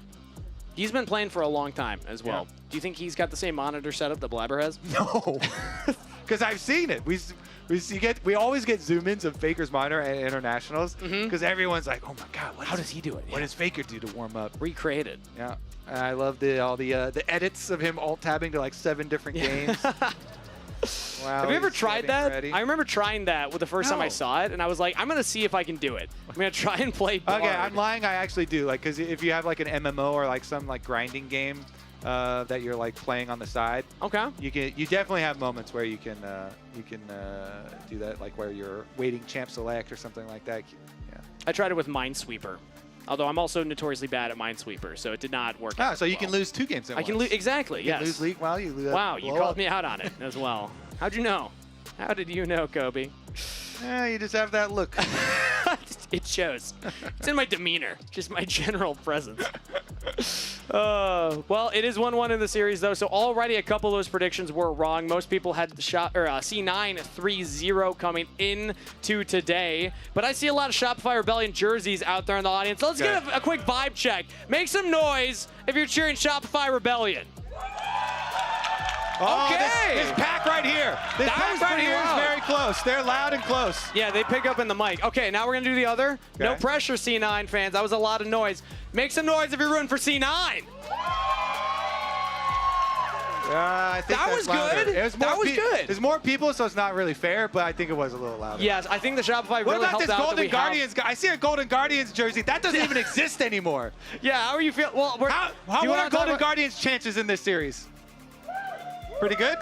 We got thumbs up chances from the Golden Guardians. A couple I don't want to bring up the TSM jersey right next to him as well. Thank you for pointing out the Golden Guardians one instead. As an old CLG head, you know. We can are there any TSM fans on the analyst right now? Analyst lounge? What are they doing? Kobe, why are you asking us if we're fans of TSM? Do you hear us? We hear you now. Yes, we got you. Yeah. Did Kangas just say he's an old CLG head? Well, okay, mid-age CLG. Are you right next to Kobe and you're staying near the old? Yeah, if you're old, then what does that make me? These guys are ancient. I'm the prototype. The new generation. Yeah, Kobe's we're taking over now. I was the first person to ever get kicked off of CLG. That's legendary then. Put that in the history I don't book. know if you guys saw them bringing in a new computer for Blabber. No, I did not. We were too enraptured in conversation. Yeah. You were looking at the fans too much, but they did have to move in a new PC for Blabber, which is why they brought us in. Yeah. Okay. But Kangas, You did deadlifts yesterday. I C9 did. does workouts every morning, but Kobe never asked you what you were, how much are you deadlifting nowadays? Oh, okay. So thank you for asking, Jed. There's a First off, reason I didn't waiting. ask, buddy. I was waiting. I did triples for 315. So I did four sets. Wow. Four triples at 315. That's big numbers. Do you This wear, seems insurmountable to me. did you wear a belt? Straps? I did. I had a belt, and for the first time, I brought the little like hook thing that can like pick up the barbell and make it easier to load the weights on and off. That was fun. Do you think Fudge can deadlift more than you? Ooh, Yes.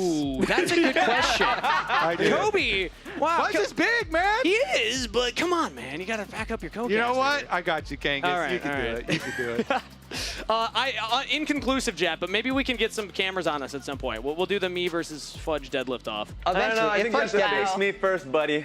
I know Raz, Fudge Okay, you benches. definitely have Raz Wait, handled, Raz, though. I feel like I could Raz, do what's the your deadlift. deadlift? 315 easily. No, sure. No. Raz Easily. also No, it's said that not. he was 5'11 and a half after we measured him to be 5'10. No. We're not When he's spreading wearing this. boots. We're not spreading this BS. We literally had a measuring Raz tape is like, on before him. you go to Fudge, you have to go through me. This is like saying, before you can take on LeBron, you have to beat this kindergartner. Like, what are we talking about What do you here, brother? mean? Don't blow up my Have confidence. you seen Fudge? Have you seen you? You know, I have been Fudge waiting. can deadlift more for sure. I've been waiting for an opportunity to call Raz out on this on Lounge. I'm happy he brought it up. Raz, me out can you what? even do a push-up? You talk about it all the time. You've never proven Raz it. and I did do a push-up competition once, and I This won. is easily provable. I have put more Raz on weight camera. This is easily provable. We can Raz, do he's a gotta do push-up at least like competition 15. right We're doing it. now. We're doing it. I don't know if you can do the Look one. around. What kind of Any deadlift does he form? need? Literally anybody Push can do up. one, Raz right? can do one push. Okay, wait, let's see it. Let's see it. We're You're gonna on camera. Everyone's got the Raz, diamond. okay. Ready? How deep? Deeper. Chest to ground. Chest to Chest to ground. ground. Chest to Emily's ground. not going all the way down. I mean, he can definitely do a push-up. That's a He did a ridiculous push-up. claim. Okay, all right. How many? Can Keep he going. do What's a that? push-up? Wait, that's How 5? many? Who's counting? 5? Who's counting? Six. Oh, he's shaking. 8. Wait, she's doing How is triangle Emily push-ups doing as it? well. Emily is just ones. powering through. Raz Emily is is shaking. Get away from us. She doesn't have rest to look around. Oh, I got a lot. that was beautiful. That was good. Emily just dominated right there. It I is can hard only to do diamond. triangle. That's what I was taught during track, and now that's like my go-to. Is that easier or harder? I don't know if it's easier or harder. It's way harder. Says someone who never in my does life. push-ups. I feel like I remember, Kobe, didn't you do a push-up competition against Tyler 1? Yeah, I did. He did. I did. How'd you do? Did I win? Did I lose? I think don't Tyler remember. won. Tyler won, but Kobe, you did well. You got to like 40 okay, so or 50. here's what it was. Tyler technically won, but everybody online said my form was way better. That's the bigger win. That's the bigger win Technically right won, there. but really, I won. I don't know. People Zale's impartial. say, Zale said it. Is so. it really winning if your opponent is a cheater? It's a good strategy when to you're say. when you're competing against someone who's obviously stronger than you. Finding something you can do better is really Yeah, crucial. so people he can was look like, at I'm gonna it have and be perfect like, form. One did 140 push-ups. But did you see my form on the first 2 that I did? Yeah. Because those 2 were crazy. Yeah, he did win, but you know, it's about quality. I've always said, you know, quantity is really overrated in most things. Completely overrated. While we're dunking on T1, I also out-grip strengthed him at one point. I had Okay, like talking about grip 150 strength pound once Here again. we go again. I took it. Yeah. I'm just gonna say, you know. Careful with saying T1. The aggregators are going to get you. If you say anything critical true. about Oh, true. T1 nowadays, you can get in some Tyler trouble. In both realms, fine. But yeah, like Kangas constantly talking about grip strength, and he carries around his grip strength Yeah, I was training gonna say, thing. Kangas, do you have it on you right now? I don't know. You're calling me out. I don't and this Do is one you of the have times it I don't on you have it. I don't at the believe. desk? You don't even have the second or third, just in case you lost the first one. Kangas- One I left at Flowers' place. I think the other one's lost in my room somewhere. Wait, you just brought it over to Flowers to like I swear like the first compete? like 5 times I met Kangas, he had that thing on him, including at a bar. Okay. He brought that thing to a party. The best news is we're getting ready checks, so we're almost You don't through have to hear us of our continue feats to of talk physical about- strength, yeah. which is what All we've been right. talking about for the All past I'm 5 telling you, minutes. Kangas, is I've got you beat on the grip strength. Real quick before we do go though, I poll the audience. Raise your hand if you think you can do the most push-ups, because we're gonna test after this series. Okay? Raise your hand. We got 1. We got 2. 3. All right. Find me afterwards. We'll see who gets the most. There we go. Yeah, Find me after Blabber class. still needs to reload, so I think they have to redo the champion select because he didn't connect to the game. Oh. So Kangas, you're going to have to continue to talk about your physical attributes, apparently. I mean, we could just do it on stage right now. I don't know if I have the power to just call fans up on stage for a push-up contest. Wait, so you're competing against fans? I'm kind of down for that personally, but I think our producers would hate us. Yeah, so. if they start the game while Kangas is doing push-ups, Kobe's going to have to solo cast. But I mean, I don't hate the idea. Kobe, would you participate? I mean, someone's gonna have to cast, bro. He does not sound enthused. He does not sound enthused. Mean was the most. Yeah, like I mean, if Tyler One's not there, Kobe doesn't want to do it. I mean, I prefer League of Legends, but you know. He's like, oh, hey Kobe, you want to hang out after work? He's like, I mean, I think I have some stuff. I only hang out with people that deadlift more than 5. I just got real busy. Yeah. That's crazy, bro. That sounds so fun, but yeah, I had plans tonight. Are you guys trying to play some flex queue? Yeah. Well. Specifically the 5 of you, right? Yeah, or I guess there's only. Wait, can I count? Yeah, 5 of you. Yeah, we can count, guys. We can count. Yeah. There's 4 people here, by the way. Okay, I can confirm they're in Champ Select, redoing it right now, though. Let's go. We are moments away. Drum roll. That's going to be a long drum roll, Raz. No, that's the first champ locked in. I don't think we should start that yet. Yeah, Kobe, way to jump the gun. Yeah. Wait, I have a funny push-up story from League of Legends. So at MSI, Red Bull did this like one-on-one event that I went and I was casting. One of the guys that was a fan was 1v1ing another fan. Yeah. And mid 1v1, he got up and started doing push-ups. Beautiful. And still won the 1v1. Beautiful. What was the other? And beat the guy. That's insane. Was the other guy like dead or something, or is he in Fountain? Like, no, he was there. They were like, it was one of those things where it's like first 100 CS, so the other guy didn't realize, so he just stopped moving for a second and got on his computer and pumped out some push-ups. Oh my and then got God. back up and then started beating him, and then started doing jumping jacks and then killed him. That's incredible. That's kind of like Raz and I casted the Cloud9 TL one. And Jan's thing was he had to sprint into the cast and cast for 30 seconds. So his team was 4v5. And they're still destroying people. His team comp was disgusting. It was gross. They literally had like Zyra plants, they had Shaco boxes, they had Yorick ghouls. It was like they had another person. Okay, Kobe and Kangas, though, I do see we're like 30 seconds away from Champ Select ending. Azael, you pressed the upset buzzer because of the Shopify draft. Let's just remind people what's happening here. Why did you pick Shopify as the upset here for C9? Yeah, I actually really, really liked their draft. So they went red side. Game 2 on red side, they banned out the Yone because they knew it would be first picked. In this time, they actually laid that trap so the Yone would come through. Then they counterpicked it with the Casio. They were able to bring out both the Cho'Gath as well as the Rakan and the Vi. So there's tremendous amounts of CC for this comp to be able to actually lock down the Yone when he goes in. I think their lane matchups are strong, and I also think Ziggs is actually pretty difficult to execute on as a bot laner. We've seen a lot of teams struggle to win team fights without a traditional ADC. So I think it's actually a really smart draft here from Shopify, and I think they have a good shot to take it. Casters, take us away. All right. I love it from Azael. He thinks that Shopify have a good chance to take this one. Kobe, do you concur? I mean, I feel like they have a pretty good chance. The question is, do we get full credit after they just already had an upset? Ooh. So you're saying Azael, if he had called it for the last series or last game, it would have meant more? Is it like, well, it's still like the majority, but is it like 95% because they just had one, you know? I'll give it to him. So it's like, oh, we've seen it, the possibility. So we know it's now possible you're more now. inclined to believe? Yeah. Okay, all right. I see. Do they have it in them? I see what you're going for here. But maybe it's when they're most doubted that they're at their most powerful. So we got to stop, hyping them up is what you're saying for their sake. Well, let's see if we're cursing them or if Shopify Rebellion can answer in kind for 2 games in a row. We're into the Rift. We made it, everybody. C9 for Shopify. We made it. We are in.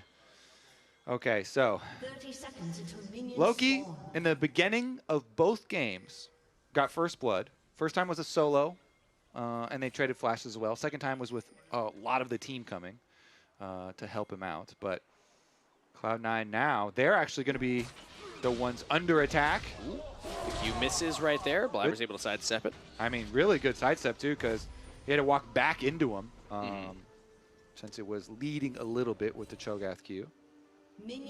But only level 1 Shogath won't be able to provide anything after the Rupture. It does miss. So we just go back to our own sides of the Rift right now. It's going to be Contrax starting on the top side. And it looks like Blabber will also start top side. Regardless, though, so there's a stat we have for Cloud9 where they have had major leads in a lot of their games. Contrax and Palafox, though, after just getting an upset, already brings back those memories. Look at those faces, those energy faces, crying, happy.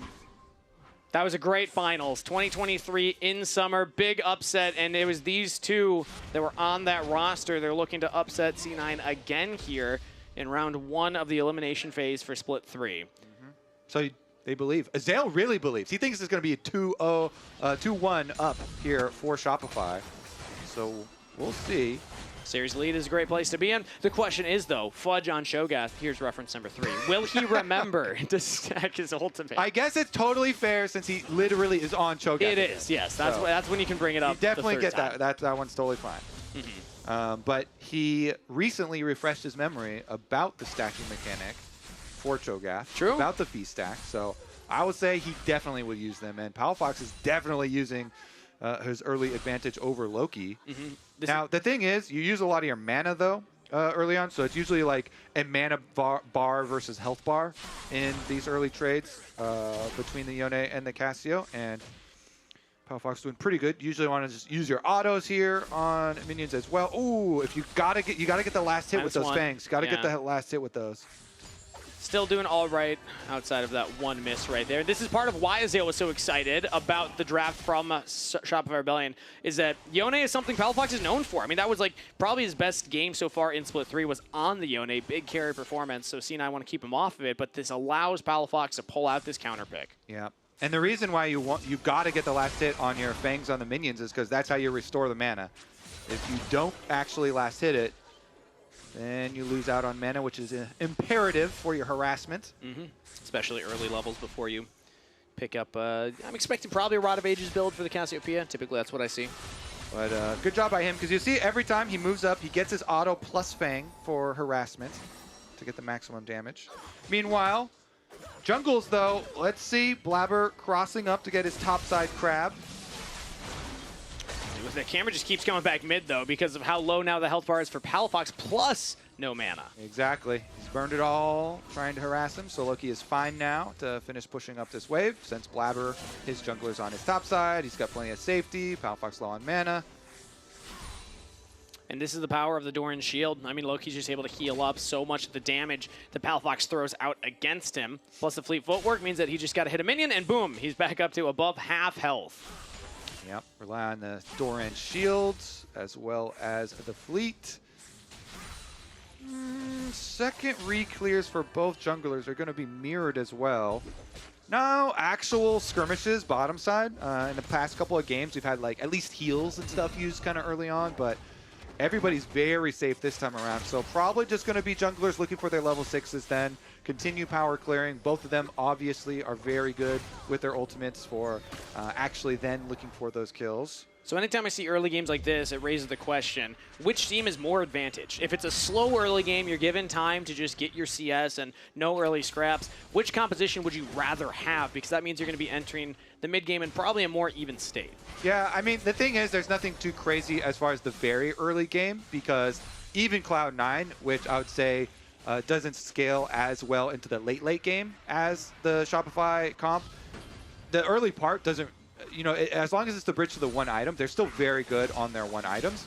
And so the calm early part isn't like, oh man, we've got a bunch of crazy level 1 or level 3 champions. Sure. So really the difference you have to see is like, oh, around the one item mark, like then who starts to get, you know, a lot more or anything like that. So I'd say it being calm early is fine either way. Because nobody has like some, you know, crazy super early power, but then we'll start to see the divergence once the one items come in, and you want to utilize that. Obviously, like if you get late, Cassio and Sivir have a tremendously high ceilings here with a lot of CC on both sides. It's going to be interesting because Poppy value is something that is like it fluctuates a lot. You can have really high Poppy value. You can just like completely destroy a Rakana gauge or a Vi engage, or you can like whiff everything and have very, very little value. It all depends on can you hit your ultimate, can you hit your W at the correct timing there. So Cloud9, I'd say they have a lot of very good tools, but there is some variance in them. And of course, with the standard 80 carry, with Sivir going with a standard crit build, you're going to have a very high end cap here. For the possibilities of carrying a team fight there. When it comes to that one item that you talk about, I mostly look at somebody like the Yone. When that guy picks up that Bork, that's a different champion. But so far, it's Shopify Rebellion getting the first early lead here as they pick up that dragon uncontested. C9 were not interested in walking up. I think a lot of that was the harass that they got onto Sven in the bot lane there. And now, they, speaking of bot lane, go for a lane swap. Fudge is on the bottom half. Has he picked up a stack yet? He's level 6. Yep, he has one. He does? Nice. Yep. One stack. Oh, I see it. Yep, remember, he Minions chomped! We got one! I love that he admitted it immediately after that game and just ran with it. And he was like, yeah, I straight up forgot Cho'Gath has a stacking component. But it just takes one, Kangas. Then now he's going to remember. Yeah. And this is what I see a lot of Cho'Gath players do early, is the first couple ults, you just use them on the minions right away. You just start stacking those up because you have 6 as the cap for that. And then you can exceed that cap if you hit champions. You see a lot of Cho'Gaths do that. I think you see like every Cho'Gath except for Fudge in the last time he played do that. I think that is a lot of Cho'Gaths. Fair enough. I think like literally. Fair enough. Well, I meant more so. Unless they're gonna, like there's a kill angle sometimes. I got you. Okay. But it is funny. I don't know if we're ever going to stop ragging on him for that one at this point. But, hey, the 2 picked up already, and the bot laner's on the top half of the map as the grubs are coming up in 14 seconds. Currently, Contrax is already on this side of the map. It looks like Shopify Rebellion might look to approach. As they're clearing out some vision, there's still the Scuttle Crab that was taken and that one ward place that Seos has not spotted. Blabber has a level lead over Contrax here, which is quite nice for a grub fight here. And honestly, Contrax isn't even close enough where he could like leech experience off a mid wave, and it's going to be enough to tick him over.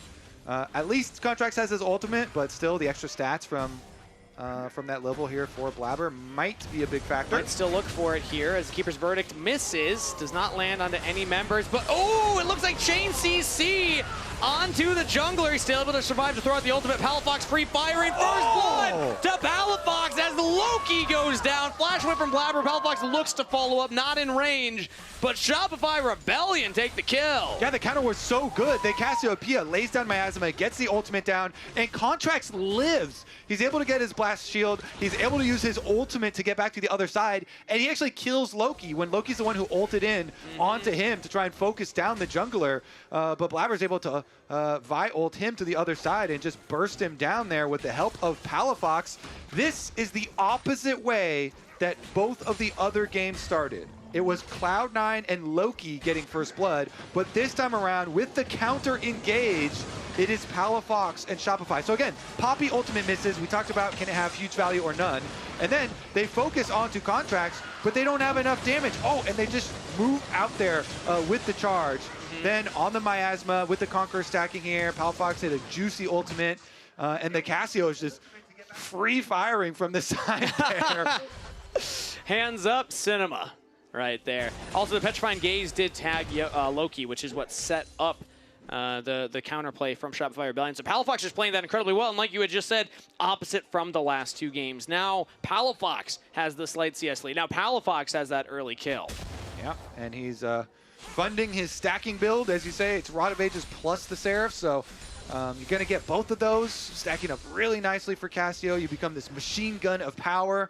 And with a team that has a really high cap with Sivir and Cassio carries already getting accelerated, this is looking very good for Shopify. Fudge still stacking up here on the Cho'Gath as well. Their scaling options are very threatening in this early game, slightly in their favor here. They lost 2 of the grubs to C9, but they got that earlier dragon as well. So starting the dragon stacking plus getting their Cassiopeia fed. And plus now, looking at Loki on the bot side, quickness does land, flashes into the Miasma, dodges the Petrifying Gaze that time. Palafox cannot quite stick it. Yeah, they couldn't quite lock down Loki there. He was able to get his flash off. But Seos did a good job. Yeah. Burning, going in, immediately getting the E out of Loki, and then following it up with the charm. They just needed to layer a bit better there to fully actually get him. But they burned the flash. Loki, no flash for now, and Shopify feeling very confident And when you look at something like the Vi, a flashless solo laner is very scary, because now anytime you push up, you're kind of daring the Vi to look at that side of the map and then just press R. You can't actually get away. Poppy. Vulcan went for like the full range ultimate in the last fight. Trying to remember that one. Whiffing, not really getting anybody. We'll see though. You get many more chances as Poppy to have huge impact on fights. Yeah. If you hit that jungler away, boom, this next dragon could be there. It's just spawned and C9's already on it. Doesn't look like Shopify Rebellion are going to contest. Contrax is in the mid lane right now, but maybe they actually do walk up. 2 control wards from C9 will delay the approach from Shopify Rebellion, as Contrax is trying to stay in fog of war, but not many angles to approach, and Dragon's already burned down, so C9 will stop the Dragon stacking of Shopify Rebellion. They look for more. Yeah, Vulcan just wants that auto.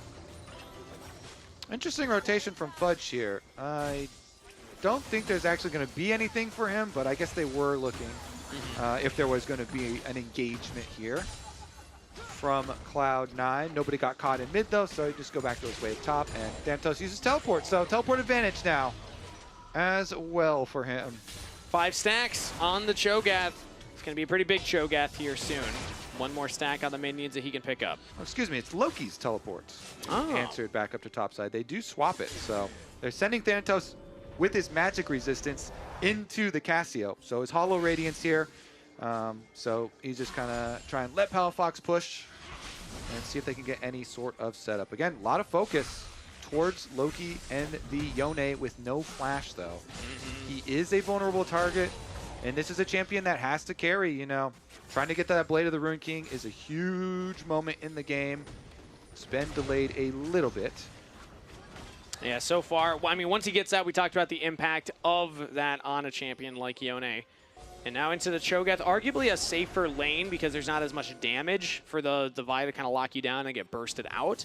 But Contrax is still hovering around here, so Loki's not out of the woods yet. Looking for a dive possibility here. Fudge has to get the wave to crash, but Seos is nearby. Nobody else from C9 is around. They have teleport from Thanatos. Maybe they go for the defensive TP, but so far, Loki's in trouble. Shane CC'd, nowhere to go. Contrax with the kill. Beautifully done here, and they do it quick, just like they need to. No flash on Loki, so even though he buffers his ultimate, they have plenty of CC afterwards. Again, Rakan so good at this, has the easy charm. It is guaranteed to hit afterwards. He just pops it on. Fudge with the Cho'Gath, able to layer his CC. He's under attack from Vulcan, but I don't think he's very scared.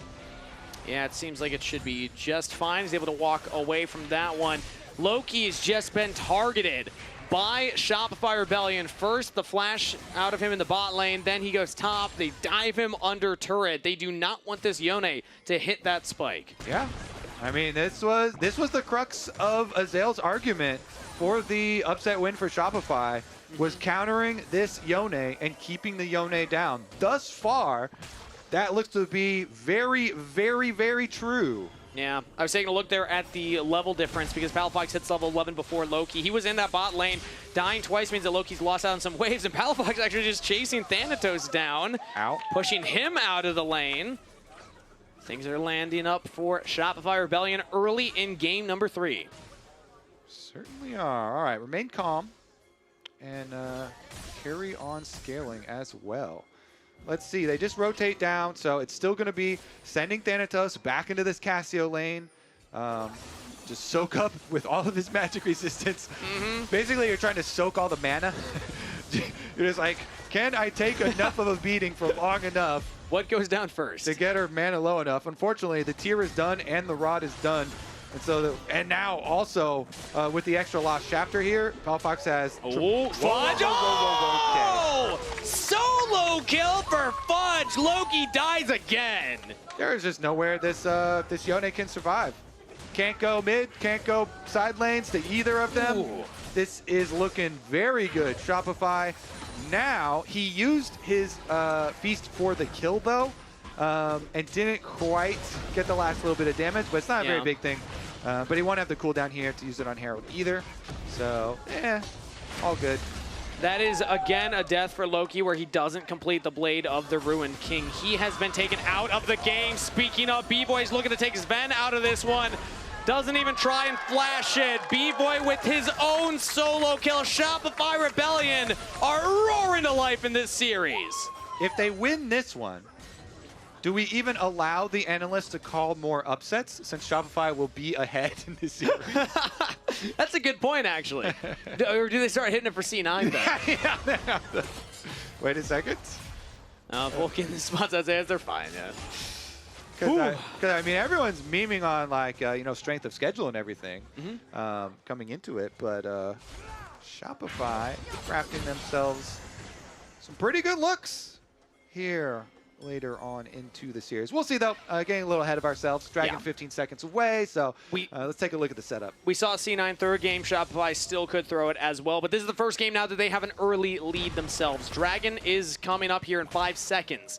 Control word placed by Seos, but they don't have a lot of other vision elsewhere around the neighborhood, so C9 can clear that one out. There's just the one brush now in the tri-brush. Seos gets one over the wall. But as we take a look here, again, I mean, this is Shopify's first time with control over the early game. They are third in the league versus C9, but that's a big difference in a major lead percentage. As good block.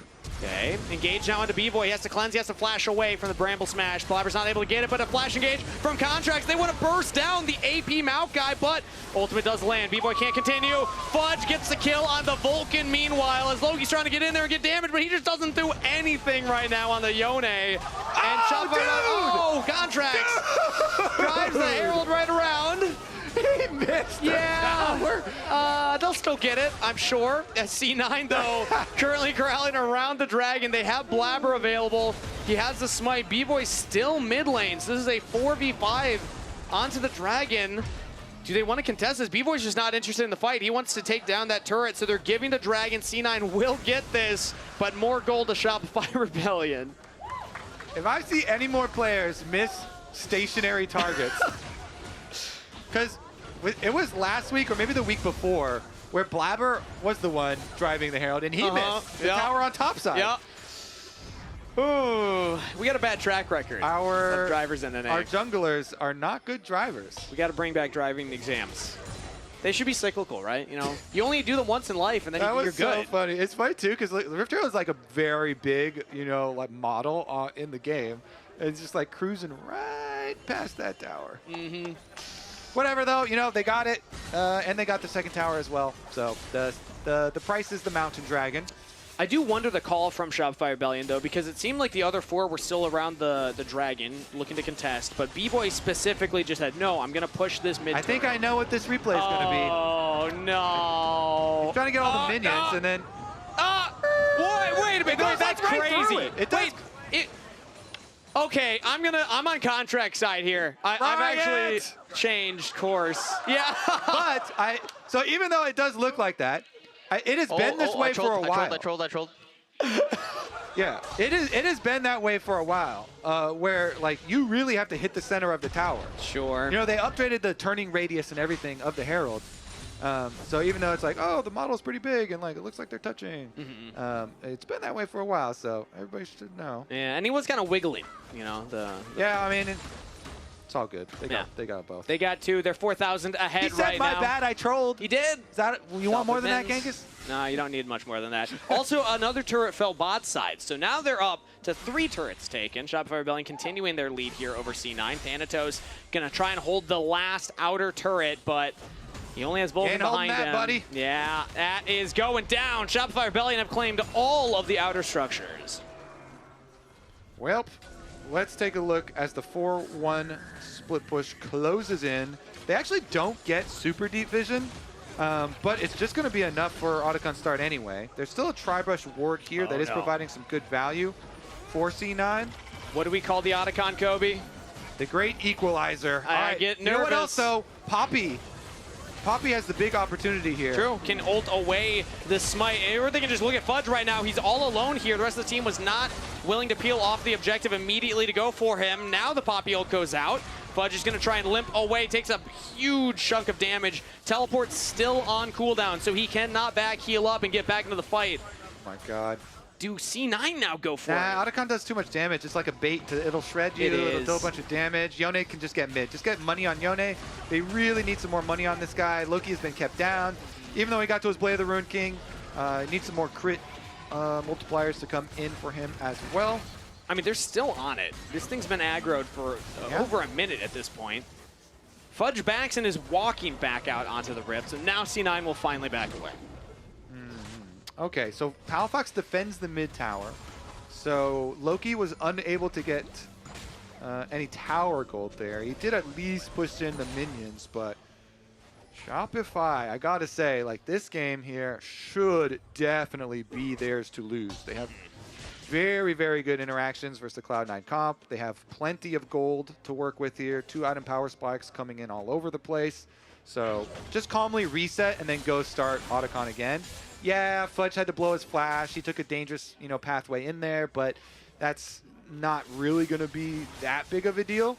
But they're not actually going right back over to the Otacon to start that up again. They're actually getting bot side Scuttlecrab first, and I assume they'll just catch the bot wave. Fudge has teleport, so he can just catch that wave, and maybe then they'll traverse their way over. Because, I mean, Cassiopeia does so much damage. Like, with that plus a Sivir with 2 items, I feel like they could burn it down, but they don't want to risk anything at the moment. Maybe they just want to get Dragon off the map first.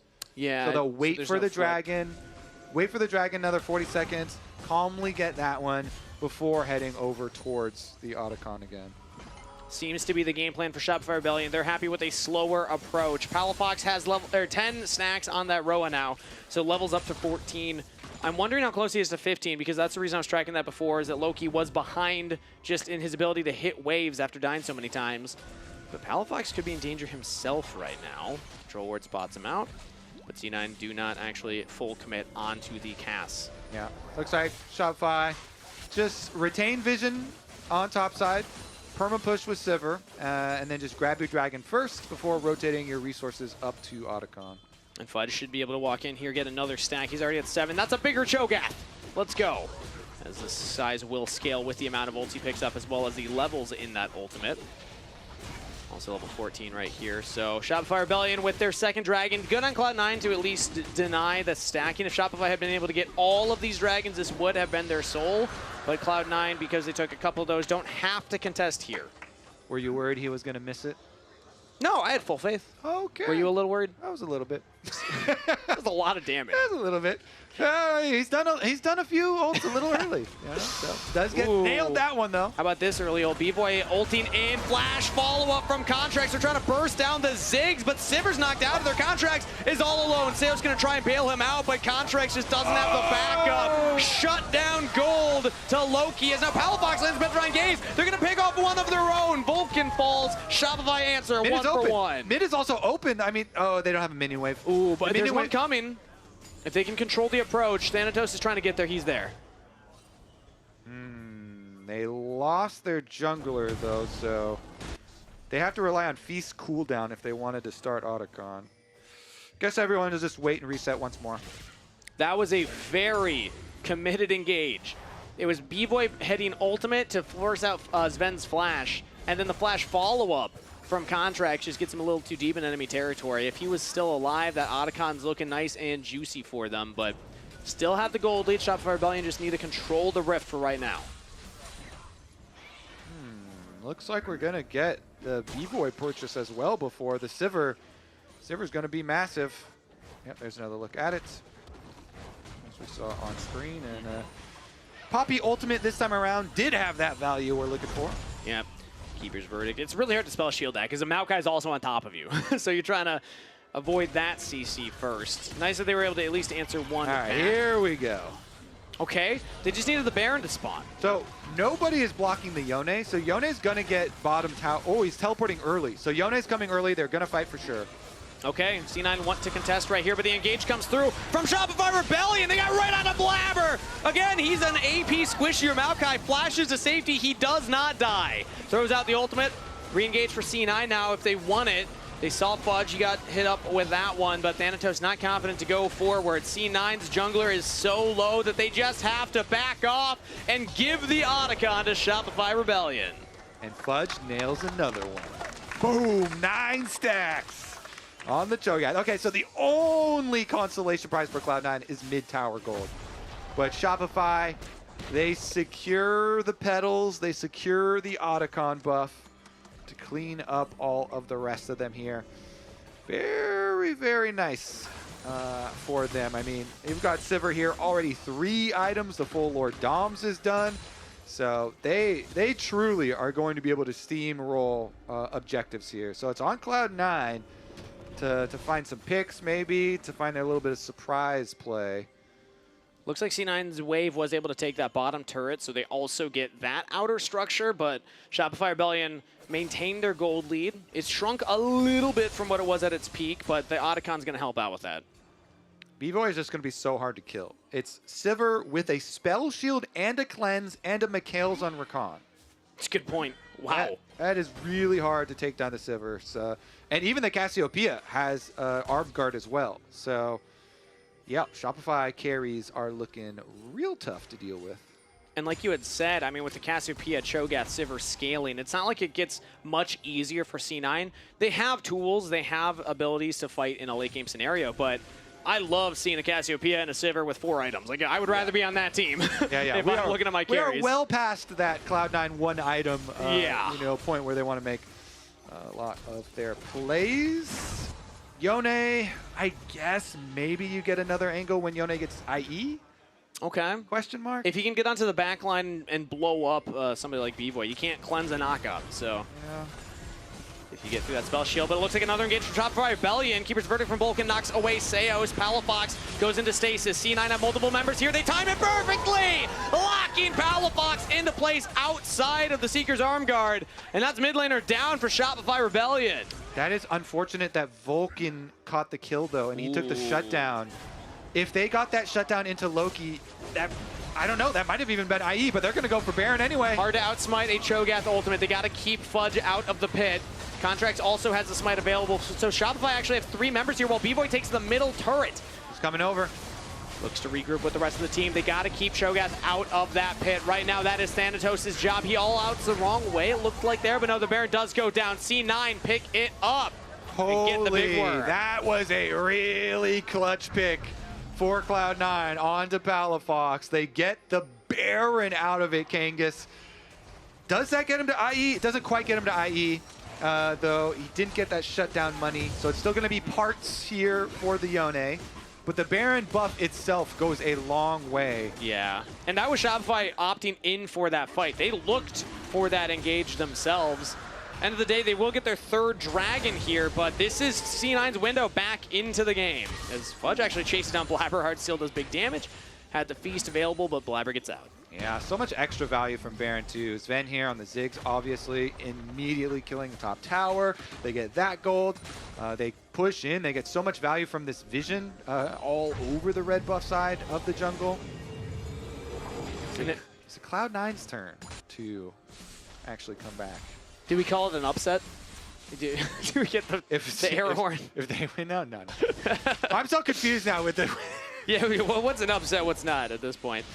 It is still Shopify Rebellion with a gold lead, but it's been shrinking throughout the game. It was up to 4,500 at one point. Now only at 1,500 as C9 with this Baron-powered wave push are making great use of it, getting that tower topside. Already 2,500 Red Bull Baron power play. Let's see. Saplings in every brush. Vulcan on every blast cone. Has a team behind him, so that's a dangerous thing to engage onto. Yeah. Especially with CFS presence, Poppy can be very hard to lock in place. C9 are just trying to use the Baron waves to start the siege onto these outer, or rather mid-tier turrets. Yeah, you can see Yone pushing up mid-wave too. Loki getting a bit more gold off that minion wave and chunking tower now. Let me check how much money he has. Almost there for IE, so close. Now let's take a look at actually the rankings here, as it looks like Loki's come right back. Total gold, he's actually ahead of Palafox now. Not bad comeback, his Contrax looks for idea of an engage. Now they do commit here onto the Maokai yet again. Mostly AP items. They take him out of the fight. Maokai down, Fudge pulled over the wall from the all-out of Thanatos. Contrax follows up, top laner for top laner. Shopify trading up as they've gotten 2 for 1 so far. C9 retreat back to the river. Shopify Rebellion winning the scrap. Good engage there from Shopify, but it only results in 1 extra kill Cloud9 actually answered. Thanatos able to ult Fudge in and get their answer kill of at least getting one back. Now he for sure is going to have IE and base on there for Loki, so see about this next fight. But Shopify, they had the good look. They did use B-Boy's flash to try and chase down the extra kills. Yeah. I think it was Vulcan's ult. Like, Vulcan Poppy ulted him out after he flashed over. But the Sivir flash used for aggressive chase down here. Wonder if that ends up being big as far as the next fight is concerned. Because the next one is Dragon Soul, Kangas. You know, that thing's only 2 minutes away. So the Sivir flash won't be back and available. Neither will the Vi one. But, of course, Ziggs and Cassante as well. The Ziggs is going to be the big target there, but I also liked how much they've targeted Blabber. That is, what, 3 fights now that Contrax has ulted Blabber, because if you look at the items, there's some HP in there, but it's not a lot of resistances. This is not a true tank frontline Maokai. This is more about setting up the Ziggs to do more damage and also doing some damage yourself. And even though he has an arm guard, Blabber, Contrax should be able to get enough money for his Guardian Angel before the Dragon Soul fight. So he'll also have a revive, presumably, for the big fight. It's a minute and a half until that point. This is the moment to catch your breath if you're the players in this game. Not much to fight for until that dragon comes up. Unless you can find a pick beforehand, I do like it when teams opt for that strategy. But at least for right now, it seems like it's just about getting these waves, making sure that they're in a good position. Fudge is put to the top side here to catch that wave as it crashed into the turret. C9 are still so good at just making sure that they have these pushed waves whenever they're looking at objectives. Yeah, I think they want to fight now. They've got their IE for Yone, and Contrax hasn't finished the Guardian Angel combined. So they're like looking around. They're trying to get some vision leading up to the Dragon Soul fight, seeing if there's any good angles here, but nothing quite yet. As they push up bottom side, Sven is trying to get some poke damage here. Shopify Rebellion now have Fudge grouped up. He didn't fully push out that top wave. It should be just fine, though. C9 are controlling the access point to the Dragon as it's up in 40 seconds, but that is an exposed inhibitor. Shopify Rebellion, they are a scaling comp. They could just give the Dragon up if they think that they can get more elsewhere. Oh, no. Okay, hey, he's moving up there. That's 9 stacks this week. Oh, he's eating all right. Question is, what about the Dragon Soul? Can he eat that one? He's at 10 right now, so even that graphic, a little misleading. That was at 30 minutes, though, so must have gotten the other one after. Cloud9, though, have the saplings in every brush here. Vision advantage over Dragon, so Shopify have to approach through a lot of damage. You know, there's Maokai saplings that are annoying, Ziggs bombs all over the place. I like B-Boy just using the Sivir Spell Shield to tank up one of those, but now they have to approach. Loki's in the mid wave, catching that one here as a flank comes in from Contrax. They're looking at Thanatos. Tanky frontliner teleport in from Loki. Thanatos is buying a lot of space, a lot of time for C9 right now, but he is taking damage. Loki now joins in on the fight, and it's only the front line for Shopify Rebellion over the wall. B-Boy can't quite get in there. Contrax kills Loki, though. The mid laner for C9 is down, and Shopify Rebellion are crushing the Dragon Soul fight. C9 fall.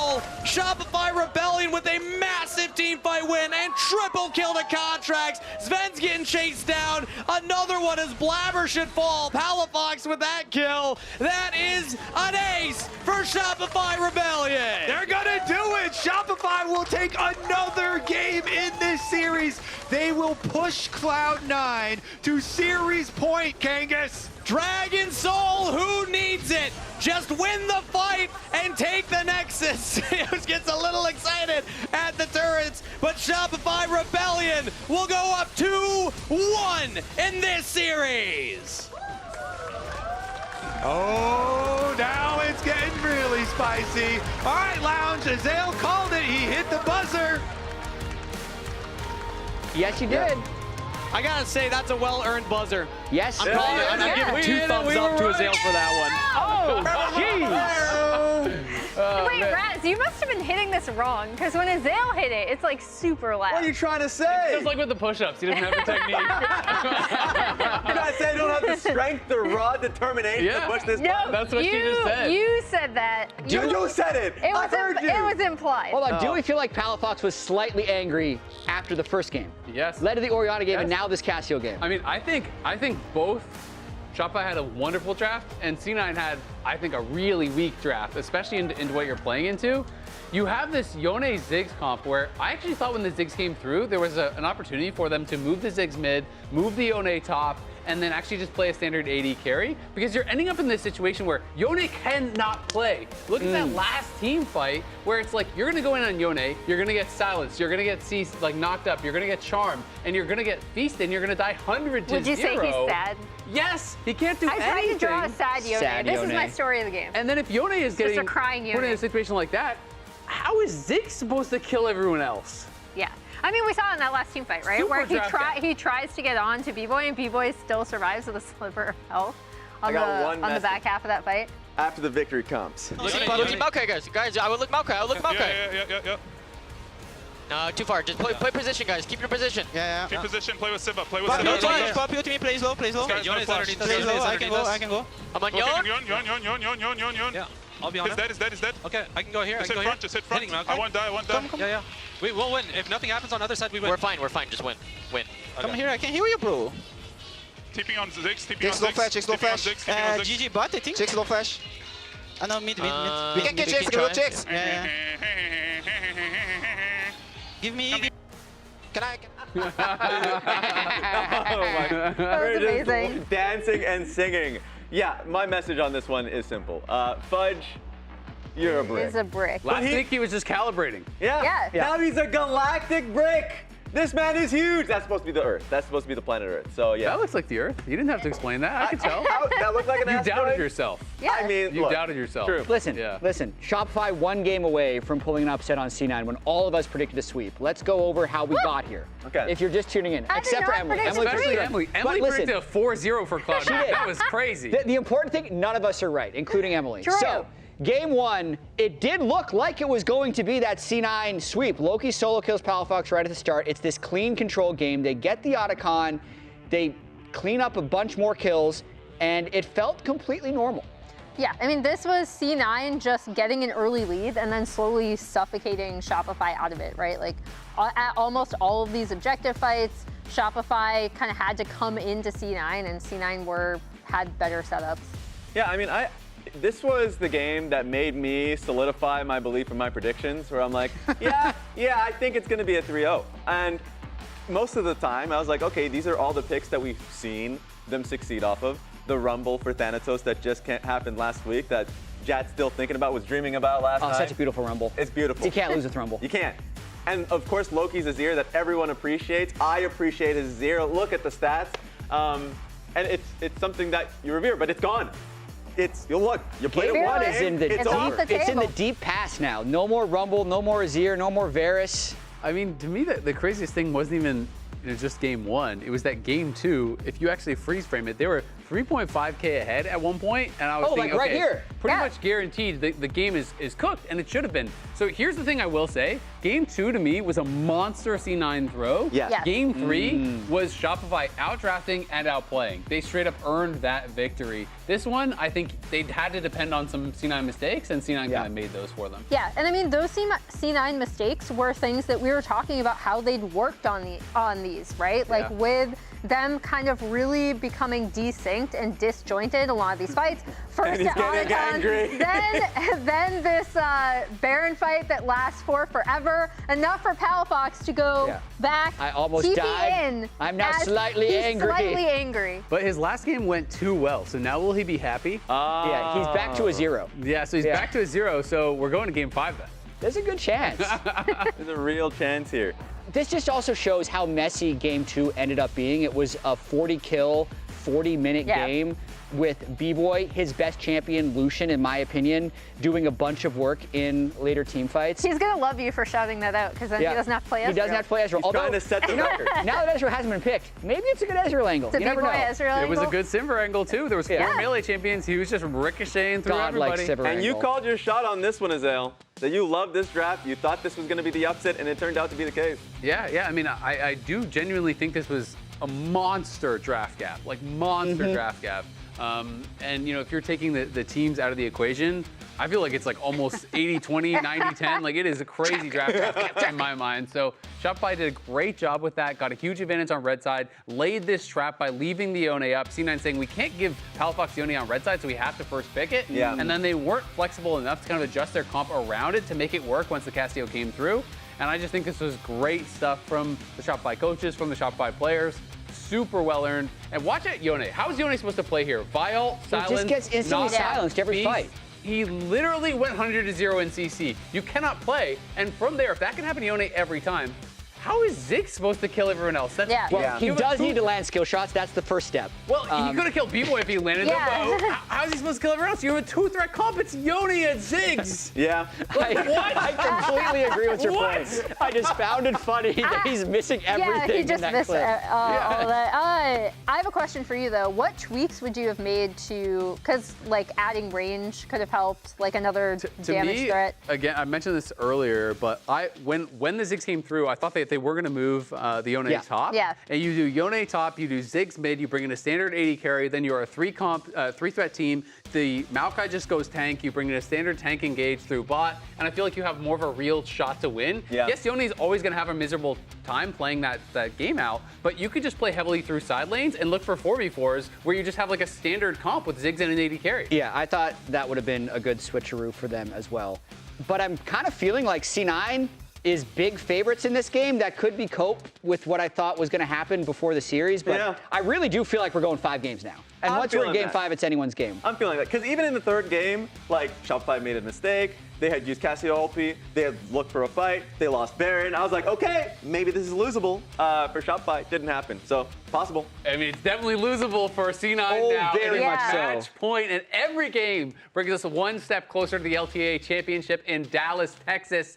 Tickets are on sale, so reserve your seats now to join us on September 27th and 28th to crown the best team in the Americas. If you can't wait that long, we are back here in the Riot Games Arena this weekend. Our top 4 teams are playing in the first round of the Elimination Phase. Follow the link on screen or scan the QR code to purchase your tickets now.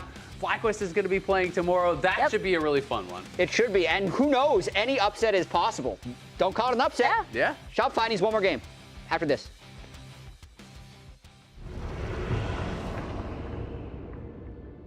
When they speak of Viscero, unbroken, undefeated, of a warrior who repaid mercy with allegiance.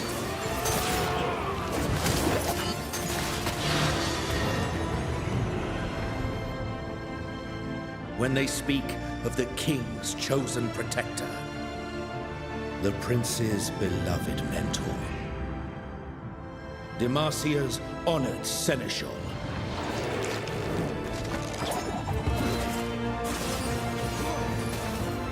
when they speak of the foundations of our kingdom,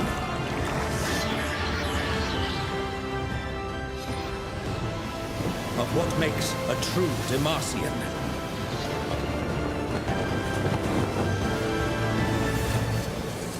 they speak of you.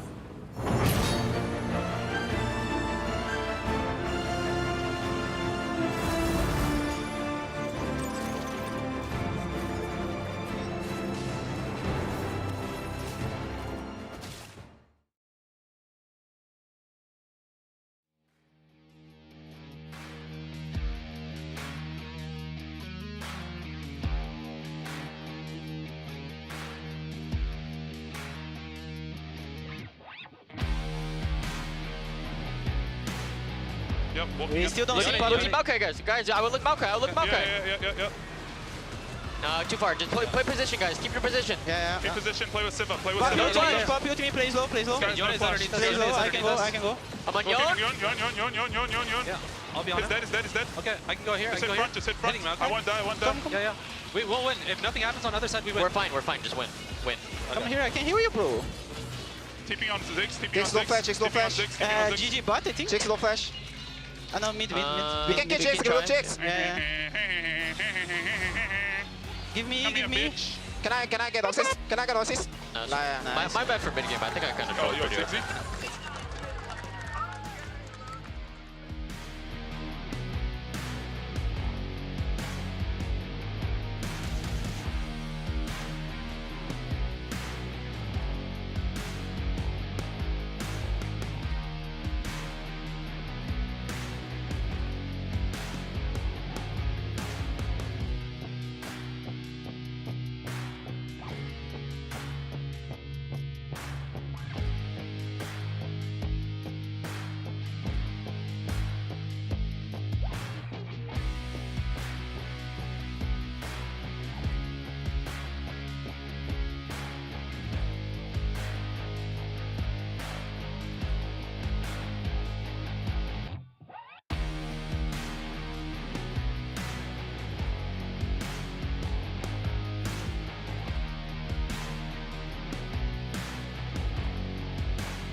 Hello and welcome back, everybody, to C9 versus Shopify Rebellion, where Shopify are up 2-1 in the series, a single game away from pulling off the upset and breaking into that top 2 conversation. Kobe, they have been talking about how much this would mean to them to show, hey, we're not satisfied with being 3rd place.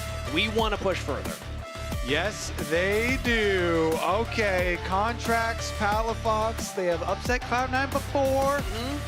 Can they do it again here in the upper brackets? Narrow here on stage once again. Look at have a bit different drafts this time around. We saw how one-sided that last draft was, how hard it was for Loki to play those fights, but now I'm also looking at the top lane because Thanatos' champ pool, we know that he can play a lot of champions, but this split, he had been only on the carries, and the Cassante just wasn't able to do as much. Like, it feels like when C9 don't have that 3rd threat in the top lane, it can be difficult for them to actually, you know, approach these mid-game fights and close out games. Yeah, I think they had a lot of problems in the last one. There's a lot going on, yeah. Let's take a look here, though, because the champion pools do dwindle very quickly. I would expect still Shopify to ban out Gwen, because that, like, you just never really want to give Thanatos that. Well, they're banning the Aurora first. Both of those are both strong candidates. I wonder if there's anything besides the Gwen that they would change it for. I feel like not. Yeah, there's not a lot left that's kind of that premier pick here. As love that poster, by the way, incredible. What even do they get on the other side if they gave it away? I say still ban it. It makes sense to ban it. It is gone, yeah. If something, actually, I guess the Mbessa was on the table. That's like typically the answer into it, but not going to go for it. Speaking of, though, Mbessa is up, so maybe Thanatos wants to lock that in early here. It would fit more of C9's style. All right, let's see. Pick up the 80 carries as well to bottom lane. There it is. Pretty much all still, insta-lock here. So the Lounge was kind of memeing on it. They were. Because B-Boy said he didn't like it, but he's always been good with it. So they insta-lock, coaches overriding and getting the poke bottom lane very quickly here. That is going to be kind of hard to deal with. He might not love playing the champion, but he is very good at that champion. So I'm happy to see this for B-Boy overall. Plus, the extra mobility, you want that when you're playing versus the Mbessa. Yeah. They know they're giving over Thanatos Mbessa. This guy has the potential to 1v9 with the champ. So you want your extra mobility. Ooh, extra scaling here for Cloud9 as well. Spend with the Senna scaling for all the extra soul collection. Let's see. And Trundle is locked in here for Blabber in the jungle. So preemptively, and they're kind of like expecting like Fudge to play a tank or something like that. So preemptively grabbing Trundle so they can kind of fight front to back with their Senna. I was getting excited for a moment because I was like, wait, you could just play Zyra into this. Trundle's worthless, but they won't really have engage at that point. So I am getting excited about the potential of the AP junglers. We'll see if Shopify Rebellion actually want to find a draft that will allow that. Instead, it's going to be the Jax as the answer for Fudge into Thanatos' Mbessa. Yeah, they definitely need contracts on like primary engage too. Yeah. Even like a Sejuani. I think a Sejuani angle or something for contracts there to get primary engage and kind of synergizes with Jax as well. So your 2-2 kind of works. I mean, usually you're like, wow, Sejuani into Trundle, that's crazy. But you know, people don't like run Aftershock or anything like that if you are going into the matchup. And having non-committal engage is really good when you have poke on your team.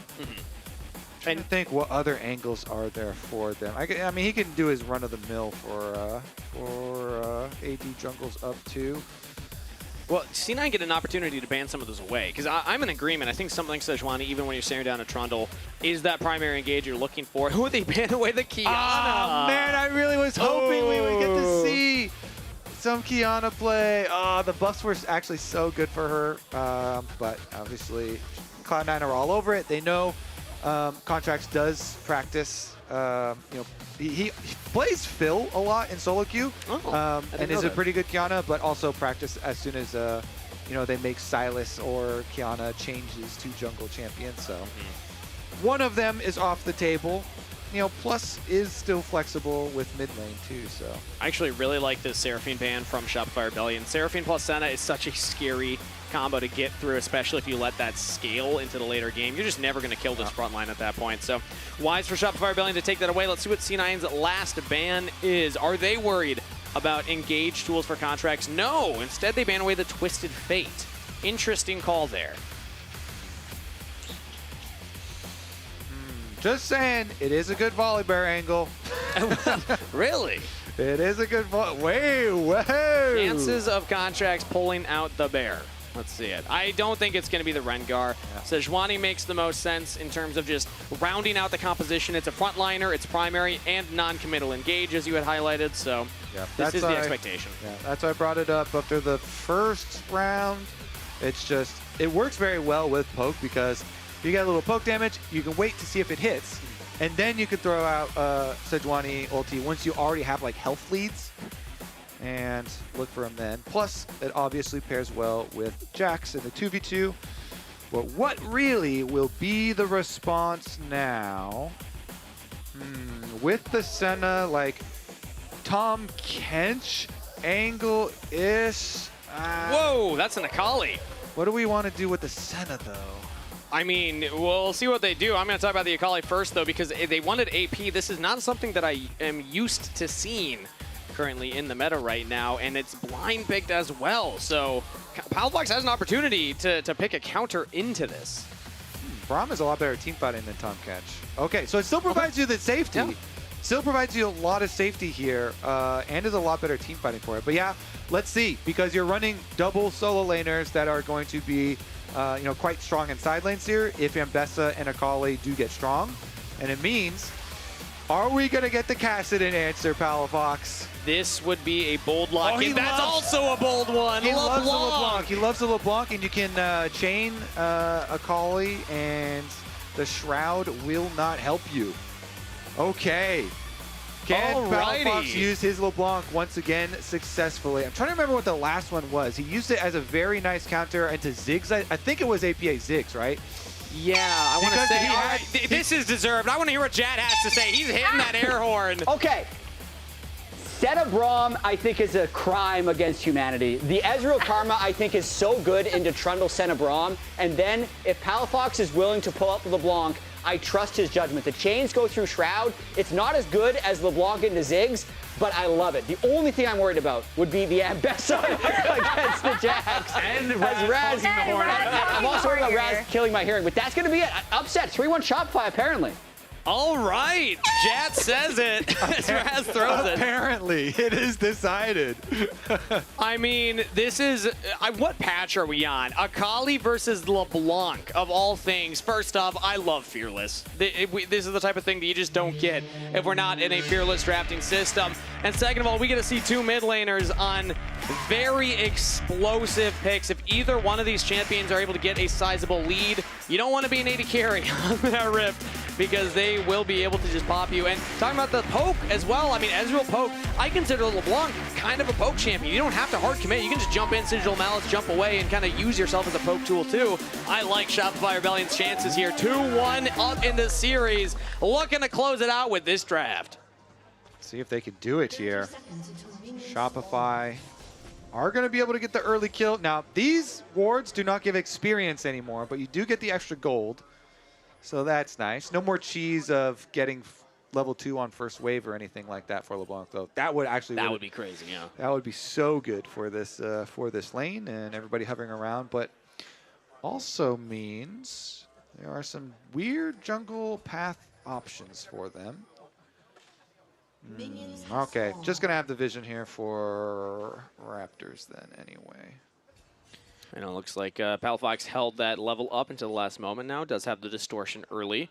Try and get in, clear those wards. Drops a ward down as well to spot out Blabber, where he's going to be pathing towards.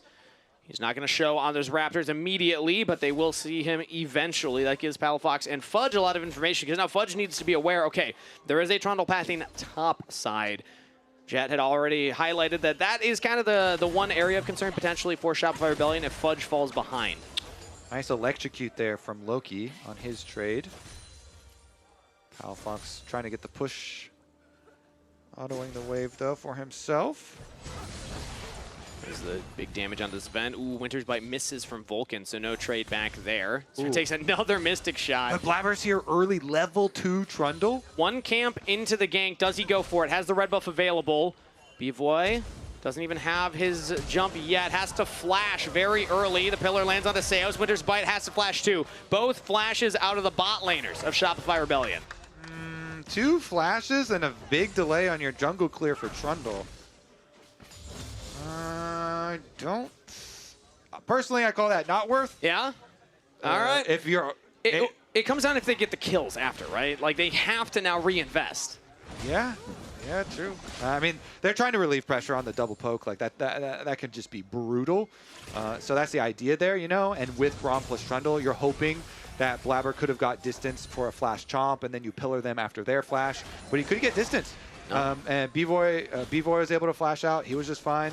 Then Seos did end up having to use his as well, but this is very good for Shopify. Ooh, Contrax is a level up and smites away the big Raptor. I believe he was able to get that. Actually, did he? I don't. Because Blabber hits 3. So, I don't think so. And Blabber got it. Oh, interesting. Well, Blabber still has his smite available here. Contrax does not, so we'll see how Contrax is able to catch back up. The chains land onto Loki, though. Into the Shroud does not help. He still takes the chunk of damage, and Fudge walks down from the top lane. Are they going to go for the dive? Flash is available on Loki. Fudge can look for the counter-strike, but he just takes 2 turret shots and walks away. Understand the vision, understand the attempt. Not going to find it, though. It was... I went back to look. It was 53 health left on the big chicken. Yeah, so... Contrax barely smited early then. Close, but still nice for Blabber to get that because that stops that advantage that Contrax had. He invested the invade and doesn't actually get anything out of it. Exactly. Okay, so teleport back for Fudge. If he cleans up all those minions on top side by the tower, should be just fine. But Thanatos going to start pulling the wave here as well. Let's see if they can get their little bounce back. Bottom side Scuttle Crab picked up for Contrax on the opposite side though.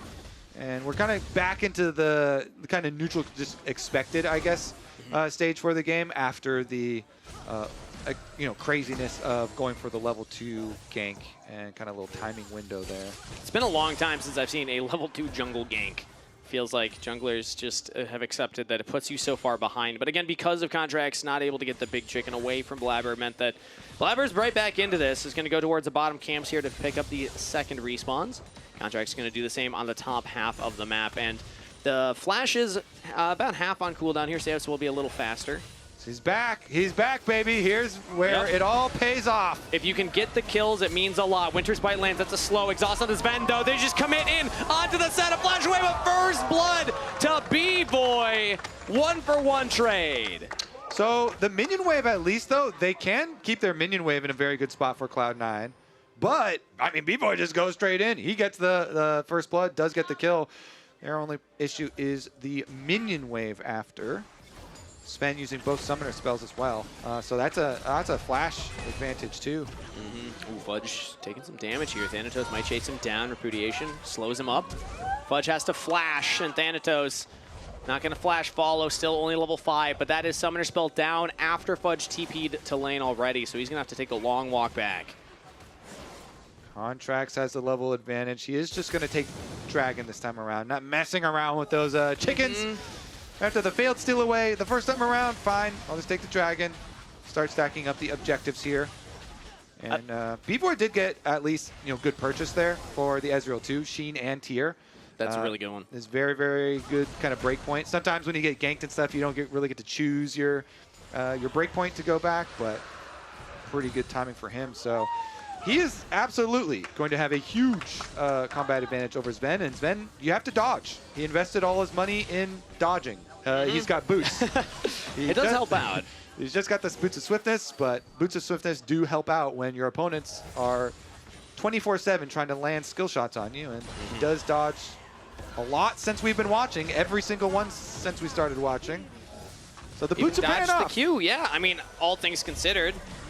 Heal to move speed up Seos, though. Winter's Bite lands. He's actually in trouble here. One more. He's stunned up. Flashes up now, but does he have to use it? He's still rooted. Winter's Bite for the kill. Vulcan with the credit. Ooh, way too deep there. And Vulcan just turns around and says, no, you did not. Takes down Seos, the 2v2 kill. I mean, yeah, the money goes into Braum, but that is very well worth it for them. They're not supposed to get 2v2 kills down there. And denying some of that XP from Seos as well. B-Boy's able to get a wave shoved in, though, as Vulcan teleports into the mid lane now, just to help get this wave in. Loki has taken some chunks from Palafox, but all things considered, was able to get an early back off for the first purchase and is now back onto the Rift. So no crazy action mid lane despite the counter pick from Palafox. Yeah, and once Akali, like when you're level 6 with your alternator and access to your ultimate, like everybody who goes to visit mid lane to look for stuff too has to be a little bit careful. Like this Akali, the kill potential is definitely there at the moment. Thanatos, though, backing off just because Contrax is clearing out the ward here. And Best's ability to do damage while backing off, though, Fudge actually took a big chunk during that, so he's got to pay a lot of respect in that 1v1 now as B-Boy's the target here. Winter's Bite lands again. Vulcan's been good at hitting those, but no full stack, and Sven's so low that he doesn't want to walk up too far. B-Boy hits level 6 here, so there's actually a potential all-in angle if they want to go for something crazy onto Sven. Shot barrage misses. Boots. Man, those boots, yeah. He just dodged 2 ultimates right there. Karmas, of course, will be up very quickly, but technically. Yeah, true. Checks out, Genghis. Yeah. All right, Grubs, though. What about them Grubs? They're eating up on top side. I think they might fight for it. Contrax is walking in, doesn't get the first steal.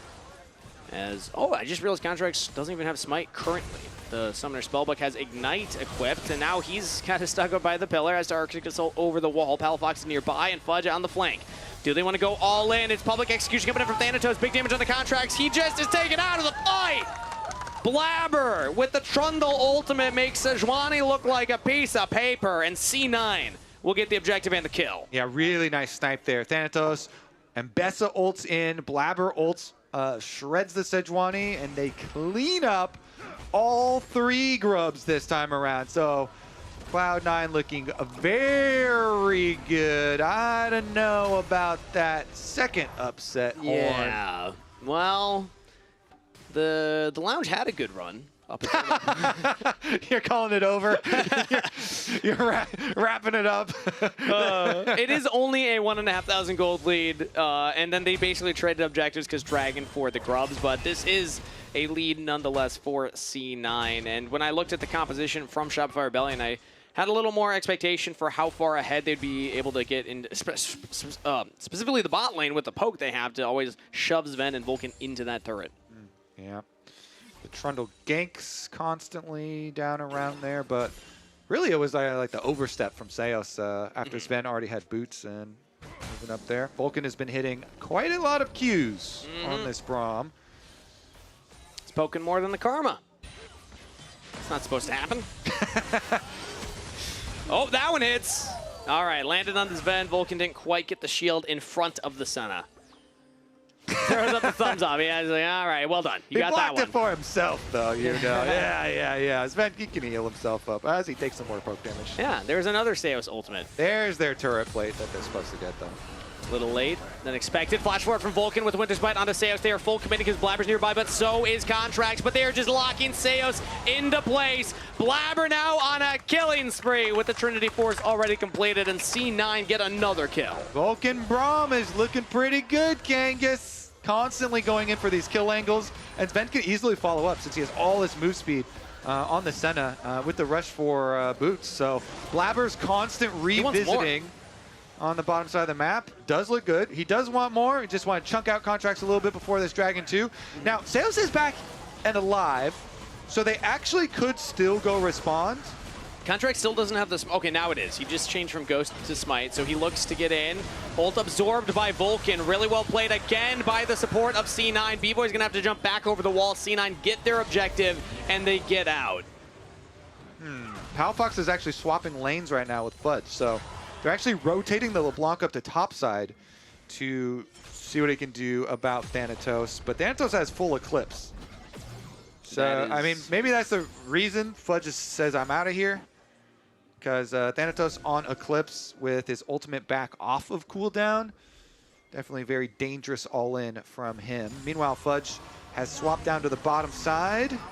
Okay, Seos is trying to get in range for the tether. Does land it, but they just don't have damage to follow up. So Sven's fine. He gets out. But yeah, Fudge has fallen very far behind Thanatos. That's a 20 CS lead, plus the early cheap item for Thanatos means that Palafox is going to have to try and hold the line there, as it's Ezreal in the mid lane here. Well, at least this one I'll get up to... Wait, we got a wraparound from Vulcan. Nobody else is there, but yeah. Vulcan is ready. The Braum flank, scariest in the game, decides to not fully go for it because, again, no damage was nearby to actually capitalize, but we'll get some deep vision down here as the objectives on the top half of the map. It looks like they're just playing towards Thanatos and the strength of the Mbessa. I mean, Blabber on his Trinity Force is very scary Trundle, so that too. He's looking to either back up Vulcan, maybe look towards mid lane. Either way, Cloud9 are coming in. Ooh, the 2-spike tags Contrax right there. So Blabber says, all right, I will run in, and thank you very much for the red buff. Contrax cannot even take his own jungle camp. C9 are just suffocating them on the Rift. Meanwhile, bottom side. Ooh, Counter-Strike misses. That's a teleport coming in, though. Fudge might just go down. Can Loki find the solo kill first? Dawning Shadow, flash from Fudge to avoid it. Sven tried to help out Loki, but still, that's the summoner spell down for the Jax. Yeah, that is no flash. That is pretty good for Cloud9. I actually really like this investment towards top side. They're going to get top tower as well. You've got Grub, so they will just annihilate this tower. That thing will disappear very quickly. Bottom side, how much are they giving up to the LeBlanc? She's definitely not going to be able to kill the whole tower. That's not as much. But a tiny bit of tower plate money. Gets 1 plate worth of gold. Like from Thanatos. Ooh, back to stop. Thanatos letting the minion wave completely die to the turret before hitting it, though. Patient play, and Fudge still has not completed an item after losing the flash on the bottom side. So it's not like this top lane matchup has gotten much better, but he's had to reassign himself up there as Palafox gets another wave in bot side. Loki will now arrive to clean up this wave. Honestly, Shopify here, they're reaching pretty deep into the jungle. Yeah, it's always hard to stick on this edge. Blabber does secure his own Krug there. He was able to get his smite off, so Shopify reaching around towards mid lane here. Contrax. This is the one angle that they have right now. Flashes are available, but not quite for Vulcan. But ooh, what an ultimate. Hits onto B-Boy and onto Contrax. They just cannot make the damage stick after the engage. Well, no Sejuani. Honestly, I think Cloud9 are going to control the next several minutes of the game fairly easily. Thanatos easily can just push in on top side. He has full control. There's no tower there, so he can get the early recall. You push the wave first, then he can go roam with his ultimate as well. It's a minute 30 on the Dragon. Next one that's going to come up. Fully expect Cloud9 to be there early ahead of time. And they seem to have just such a strong hold on this game. You've even got your Proto Belt and your single Dark Seal stack here for Loki. He's about to tick over to level 11, which is why we bring it up, because level 2 Akali ultimate is very powerful at getting these kills. So pretty much all things here stacking up for Cloud9 do look good. And despite the fact that it's Braum into the double poke lane, Vulcan has played this incredibly well. Like, anytime Shopify Rebellion try to do anything where Vulcan is, he just immediately shuts it down. Yeah, he's been very good. Blabber visiting, paying him a lot of attention too. You know, that's what you want to do when you've got the extra CC over towards that area. So Blabber keeps going on Trundle. 3 kills on that Trundle too means you really have to respect wherever Blabber does go. So that's why we feel like Cloud9 here have all the security, since I guess, though, big breakpoint, too, getting your static Shiv for Sven is very nice because you can actually handle the minion waves. Yep. And your farming becomes a lot easier. You won't be playing turret defense for the entire game once you pick this one up. You're like, okay, I can actually walk out a little bit. Won't be staring at the backside of your turrets. Also, I got to say now, with 3,000 gold lead for C9, they've just been mounting this up with that turret take topside, with the plate safe picked up, and just CSing incredibly well, specifically Thanatos mounting a big lead over Fudge here. Dropping the Herald mid. See if Shopify Rebellion try and stop it. It's just dancing around. Look at those jukes, the shuffle. Now, do they get into it, and do they hit the turret? These are the questions that we have to start asking, as now Exhaust in on the Blabber, but again, Vulcan just absorbs the engage. They can't get past the Braum, but maybe Palafox can. Insta Exhaust onto him. No LeBlanc damage, but no Herald charge either. Shopify Rebellion do hold it. The baby turtles, Kangas. Yeah. The baby turtles, they did not make it again. Oh, no. It's twice now. We've had a couple of tragic Herald incidents this series. These Heralds are not making it to the towers. No. We did see Thanatos make it to a tower, though, on the top side. Already half damage on that one. So while everyone was looking mid, even Fudge was down there, Thanatos still laser focused on playing to the side lane. Missing shot on to Sven, that's 2. Oh. So he's actually taking some damage here. They have the Glacial Prison from Contrax. Maybe they could find something, but as Dragon spawns, it looks like C9 are immediately on it. How do Shopify Rebellion want to approach? It's got to be Contrax. He's the only primary engage that they have. And instead, it's actually him that just gets rooted up. Now focusing down, Glacial Fissure lands onto all members. Contrax just doesn't have the damage behind him and does fall. C9 just melt through the health bar of the Sejuani in an easy front to back, and they will get their second dragon. Ooh, okay. Loki, does he find it? That's flash out of Palafox, and Blabber's coming around too. He takes the blast gun over. Palafox in a lot of trouble. Just goes for the chop, slows him down. Pillar to wait for after the distortion. That's another kill to C9. Yeah.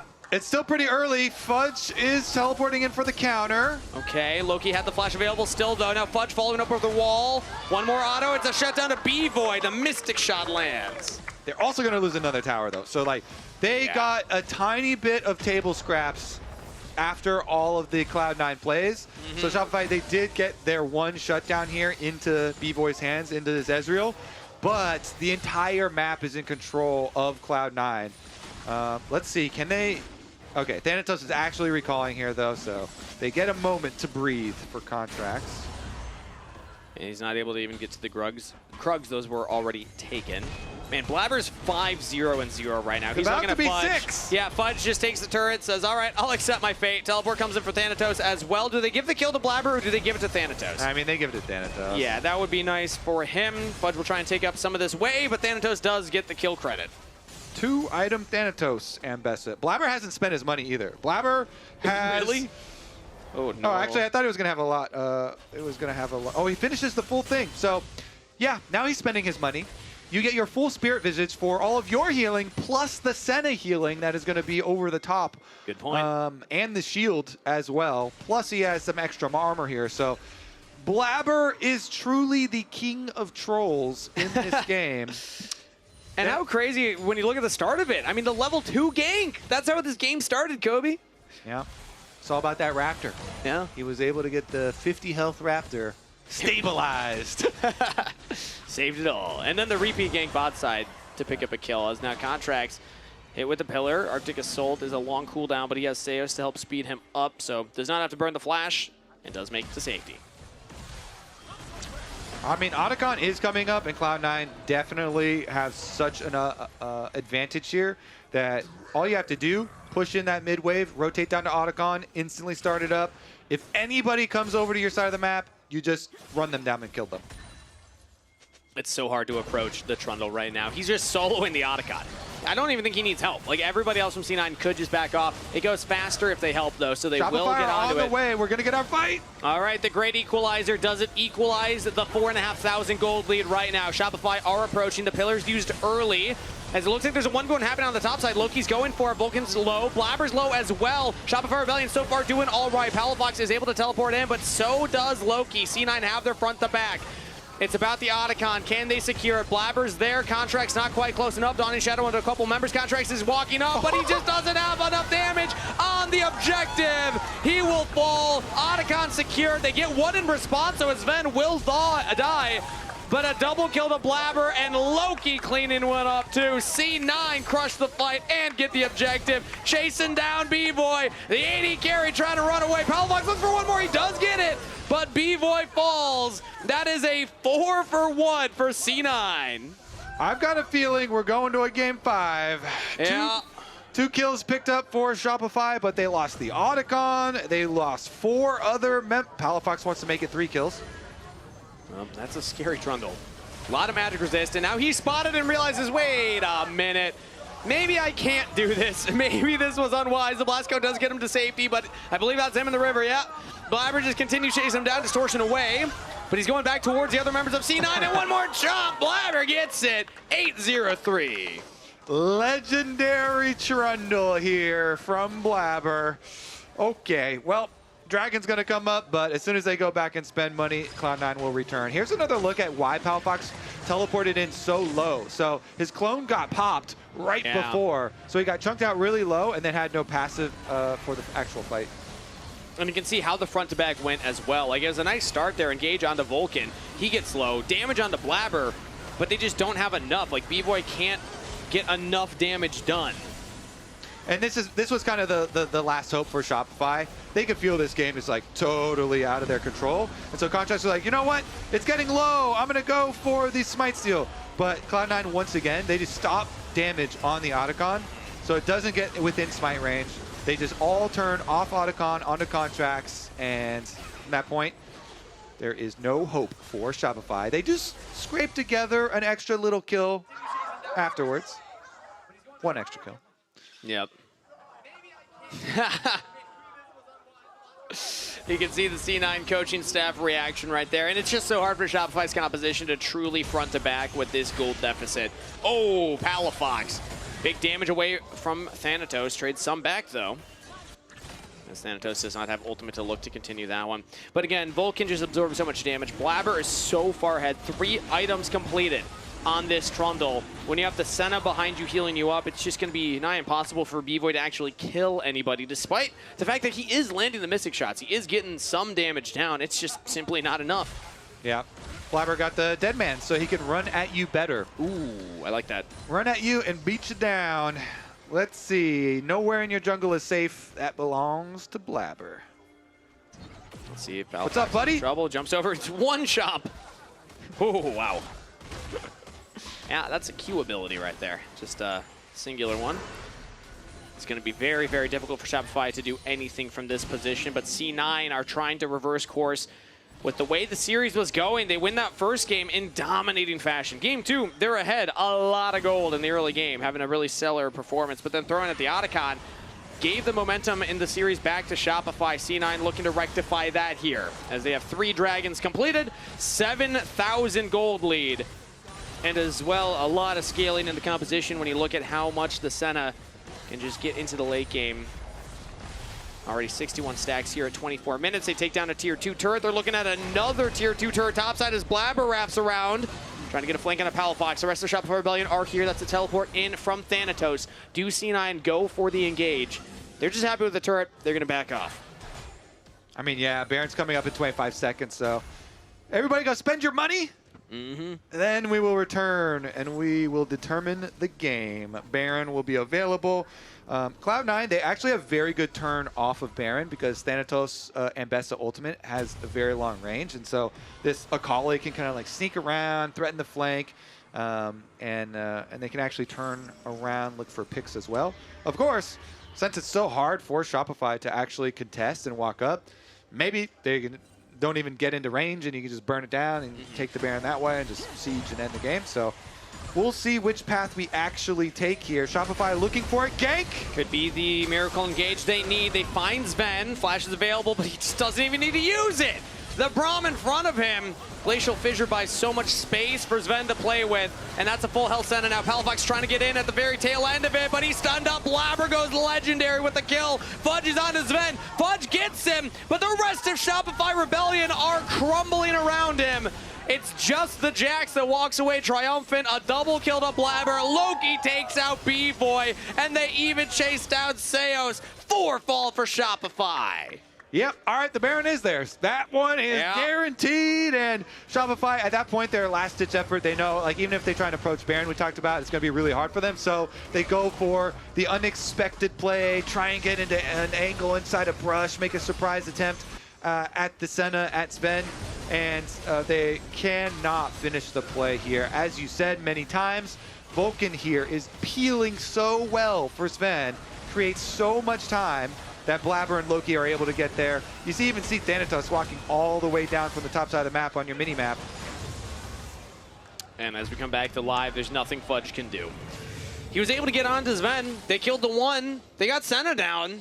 but there's just so many other threats. When Loki, despite getting counterpicked, did not have a weak laning phase, was able to actually just go dead even and then show up huge in these later fights. Thanatos with a massive lead that he got solo over Fudge. A full item and a half ahead of the Jax right now, and that's 11,500 gold for C9. Okay. A roar back into the series. If Thanatos' lead is massive, what is Blabber's? What's the word there? Oh, ginormigantus.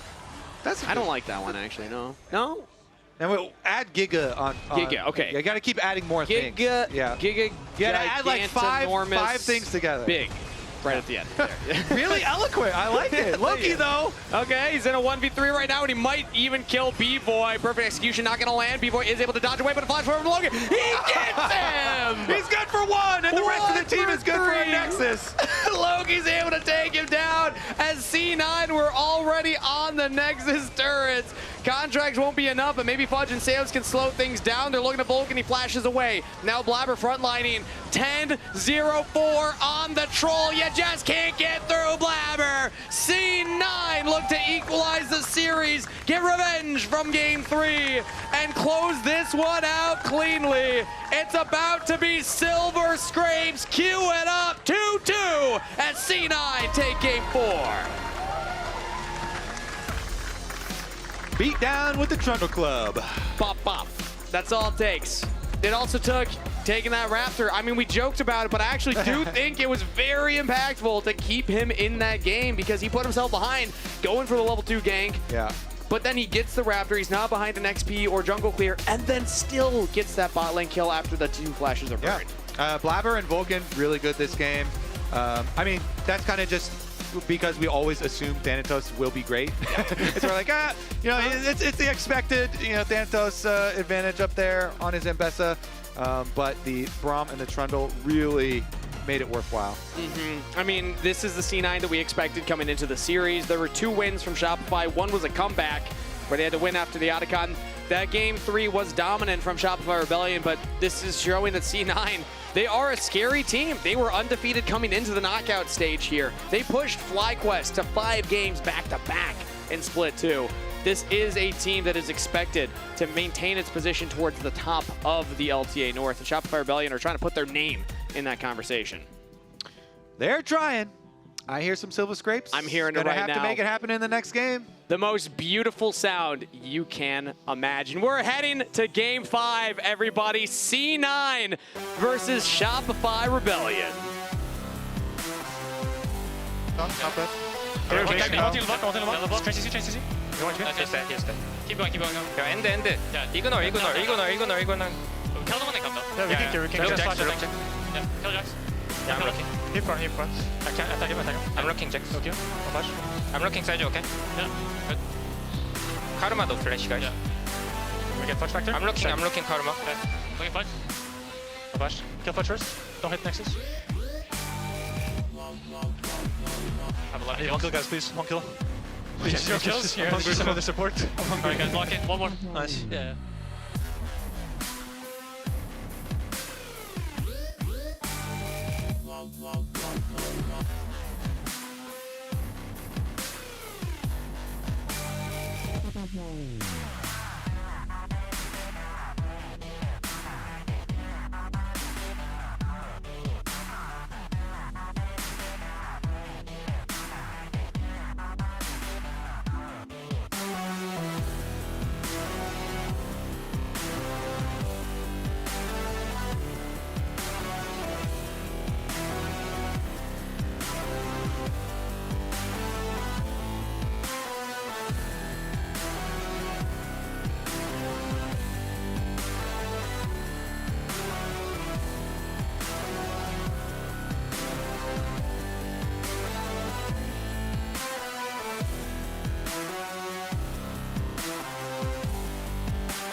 We're back for Game 5, Cloud9 versus Shopify. So happy we made it here. Yeah! You guys missed the push-up contest in between. Would you call that a contest?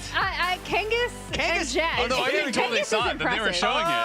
Okay. Oh, nice. Okay. There's been a lot of push-ups today. Yes. But let's talk about the game, because this going all the way to 5, Blabber with an 11-kill Trundle in Game 4 to keep it in it. We were expecting them to bounce back. I trolled. I was wrong about that draft by Shopify. I think their bot lane needed to get ahead. They did not. Yeah. But now it's reset. We're down 40 champions and we're into Game 5. I mean, you said you trolled. The fact that you ended up getting the Karma dying super early in that lane, that blew. That sting. I mean, I think you have to give so much credit to Blabber and how he actually played it. I think the early level 2 gank down towards bot side, blowing flashes. Yes, he puts himself slightly behind, but the amount of pressure that he put on there, I do think set them up for success in the bot lane. The soul lanes were doing really well individually, but it really was the top side for C9. It was Blabber opening up a massive lead. It was Thanatos opening up a massive lead that really did lead them to get so much success in that 4th game. And they played around objectives so much better, a lot more cleaner. And that's something that I was hoping to see from them coming in from the previous game. And it made it easy. Otacons, no throws there. Yeah, I mean, I think going into this final game, I do want to highlight 2 players I think have kind of stood out for their respective teams in the entire series. The first I want to highlight is Loki, obviously, again, coming off a really good game in Game 4, but also was kind of the shining star in their first game. And then on the other side, B-Boy, right? I think he's been having a standout performance, especially on that Lucian game was like absolutely sick. But yeah, so I think these are 2 players that I really want to look out for going into Game 5. Yeah, absolutely. And I do think it's really interesting because Shopify had, chosen red side prior. Now they're going to be on blue side here for Game 5, so they're not looking for any sort of spicy counter pick or anything like that. I do think this is a nod to the fact that so many high prio champions are already gone, so they really are just kind of putting that emphasis on being able to select what they believe are going to be the most powerful champions left in the draft. Because Game 5 Fearless is where you often see really one-sided Game 5s. We talked about this a lot at MSI because we had so many series go 5 games and then it would be a blowout. And to me, a lot of that does come down to the fact that it's so difficult drafting in Game 5. Yeah. It is incredibly hard for a coach to prepare for this because you cannot predict accurately at all what 40 champions are going to be removed to actually then, weigh out what you should be drafting in a Game 5. Because the goal at the end of the day when it goes to a Game 5 is to try and make a coherent draft. Like, you're trying to put the pieces together because a lot of the times you're not going to have practice as a team with this specific comp that you're building for that 5th game. So that has definitely been something they have to fight through. And for C9, that I think have done a really good job playing around Azir and Yone throughout the split, I mean, they got headshot when they picked the Yone game, and Yone could not handle any of those champions. So I really do wonder how, what the draft from C9 is going to be in the 5th game series and what Shopify Rebellion's counter picks are going to be. Yes, they're on blue side, but I wonder if they're going to have anything ready for this one, because usually if you think about Contrax and Palafox, they're the ones with the deep champion pools that they're willing to go into and beg for they don't not even beg, ask for trust from their team that they can play it. Yeah, absolutely. When I'm looking at the 40 champions that are gone, I know Nar got buffs. Thanatos always has that available if it's there. Fudge might want to pick it away from him. Beyond that, though, I think it's really difficult to predict, and I'm just thinking about the mindset going into this, because going into the series, I think Cloud9 was probably expecting a pretty easy one. They smashed Game 1, Game 2 they were ahead, and they threw into also losing Game 3. I feel like they reset very well in that 4th game and were more locked in on exactly what they needed to do to win. So I've been wrong a lot today so far, but I'm fairly confident C9's taking Game 5. And honestly, if I'm Shopify, though, I think I come into this and I try to target one player heavily in the bans, because when you're this deep and you're going to win a Game 5, you know, there's already like 8 top laners, 8 mid laners, etc. gone. You're not even talking about flex picks and things like that. And if you triple ban on blue side one role, then first pick that role as well, all of a sudden it's like, what is your 13th best top laner, Thanatos? What is your 14th best mid laner? And I feel like sometimes that can be a way, if you feel that you have those deeper champion pools, to really get an edge in a Game 5. And I'm looking at the support picks, because all of the melee options are just kind of eroded, right? We got Poppy, Nautilus, Alistar, like there's a bunch that they went through. So now we already saw the glimpse of it, of a Karma. Maybe you go to an Enchanter pick and Leona go for Zeri. and Nico are up, but they could just be getting banned. True. Yeah, that's my big thing is we've also seen across a couple of patches now, some of those engaged supports also being nerfed.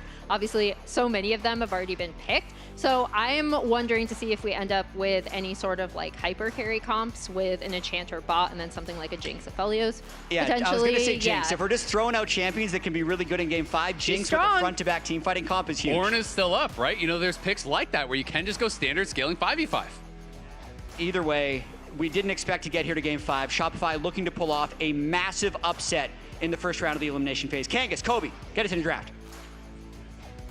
Happy to do that, Jat. Game 5 between Cloud9 and Shopify Rebellion. Kobe, it all comes down to one more game. And as it had been highlighted, there's a lot of champions taken off the table. We have not received many Game 5s here in the North, but the ones we have saw some very wacky Game 5 drafts.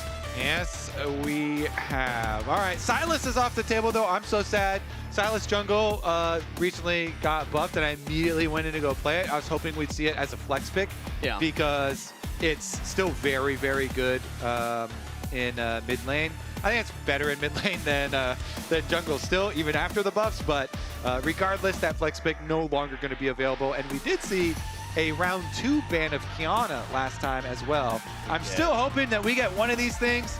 The Nautilus, jungle buffs did not help very much at all. So probably won't see that one on the table. They would have to up that damage quite significantly, but AP junglers. Hopefully we get something. I mean, yeah, we could see Zyra or Morgana or something like that. They got little touches, but I think they're still fairly unlikely.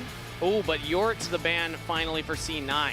So something like Qiyana is on the table. Game 5 first pick can be very impactful. Ryze is available still. That one's been getting banned. Oh. Okay. So the Ryze and the Annie, they were double banning Ryze and Andy pretty frequently. They baited us, though. It's Xin Zhao instead for Contrax. So I think that's because they're fine with going Annie. You know, Palafox has played a decent amount of the Annie games, and Xin Zhao, like the remaining premier AD jungle that is up and available. Guess they prowed that a little bit higher. But Cloud9, they want to go to this Vulcan Nico again. Last time around he picked it, it was very good for them. He had a lot of good engages that were setting up Thanatos in that game. Thanatos was on Rumble. This time around, expect Thanatos to be on like some AD, maybe like Gnar or something. Gnar is through the bans. Nice, okay, yeah. So maybe something like that for Thanatos, because they go for the Ryze pretty early on here on the side of Cloud9. They say, fine, if you're not going to first pick it, then we will take it. And like you had highlighted, Palafox still has the Annie, also the Ahri, as he's hovering both of those. I feel like they prefer the Annie more, though. Okay, It's been played 3 times so far. Yeah, and so that they go for the full combo here. They've got Leona engaged, they have Annie engaged. It's very clear. They're going for this, bursty, pick-orientated game. On the other side, the split push possibilities are always there when you have Ryze on your team for Cloud9.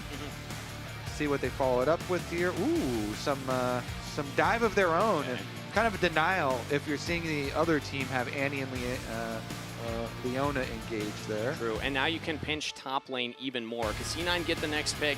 They could ban like 2 top laners, pick top lane for Thanatos. That actually really pinches Fudge's champ pool at that point. See if they go for something like that or a different strategy, because they also could go for their jungler here.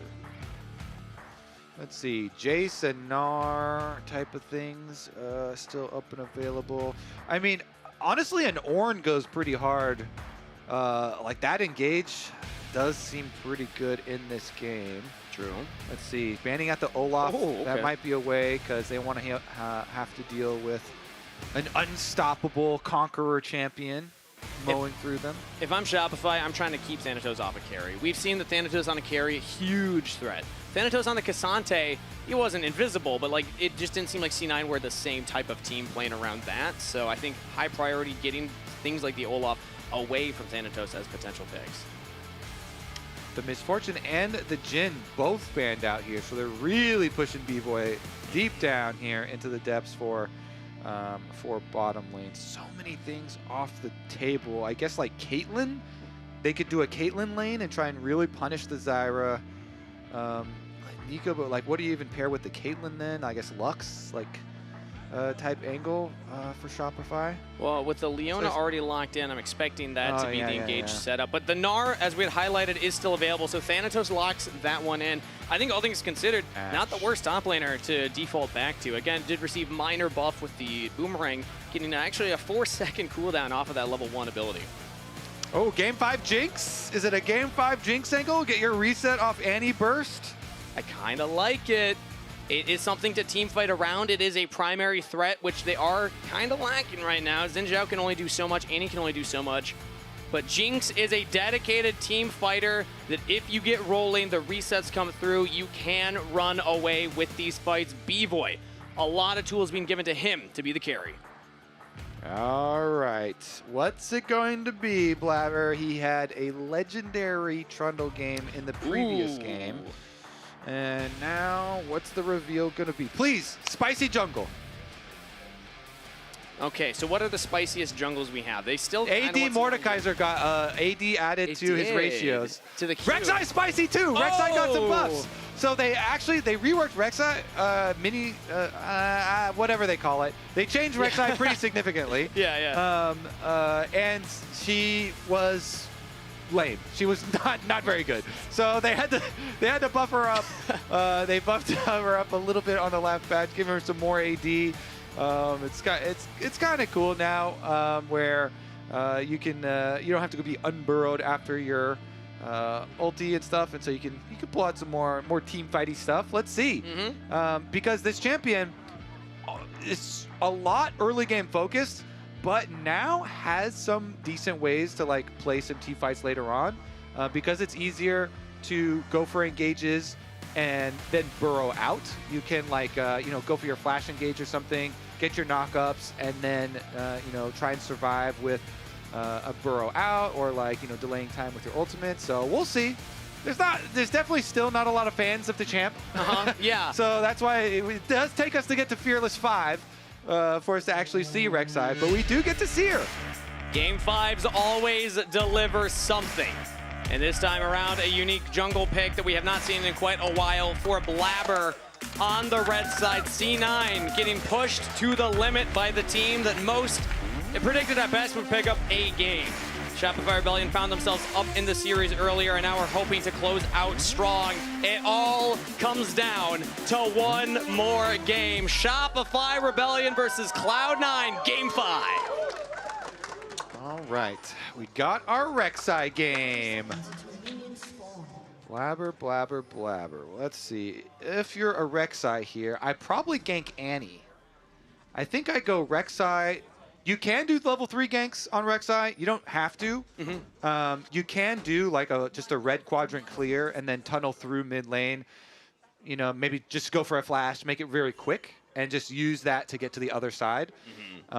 Or you can always just go for your regular full clear. But I find oftentimes even it doesn't cost you very much time to pass from one side through mid lane to the other side.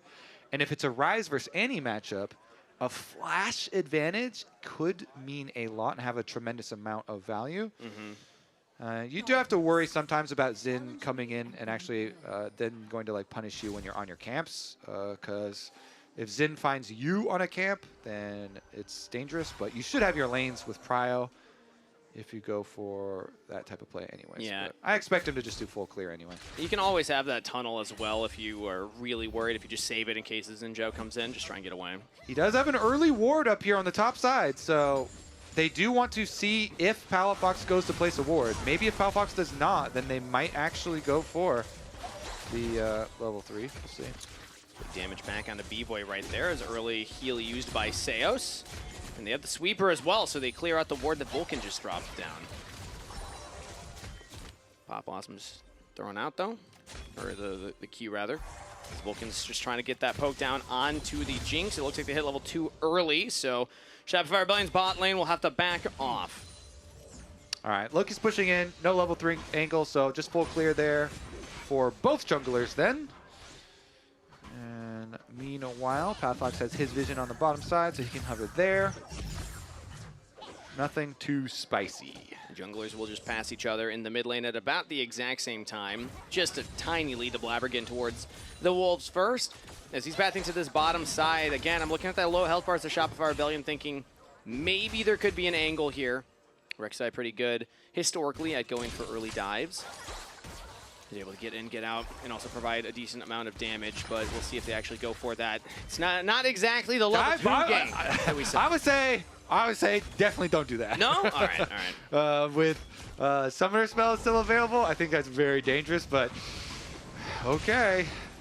And look at that, first Rek'Sai in 2025 in Tier 1. I'm here, so I believe this is a global stat, just like across the board. First They're in Tier 1. They're going to do it, Genghis. Yeah. I'm so worried. So no heal available for Seos. There is Flash, though, and it is a quite tanky Leona. Flashes over the stun and tries to get the damage down, tries to lock in Volk, and Seos lives, and they got him! Blabber punished! You can hear Kobe cringe. His facial expression doesn't look much better. That is a kill given over to Shopify Rebellion. That was nice from Seos, though. That was nice from Seos. Lock it up, make sure they get the kill. B-Boy can then come back in, gets the takedown, gets excited. Okay, Genghis, that is a game 5 attempt at a risky dive. Low damage on B-Boy. Maybe Vulcan looks for something here. Ooh, the Blooming Blows does damage. Hits with the Comet as well, so B-Boy has to back off. That's going to be a slight CS lead to Sven, but I mean, you're real happy getting an early kill on your Jinx. Yeah, I mean, Contrax is here too, so Contrax could take the minions. So they won't even like lose too much value. Yeah, your minions aren't going into the Jinx, but the Jinx got the kill credit. So, okay, Seos just take the minions then. Yep. Keep that money in the bottom lane, okay? Keep it in the family. Keep it in the family, yeah. Contrax just wanted the ward, drop the control ward down. Look at that CS advantage. That's 7. Seos. Dude, the support stats are going to be in shambles now. Okay. As Blabber's looking for another gank here, not to be deterred from how the last one went over the wall into Palafox, and no chance for the Andy to flash. Blabber picks up a kill. Yeah, Rek'Sai mid ganks here, very nice, and Palafox doesn't even have an angle to flash anywhere for an escape or anything, so nicely done there for the little, very quick, efficient ganks through mid lane. Of course, it was because it came from Fountain, but we won't talk about that. No, let's just talk about the last 30 seconds, not the 30 seconds before that. Oh, Fudge with the electrocute finds a solo kill on a Thanatos. Fudge lays it down, flashes in, gets the Aatrox solo bolo on Thanatos Gnar. This is one of the champions we always talked about for Thanatos when he first came into the league. Ooh. But he hits that Q sweet spot, and then you know what happens. A boom. I didn't know you had it like that, Fudge. That was beautiful. Oh! Wow! The Fudge factor showing up here in Game 5 when backs are against the wall. When it comes down to the pressure moments, Fudge steps up. Genghis, Cloud9 kind of scuffed their dive on bottom side. Fudge gets a solo bolo. Damonte's popping off. I don't know. Game 5 vibes here for Shopify. Feeling kind of good. And now they're looking for another play onto the mid lane. Loki does have the flash available. The wind becomes lightning lands. Audacious charge forward, but Loki does get away with the phase rush. Flash used. Traded for Contrax. Yeah, Loki doesn't have his teleport, so even though they don't kill Loki, okay, he sticks around. He's got Blabber coming. Okay, so it's actually fine for Loki. He trades his flash with Contrax, and he's still able to get this minion wave. Did he miss that cannon? Maybe we can get a Tibbers was in his face. replay of that, yeah. I think he did. Whatever, he got most of the other minions. Blabber's now on the bot side. Okay, what happens when you fail once? You just try again, everybody. Yeah, okay, maybe not, though. He has actually spotted and pushed away. The ult would be really nice, though, if he did want to go for that. So just a little bit more experience there for Blabber. Grab his ult, and maybe we think about it. Ooh, Seos actually finds the Xenoblade onto Vulcan, and then again uses heal immediately to give him the move speed to jump away. Blabber's onto the red buff. How close is he to level 6? If he's able to hit it here, it'd be a little early, though. I think he will. Okay. But they're pushing in right now. Let's see. And resets complete. Oh, wait, B-Boy canceled. All good. Huh. He's got Spellbook as support coming back in.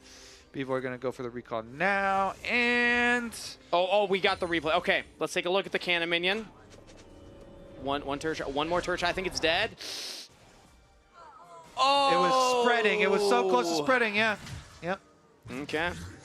That's funny. We actually got the slow-mo so that chat could type -1 again. That is crazy. The double up on it. All right, but the grubs, though, Kangas. Spawning here in 15 seconds, and Blabber has level 6, so does Contrax. Junglers are ready to fight, but no flash on Contrax. Nico here early. Wards in the river, and the vision control for Shopify looks pretty good, though. Yep. And also remember that Loki doesn't have the flash in the earlier play. Palafox does, plus Tibber. So anytime Loki walks up, you're in danger. Oh, Fudge is actually walking early, too. Look at the Aatrox here. Speaking of, they just land the stun onto Loki. Fudge chains the CC, Contrax over the top, and that's a third kill to Shopify Rebellion. Oh, the Rebellion Game 5 is gaining momentum here. Fudge is popping off. He solos Thanatos. He leaves from bottom lane to go kill mid lane too. And he goes back bottom lane to deal with the minions that are pushing in, but his team should be able to get the objective for him. Shopify with the grubs also. Wait, Blabber is here. He's got flash, so he could like go in, do some weird stuff. Looks like they just smite away the second and back off. All right, so C9 will get 1. Wait, blue team. Oh, no. Yeah. It's just because when you get 2, you know, you get your objective credit. It'll get an announcement. And does mean Shopify only need 1 more objective here to claim feats because they got their first 3 kills. So either 1 objective or the tower is all that they need. Next objective's in a minute and a half as that dragon will come up onto the rift.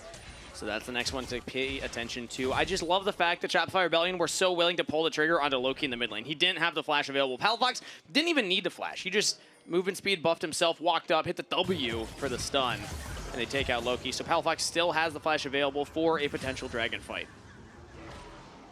Fudge 2-0 on the Aatrox. Ooh, he is feeling it good. Game number 5 here. Honestly, I think their whole team is feeling really good, though, because the setup here, I mean, Xin is going to do a lot more than Rek'Sai in team fights for later on. Like, Xin Ultimate is crazy good for these fights. Meanwhile, Cloud9, like, they do have options for if Loki can get some more money on Rise, you know, start to play some sidelines, and you've got your, like, Nico and Kai'Sa engages, like, bombs that they can go for. But Shopify's comp is really easy to play and really straightforward with Annie and Leona.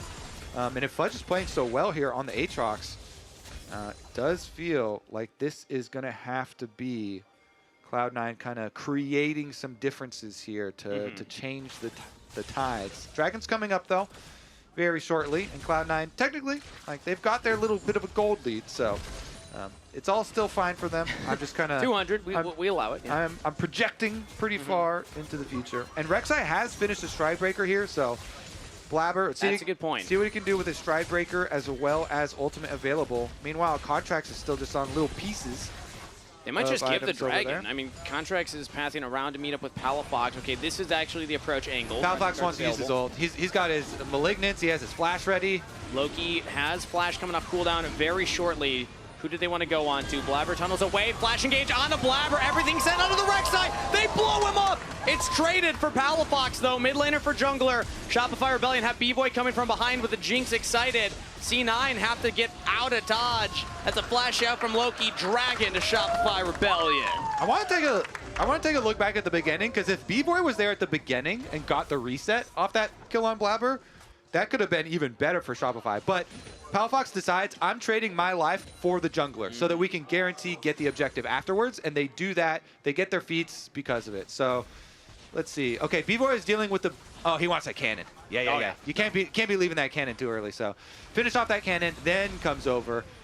Oh, he was actually walking around the back the other way. He did participate. He's just really far away. He ulted over, and so he did get excited off of the ult takedown assist. So, yeah, they get their objective regardless. You know, they trade Annie flashing in onto Blabber to get the kill for Dragon number 2. Now Palafox is on the top half of the map here. No Tibbers available, but can still threaten stun with just his basic abilities, and so that means Thanatos has to run away as Contrax and Seos are also waiting in the wings. Flash out from the Gnar. Thanatos gets to safety, but that is going to be plates to Shopify Rebellion. Yeah, they're trading it on bottom side as well. Cloud9 working away on bottom tower. Of course, since Shopify already have their feats, like the race, I guess doesn't matter that much. They're just kind of trading tower gold and plate golds. So, I mean, it's kind of fun to watch races anyway. Yeah. And it is surprisingly... Hey, it's C9 take it! Yeah! Woo! 2 on the turret instead of the 3 means less armor on that turret. But I do want to highlight the fact that C9, despite being down in kills, despite being down to the dragons, they are slightly ahead in gold still. They've been able to maintain that. Exactly. And a lot of this is, you know, they're looking at this Kai'Sa, Sven here, as well as us looking at him dodge the ultimate. But Sven on the Kai'Sa definitely has the possibilities here to carry for Cloud9. He's 30 CS up. Yeah, he's a lot of CS up. You know, they did go for that dive, even though they gave up the kill in going for that dive. As we said, you know, they did deny B-Boy some CS there. Now it looks like Seos tanky enough that he won't go down. But you can see Sven had to walk all the way back. That was still his back being delayed there as he just gets back to pick up the pickaxe. Would have loved to finish that call beforehand, but very close to finishing that anyway. Yeah. Let's see here, because the pressure is going to continue from Shopify. They've got all 5 members here. Do they go for the dive? It's Loki and it's Vulcan. Blossom is available. He's going to use it very early here, only onto 2 members. Fudge taking a lot of damage here. Sven jumps in with the Kai'Sa ultimate killer instinct, not going to find the kill though. As now it's on the Blabber turn. Contrax looking for a Palafox nearby. No flash to get over the wall, so Blabber gets out. And Cloud9 are fighting this 4v5 because they're keeping Thanatos topside to split push and take the tower. That is a wise choice. They defend their bottom side here, and Thanatos, actually, his pressure is going to get Fudge's teleport cooldown out because of it. So, good, you know, props to Loki there. His dodges at the beginning ensured that they weren't in very much danger. So they do defend their bottom side while getting the teleport cooldown out of Fudge. And this is one of the advantages that we mentioned for Cloud9 is their ability to play side lanes. They've got split pushers in Loki here on the rise, plus the Trinity Force. Whoa! Tinglebarbs lands on the Palafox, and they're going in with the Void Rush. Blabber on the Rek'Sai will continue the chase as Sven picks up the kill. Yeah, they give the money to... more. Gets a flash, zap, doesn't land. Bigger Death Rock, it does! B-Boy with the snipe. So both AD carries picking up kills, but Loki is pushing side lane for Cloud9 down bottom, so Loki's going to get up to that tower very quickly. Meanwhile, the rest of Shopify, oh, he's teleporting in for a flank. He wants to go for Fudge. 2-0-2 on the Aatrox. Can they get the kill? Stunned up into the wall. Thanatos locks him in place, and now Loki just free fires onto the Aatrox. Umbral dash away. The Rise ultimate coming through. Fudge flashes over, and he just breaks their ankles. Contrax is nearby to guarantee the escape, and Fudge gets out of there. Better get off that ward, too. Okay, no recall on the ward. Yeah. He does get out, and they're able to juke them. Cloud9 here really fighting back in some of their side lane play. Let's see what else. They still have their teleport on Thanatos ready, so he's going to go back to base for a quick purchase and should just go down bottom side. Loki actually not going to continue pushing for the top side tower, though. They're content just have that top wave dive to the minions instead of collecting the gold. Dragon in 20 seconds. C9 have a good setup around that currently. But Shopify Rebellion are able to push this wave in, so they're going to have to answer that on the C9 side now. The turret mid lane for Shopify really helps them with that control. And remember, Fudge, since he doesn't have his teleport now, he has to walk from that top wave where he's on vision. So Cloud9 can track him. They have pretty good timer on Fudge's position right now. Precarious position for Shopify Rebellion. They are approaching 4v5 in the Pop Blossom from Vulcan lands. Flash away from Palafox, but he's still locked into place. Does he trade for Sven? He does! 1-for-1, Shopify Rebellion take out the Kai'Sa, but Thanatos once more. Loki is the primary carry for C9 in this fight. Roots up, Contrax, looking for more damage there. Vulcan just being annoying on the flank right now, but here comes Fudge. Pops the ultimate, but it's not going to be enough to chase down. Smart play here from Cloud9. Since they saw Fudge, as I said, on the top wave, they immediately start up the Dragon, and Vulcan goes for the engage. Him, again, on this Nico, finds a really good engage for Cloud9. They get the extra kill, they get their Dragon. Good job. They actually made use of the Fudge teleport that we talked about, them burning, you know, when they defended bot side play, and Thanatos kept split pushing. These little things for the side lane plays for Cloud9 do actually mount and earn them a team fight win, an objective win. And here we go. This is Vulcan.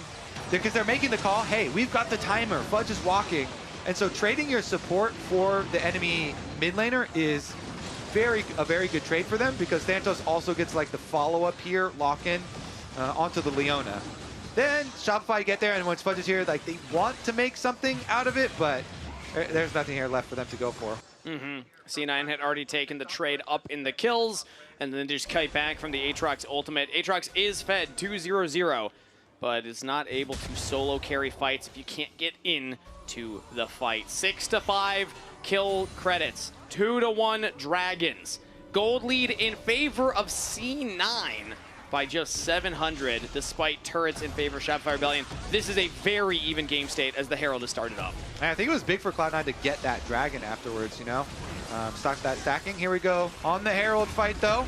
Glabber has the smite available, but he just can't quite find a safe angle in. So that is Herald picked up, and Palafox looks for the engage. Thanatos flashes to safety. Will he go down? Timbers is chasing him, but instead they turn onto Vulcan. The Nico is the sacrifice as Thanatos gets away. Loki flashes. When it becomes lightning, does not land from Contrax, but the slow does. Zap, Bop, Fudge locking him into place, and Loki will fall. Shopify Rebellion find a big pick. Oh, they do. They get the Herald. They get the kills afterwards. And bottom side tower, I guess they don't want to invest it just yet. They're going to go for the reset instead. Bunch of flowers down there as well. A whole bunch of value. And despite Palafox being 1-4, I gotta say, these anti-engages have been clinical. Whether he's just hard targeting Blabber around the objectives right there, finding the engage to force out Thanatos' flash, get them the Vulcan kill, like, still very high impact anti-gameplay. Yeah, that last one was very big. Grabbing both Thanatos, getting him very, very low, forcing him out, even though they didn't kill him. That kind of like forces Vulcan to peel and commit, and so it kind of earns them that kill. Engaged by proxy, that's what I call it. Exactly. So, do they have enough money? They're trying, you could see them funnel as much money as they can into B-Boy. They're trying to fund his Infinity Edge at the moment. They gave him Raptors before the mid-wave, because they really, really want that Infinity Edge here, since Otacon is about to arrive on the Rift. And once they could get Infinity Edge for their Jinx, their team fight really does take off, but Cloud9 still able to get position first. They've got vision control leading up to the Otacon. So it's a nice setup for them. They cleared out a lot of these pedals on the bottom side too, and Thanatos needs to charge up his Narbar. He just went back to mini, so it's going to take a little bit here. Doing his best on the minion wave to charge that thing up while they start on the Otacon. Yeah, one minion wave gets you pretty close. As now it's a pop blossom for Vulcan. They're going to go for the engage straight out of the teleport. Palafox couldn't even press a button, but it's all about B-Boy. He gets the reset. The Jinx is excited. The Infinity Edge once completed. That's 2 down for C9. Shopify Rebellion. Send the Jinx in. Send the Jinx forward. He gets stunned up by Vulcan. Flash away. C9 saved 2 members, but here comes the Rift Herald. That one's going to land into the turret. Shopify Rebellion clean up the fight. They'll get the turret. They're looking at the Otacon. They're looking at him. That Otacon is theirs. Shopify Rebellion in game 5 here will get the Otacon. They will secure this advantage over Cloud9. And Kangas, honestly, the look from Cloud9, the opener there, I thought that was going to be devastating when Vulcan got the timing here on the Nico right on the arrival of the teleport. It looked good, but the counter, and with Jinx just having gotten that IE that we were looking on. Yeah, they're going to look at me. Look, Nico here. Let's go. Yeah, looks good. Fight. Kill the right Rexa. I can play with Jinx. Yeah, Jinx will carry. Yeah, I'm going. This guy? Yeah. I don't care. It's good. Keep going. You're good. Keep going. You're good. I'm thinking nice. That's the thing about Annie. If you get your ultimate down, you know, the Tippers was down, the Malignants, you know, pockets were down, and Jinx was totally safe in the back. I was wrong. He did press one button. The most important button for Annie to press in that moment does go off, and that means that C9 are on a heavy back foot. 2,000 gold lead for Shopify Rebellion, plus the Otacon picked up right there. And now they're looking for a pick onto Vulcan right here. Solar Flare does land, but it's only the slow. Death Rocket as well, and goodbye Vulcan. Shopify Rebellion punished the support for looking for deep wards. Yeah, now they're spam pinging down mid lane, but Dragon is available, so I wonder if they're going to split resources. Take Dragon while pushing? Looks like it.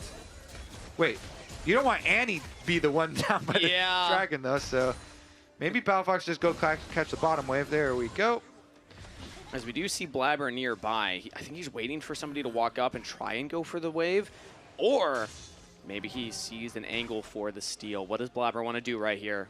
Well, there is a pre-existing tunnel, but still. That is like suicide. Yeah, that's a one-way ticket. He just wants to one-shot somebody. He has 1.5 items completed. Actually, pretty close to that black. Oh, he wants to one-shot Jinx. Oh, if it is B-Boy. No, he actually backs away. Now Blabber spotted. He spent so much time there. We'll take the tunnel straight into Palafox's waiting arms. And Contrax says thanks for the gold donation.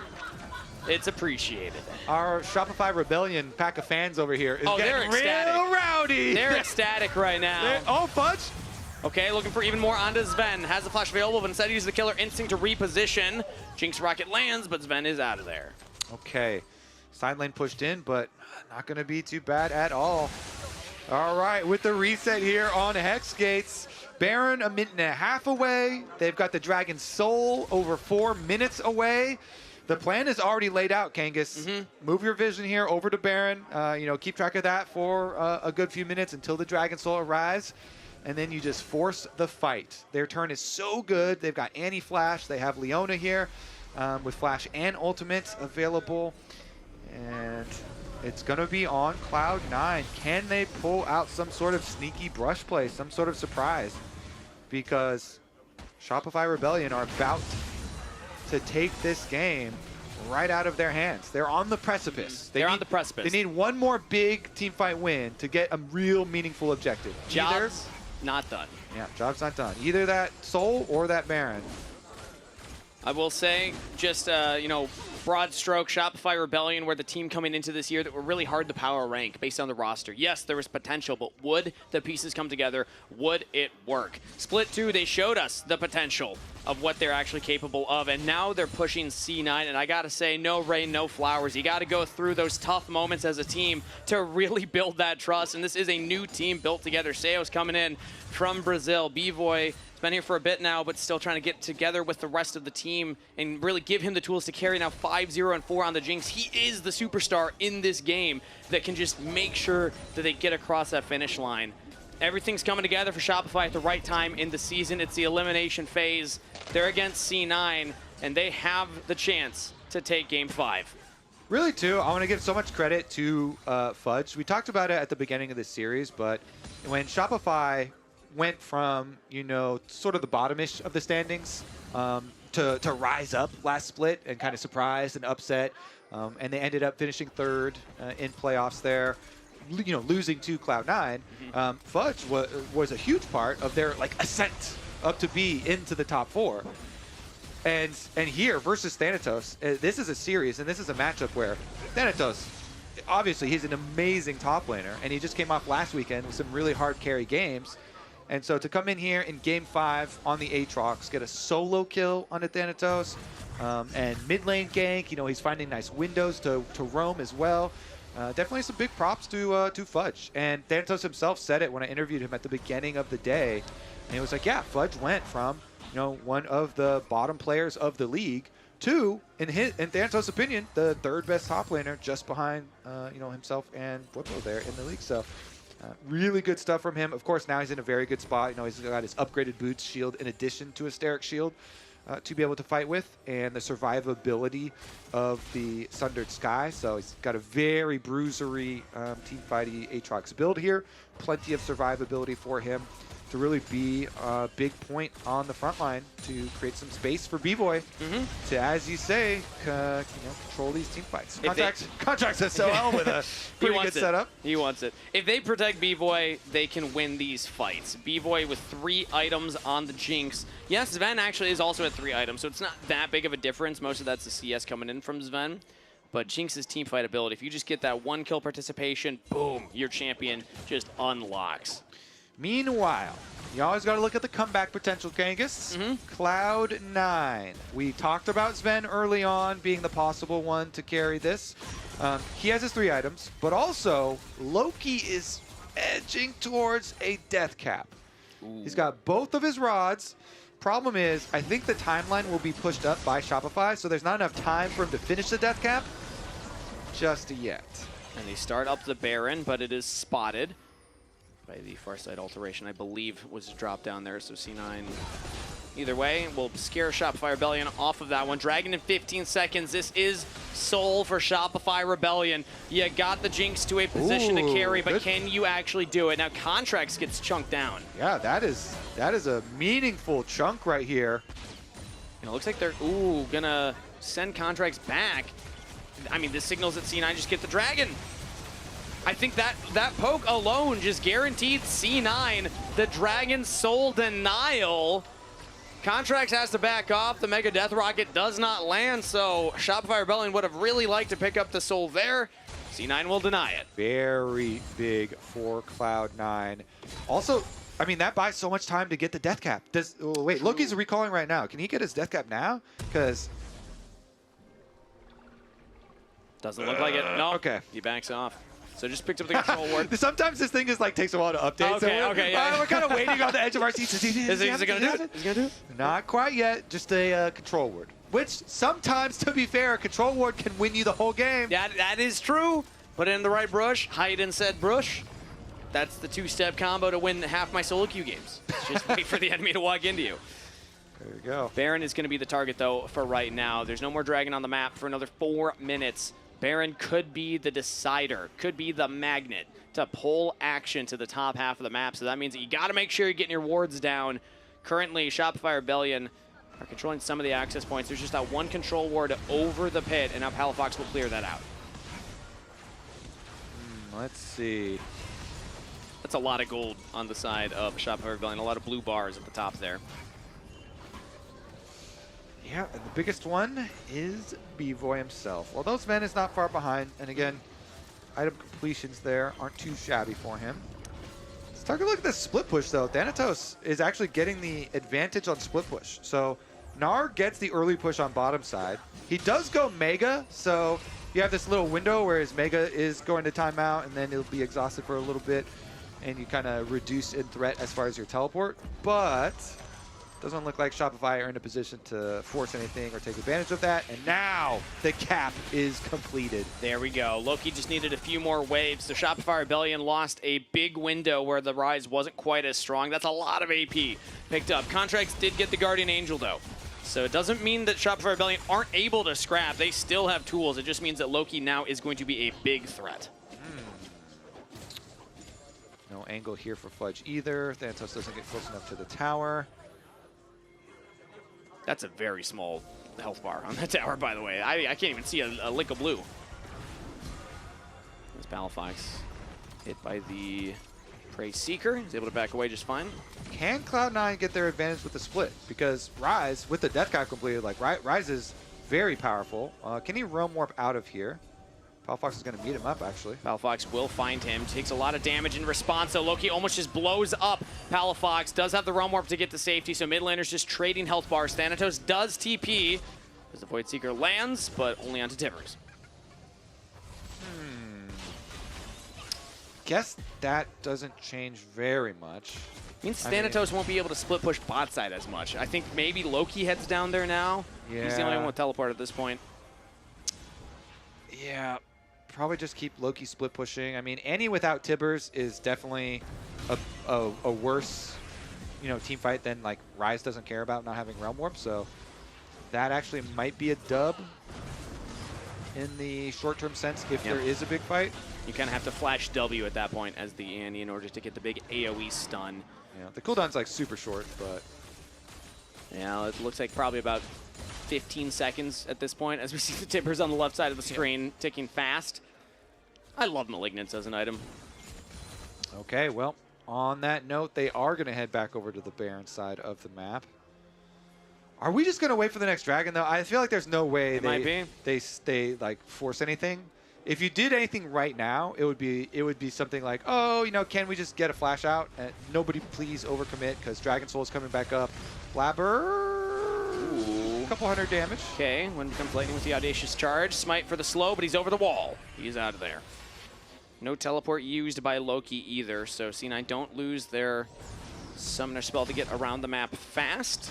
But I do want to point something out here. Okay, no, as I say that, the Guardian Angel is picked up by B-Voice, so that is 4 items completed on the Jinx. I was going to say that Sven had more items completed as these Void Seekers are sniping down members of Shopify Rebellion. But I think all in all, pretty even between these two 80 carries. Okay, Palafox is teleporting back. They have position with vision control for Shopify. 20 seconds. Can Cloud9 find the way in? They were able to poke out Contrax last time before the approach. This time Shopify are the ones controlling said approach. There's no way that C9 are able to land all this poke ahead of time. They got to walk in. And they don't have vision down right now except for that one flanking ward. Loki, though, is just going to walk up and group up with the team. Fudge will mark Loki. Dragon started. Blabber's nearby. Can C9 find a way in? Thanatos is close to hitting Mega, but it might just come down to the 50-50. Thanos is in the pit, trying to stack up the Rage Bar. Could look for the big engage. Watch for Thanatos. Watch for Blabber. He goes in early, and he's taken out. Dragon secured by Shopify Rebellion, but the ball balls for Volgan might just set up Sven to be the carry, might set up Loki to do insane damage. Flash forward for Fudge. Gets on the backline. Flash by Sven as Kaisa's trying her best, but B-Boy is unleashed, and Sven is out of the fight. Big play from Fudge as Shopify Rebellion will win the fight. Chase down Vulcan. Nico's out. Triple kill to Fudge. That's an ace for Shopify. Shopify do it. They got the Dragon Soul, and they will get the Baron. This time around, Shopify are the ones on Dragon, and they stop damage when Blabber tries to go in for the steal. They stop it. It's at 3K. Nobody's hitting it. They all turn immediately onto Blabber. They get the kill on him, then smite the Dragon and get that one. And look at B-Boy. He gets locked up by the Nico combo, but as you said, with the Guardian Angel, he can just get right back up afterwards and immediately flash out. So they are completely safe to win the entire fight. Jinx is excited. They can chase them all down. Incredible play. The Flash and the Guardian Angel. B-Boy's able to outplay the engaged tools of C9, and you can see the frustration on Blabber's face. If Vulcan was just a second faster on that engage, maybe they're able to find something bigger, but as it is, that's Dragon Soul to Shopify Rebellion. That's a 5,000 gold lead to Shopify Rebellion. This is a massive lead to Shopify Rebellion. You see them wearing purple as well. They pick up the Baron, and they're looking to put the final touches on this best of 5. No flash for the Rek'Sai. This is huge. Shopify, overwhelming advantage now with the Hex Soul, with the Siege from Baron, slowly pushing up. Still have the Guardian Angel on Contrax. Only B-Voice was used. Here's the flank teleport. Definitely risky. This is the final move from C9. Realm Warp just to bait out in a massive engage.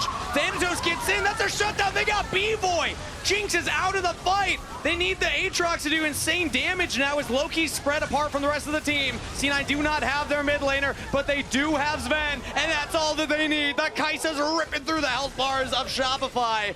And what a flank engage from Shopify Rebellion. They're on his Sven now. He goes into the stasis. Contrax might be able to take him down, but has the Guardian Angel. Doesn't kill the Kaisa.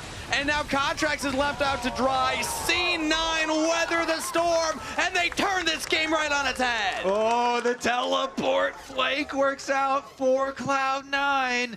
They put a stop to the Baron buff. They put a stop to the Siege. That's one of those 1 in a million opportunities. The flash engage from Vulcan. The perfectly timed TP flank from Thanatos. You can't plan it better than that. When their backs are against the wall, C9 rise to the challenge. Look at this ward down here in the river. Thanatos comes in. His Narbar is about half charged up. Looks really good. They get their Dream Engage, and this time there's no Guardian Angel for the Jinx.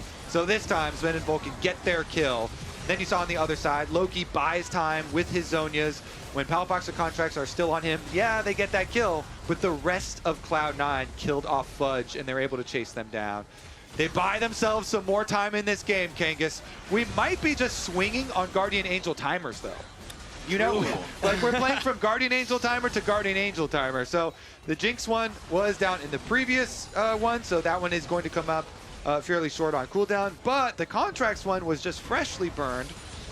So they just took that one out, and now Blabber has a fresh one that he has been able to purchase with all that money. So the Guardian Angel goes to the other jungler now, but the Jinx is going to have 2 lives once again, and is going to have double summoners very shortly. Yeah, Angel's putting in overtime in this game. It's coming up here for B-Voice. That will be available. Less opportunity for C9 to take out the Jinx. That was the one opportunity to take out the Jinx, but Flash is also coming off cooldown. And Shopify Rebellion continue their siege on the bottom side. C9 are pushing top. No Baron-empowered waves, but Palafox will try and hold this top wave. Can Shopify Rebellion actually take the turret? Palafox does melt those, and there we go. Turret does go down, so Shopify Rebellion with that massive wave at least finished the job they were trying to start with the Baron. All right, well, tower itself, like, it is an open inhib now. It is exposed, but Cloud9 with double Guardian Angels, with Thanatos also picking up his. Honestly, would you rather have 2 Guardian Angels on your front line or the one on Jinx? I think Cloud9 actually feel pretty good. The Hex Soul is usually like most annoying against poke teams. Sure. So I guess like a Zap is even more annoying, but other than that, like Shopify don't have a tremendous amount of poke in super long range. So Cloud9 with their double Guardian Angel timer, like this might be it. If they do a fight before Contrax gets his back, the question really is, can you actually kill the Jinx twice with double summons and Guardian Angel? Exactly. Ghost available, Flash available. That's one turret that goes down already.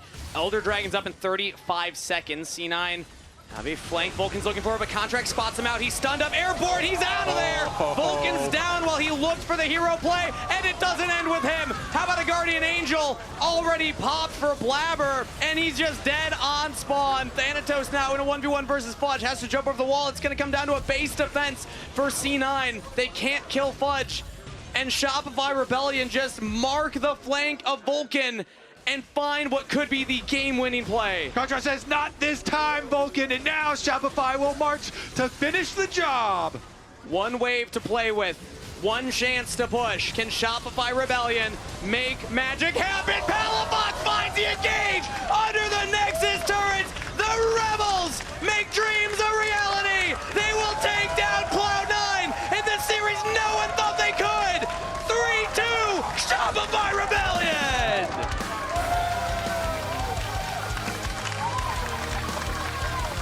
You won't like him when he's slightly angry. You wouldn't like him when they're slightly angry. The underdog story, the Cinderella run, Shopify Rebellion, get it done. Shopify Rebellion, upset Cloud9. Huge stuff for them. Feels very good here in the upper brackets. Look at those smiles. A well-deserved bow from those 5 players. You heard last week Palafox say they're not satisfied. 3rd place. They believe they can achieve higher. Step 1 is taking down the team that got 2nd place in Split 2. Check mark. Big and green. They got that job done. And now Shopify Rebellion are the team to continue in the upper bracket. They are answering the strength of schedule. The allegations are proving to be less strong than maybe the analysts had predicted. Let's take another look at that. Here's the flank from Vulcan. Yeah, so Contrax gets on him immediately. They chase him down. They space out the ultimate. And from that point, it's kind of cooked for Cloud9. Yeah, you know, Blabber tries to go like follow up too, but immediately bursts it down. And Shopify here. B-Boy with a Game 5 Jinx. Looking very good. And in that moment, I can also see the reverse happening. If Contrax doesn't spot Vulcan, that's the game-winning engage. That's Vulcan finding that flank that we're going to talk about for weeks to come of look at that Nico, look at him saving it, back-to-back engages. But the fact that Shopify were spread out enough, they saw him walking in, meant that the reality is Shopify Rebellion get the victory screen in a grueling best-of-5, and Palafox, put respect on that name, the Annie. He was a lot of the team's deaths, but a high-impact performance regardless, finding the final engage right there under the turret. Oh, not much more to say from us, so let's hear from the players. We're joining Azael and Fudge at the Fan Zone. I am here with Fudge. Congratulations, man. You just took down Cloud9. Monster upset. First things first, you get the piece of their banner. Oh, you could just wear it like that if you want. How do you feel, man? You just took down the team that replaced you. You solo killed the top laner in the final game. You upset them in the series. I mean, it feels obviously great. I mean, I like a lot of the people at C9, of course, but there's always that grudge match. Of course, they replace me. Like, I'm going to feel some type of way, and it feels amazing to beat them, especially because our goal coming into this split is to be able to beat Fly and C9, you know? Those were the top two that we had to break into after the last split. And it's like, it feels like our hard work paid off, and I'm really happy as a team. And at the same time, I think what got us here is that we're always looking forward. Like our coach would always say, we always have to look forward, and our goal is not just to beat C9, it's also to win the split. So we still got to look forward from now on, and still got to beat FlyQuest, still got to beat the team in the finals. I believe we're going to Texas now, right? That's like guaranteed. I think so, yeah, you'd be upper bracket finals. Yeah, so that's exciting. So, but yeah, I mean, nothing against anyone on C9, but of course it feels great to beat them. I mean, congratulations, that's incredible. Obviously, there's been so much talk about the top two and then kind of everyone else. Everyone's looking at C9, Fly, and because the LTA North at most can only get 2 slots to Worlds, that has been a lot of the conversation. So how confident are you now? You took down C9, you know, FlyQuest, obviously they're not guaranteed to be next, but you'd play the winner of FlyQuest TL, so it is a likely opponent. How confident does that make you to take down FlyQuest as well? It definitely boosts some confidence, and I think the reality is, like, we already know we can beat any of these teams. Like, no team is really that good. Obviously, they felt like Fly C9 were the best. I think this today shows that we can beat anyone, and I'm excited to keep practicing, keep improving for our match, hopefully against FlyQuest, so we can win. So I got a question for you. Do you feel that you are underrated these days? Because I don't know how you felt about it last split, but I voted for you for All Pro, but Impact ended up getting third team. Most people are like, okay, it's Thanatos, Bwipo, and then there's some debate around third. I have felt like you are maybe the most underrated player in the league right now. Not a lot of people seem to be talking about you in the community, but you've been playing really, really well. Thanatos was even shouting you out as one of the top mid laners in the league before the series today. So do you feel like you've kind of been a bit overlooked since you left C9? I mean, that's always going to be the case because there's a little bit of like a hate train against me. But at the same time, I think it's not fully untrue that I wasn't playing that well in Split 2. Like, I understand why I didn't get All Pro. I only started playing well towards the end of it. And no, I mean, to me, it's like public perception will probably match like my skill level and my performance. And I think recently I've been performing better, and it's likely public perception will match that. And to me, all that matters is that I keep improving with my team, and I think the results will come, you know? Well, congratulations, man. Monster upset. Enjoy it. Back to y'all at the lounge. It's okay, B-Boy? Okay. Ready, Rise? Ready, Rise? Yeah. Yep. Kai'Sa no flash. Kai'Sa no flash. Kai'Sa. Yeah, Kai'Sa dead. Kai'Sa will die if you Go guys Rise, go Rise. Kai'Sa will die. Wow. Nice, guys. Nice. Kill him. Kill him. I played so bad today, boys. Thanks for the carry. Let's go. Shot the base back! Oh, no.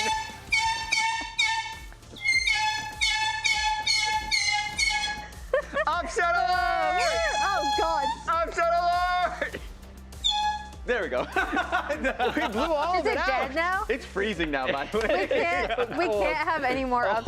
Oh my God. I mean, that was it. Just Shopify beating Cloud9. Did anyone outside of like Shopify fanatics like Cloud60? Palafox believed, anybody? man. Palafox believed. True. The moment they were selected by C9. Yes. Remember, C9 picked this matchup of Shopify versus Team Liquid. Yeah. And now they're knocked down. So as Fudge was alluding to, they don't qualify for Dallas yet. Yes. But they are guaranteed a slot in LTA playoffs. Yes. Even if they lost their next several series in this playoffs, then that'll mean that they'd play, if they don't win the split, they'll still be top 3, which allows them to play the 2nd or the 3rd seed in LTA playoffs against the South. The last 2 splits. Anytime I doubt Shopify. Oh, yeah, it's true. It's Shopify specific. They get so much power. Yeah. They get so much power. Literally like, oh, look, the 3 opponents of Dignitas, this, like, oh, that's rough. Like, they're not the real top 3 teams. Just guarantee top 3 just like that. Going into now LTA playoffs. Insane. I mean, B-Boy's been getting a lot of credit, rightfully so. Yeah. I think their drafts were really good today. I think Fudge clutched it up in Game 5. I think Palafox had a lot of big moments, even in this Annie game, where they were focusing him. Every time they dive in on him, he'd still get his rotation of spells off. Yeah, especially and they'd be able to win the fight. That fight bot lane comes to mind as like a huge fight that was a massive difference maker. But congratulations to B-Boy, Player of the Series. You said we've been talking a lot about him. There are reasons why. Rightfully and so. Yeah, you and I, Jat, have had kind of identified the Jinx pick as a potential thing in Game 5 that could come out. Played super well on that. His Lucian was one of the things that kind of really stood out. That game was phenomenal. His Jinx was great. Yeah, I mean, he has now proven to be a carry around which Shopify can kind of do their drafts, which is just another thing to put in their arsenal. And it has to be tough to be an AD carry on Shopify where half your games are just chaotic and you are running around to chase the fights. And a lot of the times he flourishes in those environments, it felt like. The Lucian game was an interesting one where it was like, yeah, chaotic, but then when he got his lead, he steamrolled off of it. He saw, anytime he saw Sven, pressing ulti, almost killed him, burn flash under tier 2 turret. Like that was something that if he like smells blood, he's just going straight for you. And then of course, like the Jinx game, we can probably just have a highlight reel of his rockets. Beautiful. I mean, just getting a couple kills on Jinx and then having the Annie to get everyone low enough for Jinx to reset is just a well-constructed Game 5 draft overall. It helps a lot when Fudge is able to win Aatrox versus Thanatos Gnar in Game 5 to be able to take that down. So I want to give credit across the board to Shopify Rebellion. I think there's also going to be a conversation about a C9 choke or C9 misperforming because they stomped Game 1. Game 2, they were in a winning position. And we were ready to walk out of here. Halfway through Game 2, we were thinking it's sweep. And then they lose 3 of the next 4 games from that point. And now need to fight their way to still have a chance to make even LTA playoffs, right? They can't lose another series. Looking at the bracket right here, C9's going to drop down. The reason they're not sliced in that bottom bracket yet is of the people that make that next round, there'll be another pick and play. Likely C9 will probably have the most game wins, so they'd be able to pick their opponent in that next round, but we're gonna have to see how the rest of the next week and a half play out. Yeah, and we'll see if they're able to regroup. And kind of one thing that still sticks in my mind about the Shopify team overall was the thing that Tanner said when they still hadn't won a series, I believe, last split. Right. Where he was like, these players like remember how to win, and we just need to kind of find that, right? Like we need to figure it out. And I think you're seeing that here, or you definitely saw it here today. For C9, they also have those players, right? So it's up to those players. I think Sven is someone that we've highlighted previously to kind of bring the team together and regroup going forward. Because I think C9 is still an incredible team. Yeah, and I just wanted to take a look at this because I think oftentimes people either forget or don't recognize the stakes of the elimination phase. The fact that they have to play now 2 series and win 2 series to be able to like be top 3 and qualify for that playoffs and be the top 3 in what's it called in the LTA North. But also, if you are the LTA North champion, you just qualify to Worlds. Like, that is a shining light for C9, for FlyQuest. Whenever they talk about their goals, it's to make it to Worlds. So that is the carrot on the stick. And right now they lost and misstepped a little bit. They tripped a bit, and they have to be able to regroup. And the next 2 series is going to be important, so they can at least play for a spot. Yeah, absolutely. So big upset for Shopify. C9. A big underperformance based on their standards coming into this week. Also a reminder, FlyQuest Team Liquid, they'll be at the Riot Games Arena tomorrow, and seats are still available, so follow the link on screen or scan the QR code to purchase tickets and join us for the Best of 5 series. And one more announcement, NACL and LRN playoffs are in full swing, and as a reminder, the top 2 teams from both leagues will move on to face Disguised in the LTA North promotion tournament. Luminosity Gaming and Estro Esports are the current favorites, but you shouldn't sleep on Blue Otter or fan favorite Conviction Esports. By the way, the reason why those Raz names came out. Yeah, that's what I was going to call out. Is like Raz has been co-streaming this. We just had Check out Raz's co-stream. We had 2 insane upsets in the NACL playoffs so far. So we have to see if like Supernova goes through and everything like that. But NACL Open Qualifier applications are also open until August 20th. The top 2 teams from the Open Qualifiers will challenge the bottom 2 NACL teams for a chance to qualify for NACL next year. Yeah. So, a lot's on the table. We know we had a big upset. We've been blowing the crap out of this air horn this entire time. I have this feature on my watch that tells me if I'm in unsafe sound levels. I haven't ran it. Okay. So as we sign off, we're going to be back tomorrow at 4 p.m. Eastern, 1 Pacific for FlyQuest versus Team Liquid. We're going to see how unsafe today was. It's been a banger alert. Let's go, Raz. Send us off. Oh my, 110 dB. It's too much. It's too much. We're going away. We're leaving. Yeah. Shopify Rebellion versus Cloud9 starts right now. No W. I can go right now, guys. Yeah. Victor angle is good. Yeah. I got Victor flash. Going up Victor. Just play slow. Chanaman go flash. Chanaman go flash. Victor dead. Yeah. Corky one. Corky dead. Nice. Oh, I'm going to tower. What the A little bit of a rough early game, but... Oh. C9 crumble, Shopify Rebellion strike back in game number 2. Yep, we still don't see Looking Maokai, guys. I would look Maokai. Yeah. No, too far. Just play position, guys. Keep your position. Yeah. Keep position. Play with Siva. Copy to me. Play slow. Play slow. I can go. I'm on Yon. Yeah. I'll be on him. He's dead. Okay, I can go here. Just hit front. I won't die. Yeah. We will win. If nothing happens on the other side, we win. We're fine. Just win. Come here. I can hear you, bro.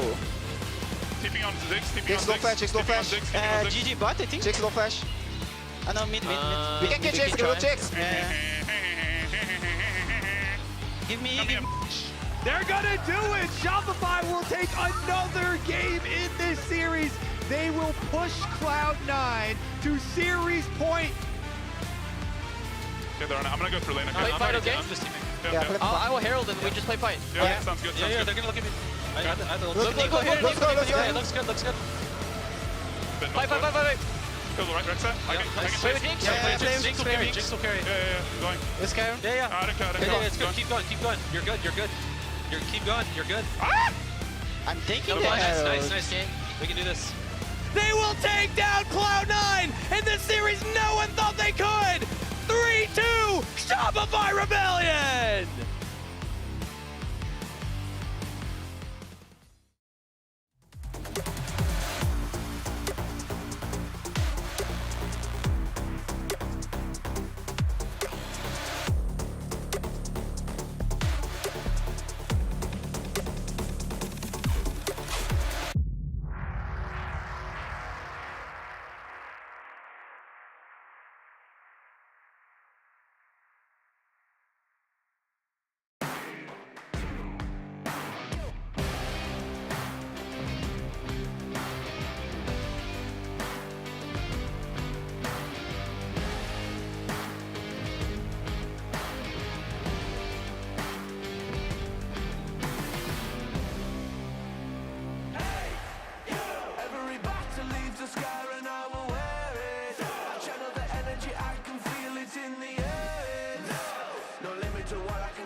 gonna stop the giving.